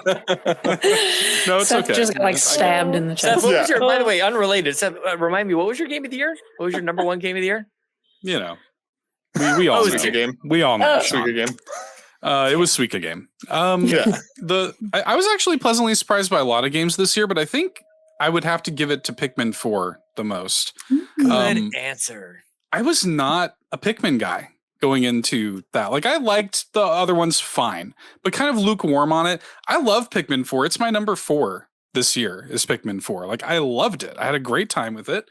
I was kind of blown away by like how well they made that kind of make sense for me and how much I came away enjoying it. And then like Mario Wonder is my most the one that I'm surprised that I didn't like more. I do like it, but it's, if you had told me coming into that game that it wouldn't even crack my top 10 this year, I would have been like, what the hell are you talking about? Yeah. It's like, I really, really like it, but there's a lot of missed opportunities with the game for me, but it's still, I do still really enjoy that game. It's just not, it did not like change my life, and maybe I came into it with like romanticized expectations, but yeah. Y'all are really selling this Mario Wonder to me. I have yet to buy it. I've been waiting. No. 3 of y'all are like, just think about it. Just think about it. Poo-pooing on it. I liked it. It was fun. Expectations are just high, I think. I was just going to say, like, I think that Seth and I both fall into the same camp where it's not like either of us hate the game. We actually both, I think, really like it. It's just, it's disappointing when you consider just how much potential there was for it or how excited we were.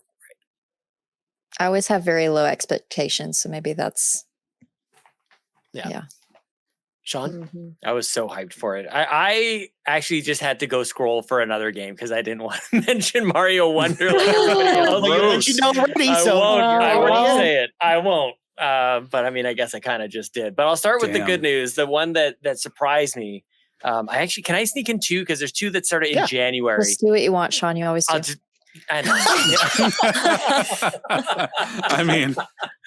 Good God. How many lists do you have coming in tonight? God. Oh, it's fine. We're quickly approaching the 4-hour mark on recording. It's fine. That was incredible. Sean's on his last heart. Next one. It's flashing. It's getting lit up tonight.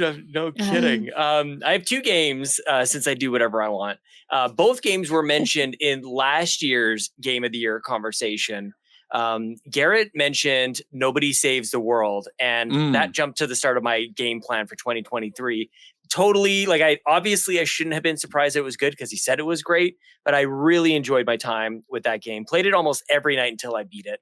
And the other one is a mobile game, Marble Snap. And I played that for months and bought battle pass after battle pass with that game. It was very fun until I decided like, I'm never going to touch that again. That seems to be the thing with Marvel Snap, Vampire Survivors, Suiki game. Like I'm totally head over heels with it. It's got me. The dopamine hit is happening. And then I've got to like kick it like a bad habit, which it is.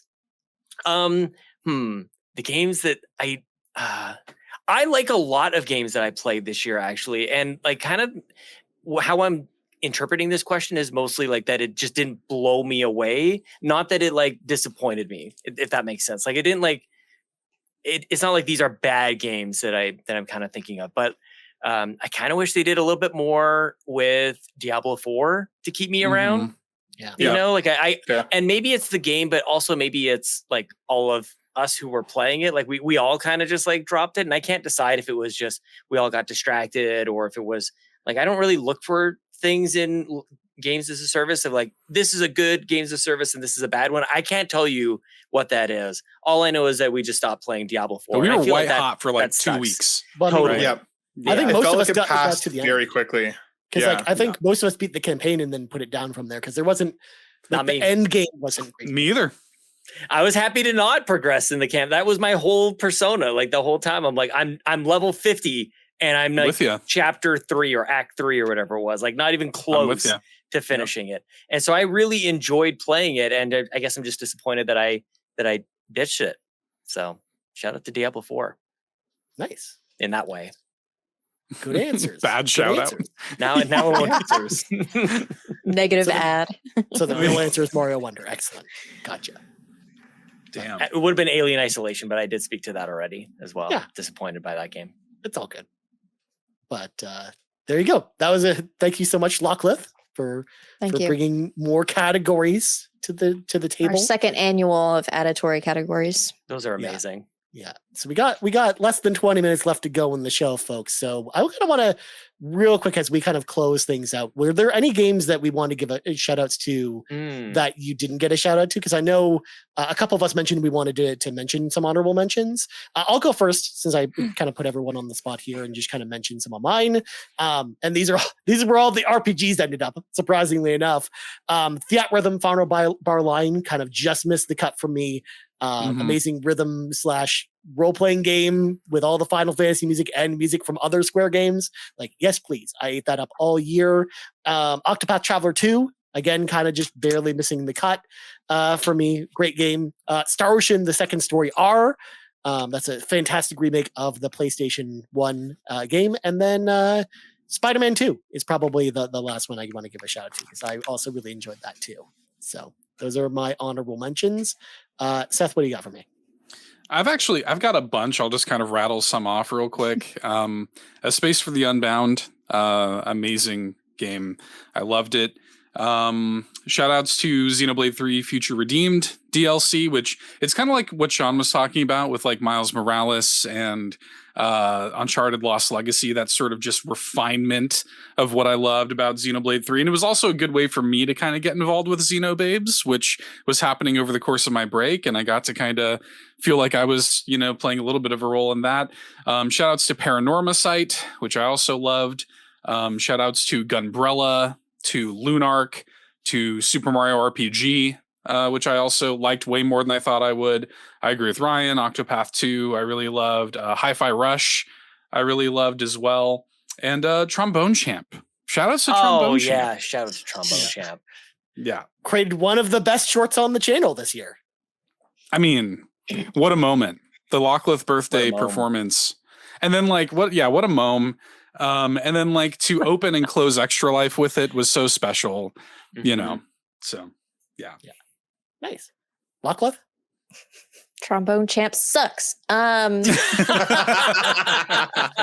gonna start with this was very close to being on my list of top 3. Garden Buddies. I only didn't add it because it is a very short experience. I finished the game but it made me tear up. It came at a time where my fur baby, my first doggo that I had as an adult, passed away. And so it was like a huge like deal. All these little tidbits of like breathing exercises, like just the game itself was just so cute and just had a little mome in my life that I won't forget.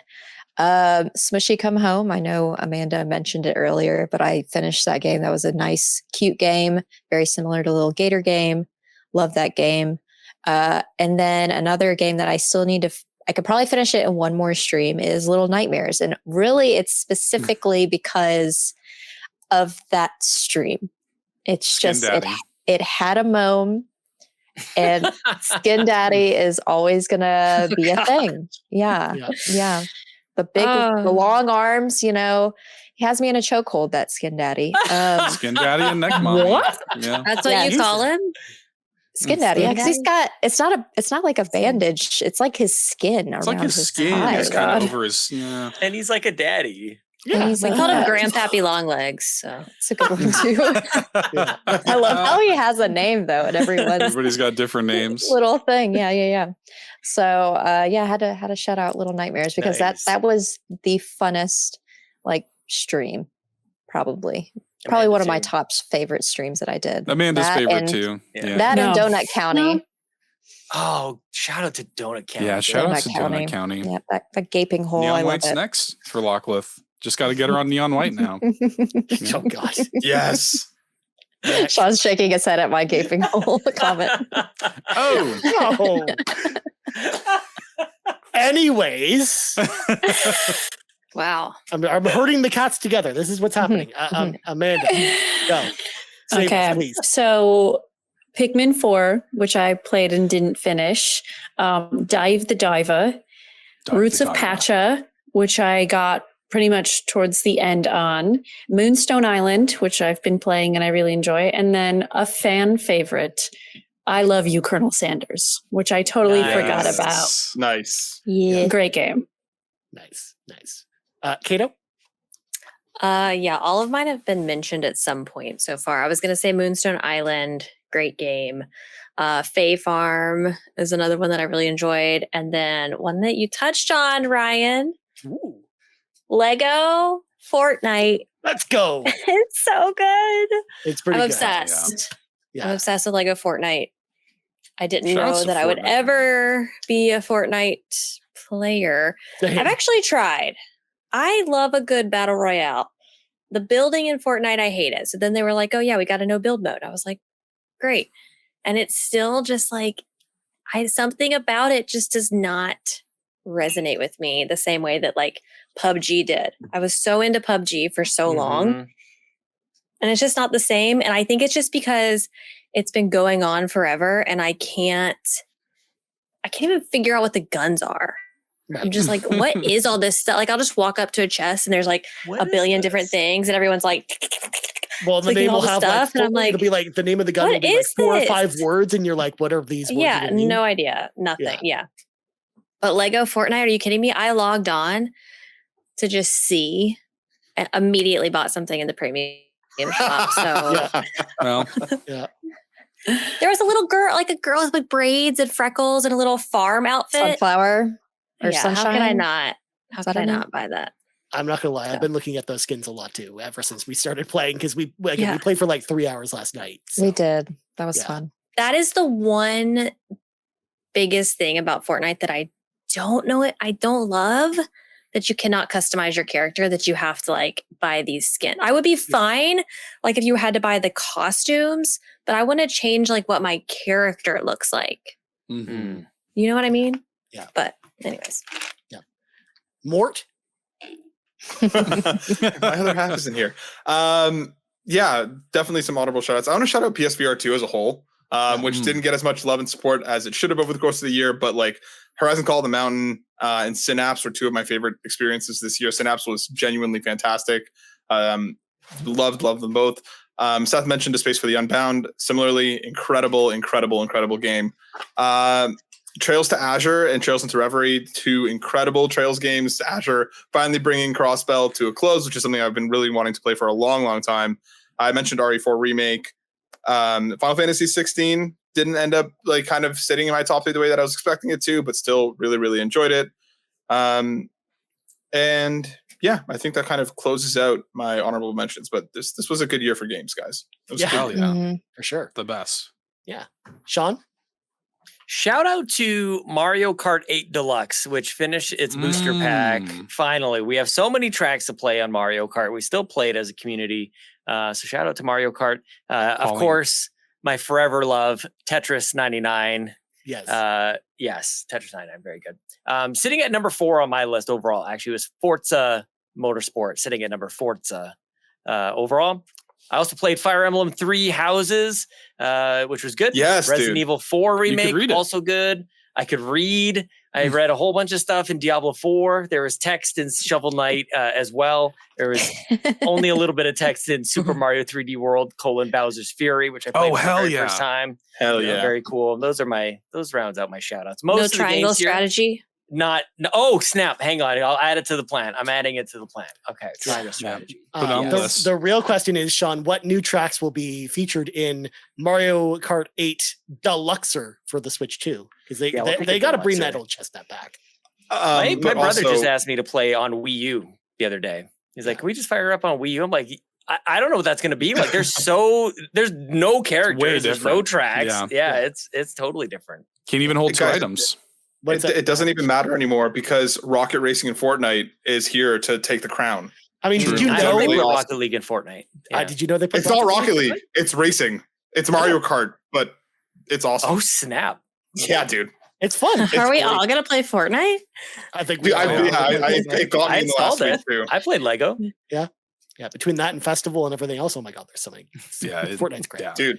Kato, wait a minute. Kato. Last night, Sean sat in the lobby of Lego Fortnite for like 30 minutes to hit the play and anyways. So I didn't know what it was. I didn't know what the game mode was. Yeah, everybody there. We had a community night going, and I was just trying to be polite and just wait for the game to end because I thought it was Fortnite. I was I'll just jump in on the next game. It's kind of sad. I didn't know it was going Finally, Sean said something. I was like, buddy, you should have told us sooner. You gotta get play. I didn't want to rush you. or anything. I'm like, oh wait, I can just hit the join button. Sean knew exactly what I was gonna say, but I had to tell Kato because she understood. Wow. Yeah. Anyways. I mean, to be fair, I hate to defend Sean here, but it is confusing. The whole Fortnite interface is very confusing, especially if you don't play it. It's just what is all this stuff? I appreciate that, Kato. It had nothing to do with the UI. I had no idea what was going on. I appreciate that. How did you not even know the game mode you were playing? He just assumed I just saw Lego Fortnite. I just thought we were going around shooting people as Lego characters. I thought that's what it was. I thought that's what it was too. For a long time. I thought it was a battle royale still, just as Lego people. So I was when people saw Rocket Racing, they thought it was a battle royale with cars, but it's not. It's just literally Mario Kart. Yeah. I'm like, wait a second, you're building houses? What is happening over here? Yeah. Can I play? Lachlan built a very nice house for us. I did nothing. Brian went to all the biomes and I was building us a beautiful log cabin. That's all I did for 3 hours. Oh my God. Yeah. I am setting up tonight, y'all. Oh my God. Well, we should probably close things out by, of course, wishing everyone a happy holidays. But also, I want to know if anyone has any, final thoughts. And while everyone kind of thinks for a second, I want to go by saying, I just want to say huge thank you, of course, once again, to our amazing community for supporting us throughout the year of our Lord 2023. This has been an amazing year for us, for the team, and for the community as a whole. And I, of course, want to say a huge thank you to everyone for supporting us, everyone who listens to the shows, everyone who goes and comments on the videos or watches them on YouTube or subscribes or checks us out on Twitch or doing all the things. Y'all are awesome. Y'all are being seen. Of course, anyone who supports us on Patreon, going that extra mile, that all really helps. So huge thank you to everyone throughout the year. And of course, everyone who still made it this far into the episode, 4 hours and 12 minutes into this marathon Game of the Year episode. huge shout out to all y'all. Collective sigh from the panel. Look, there's a reason we took a break in the middle, okay? Even though no one even knows we took a break until I mentioned it just now. The listeners are finally learning. But any closing thoughts before we close out tonight, y'all? I got to beat more games next year. Everybody's like going through these games. I got to get on Kevin Ainsworth level. Well, then quit your job. I was just going to say, you have to quit your I job will. right? No, my job is in gaming. I'll just bring it to work more often. Okay. There you go. So, yeah. Make an easy goal. I think 1 game a month is feasible. And then if you I mean, the easier goal is to try unless it's Persona 5, then I'm gonna be there forever. Well, you have to choose your games correctly. Like that's what Kevin does. You. Kevin chooses the games correctly to beat. But, okay. Use a tournament bracket. I'll just take Kevin's list. Yeah, just use a tournament bracket that'll then have you go down the rabbit hole of James Cameron's Dark Angels Season 2 now available on DVD. Okay. We'll think about it. Well, for the PlayStation Drive, for the folks who have been listening and supporting us this year, massive shout out to all of you. It's been awesome. There's been so many of you in the comments, so many of you hanging out with us. We had a bunch of growth and stuff this year, and there's a bunch of wonderful folks in this community. To the Carpool Gaming family at large, we couldn't do this without any of you. So thank you all, and we'll be back for more next year. Please be excited, as Ryan would say. God, I can't believe 2024 is next week. It's so weird. Mm-hmm. Next week from the time people are listening to this, by the way. I was going to say, what? Wait. I can't wait from for the December time 17th, people are listening to this. 2024. How long have we been recording? This is in the future. This has been a long ass episode. We're all Time Lords like Doctor Who, okay? That's how this works. Oh, man. I don't know. Go ahead. Sorry. I just wanted to go say what I said at the start, which was I'm excited for more community-based things in Discord. I want to do more of that. Lego Fortnite last night for 3 hours was fun. Like, more Xenobabing in the future because I haven't finished the game, y'all. Everyone else is ahead. I need to get further along. I want to play more games with y'all without being like on, like, because we're content creators, we always have to be on, so it's nice to be in Discord, to be truly like it's like a sigh of relief, like you can just be yourself and just play games. And I wouldn't say I'm always myself, but like I don't have to look cute and play games. I can play whatever. Just throw a beanie on my head. Like you could also eat DoorDash while you're playing at that point because no one will know. Exactly. Yeah. You got to look cute. Imagine for Lachlan YouTube, like shrimping down. Oh, yeah. Like off camera, she's just a demon monster. A slouch gremlin like sitting in my chair is terrible. Like I really have to think about like my shoulders, the posture, and, like how I'm sitting in this chair when I'm like on stream. So just to not even have to do that, like playing Lego Fortnite, I was like, I actually used like there's a part of this chair where there's like I can recline and like I could put my feet out, and like I'm like double necking it over here. Like I am skin daddy, but skin necking it. Like, come on. Hood up, just two glowing beads coming out. Basically, I had my hood on. Yes, that's exactly it. See? You a controller player?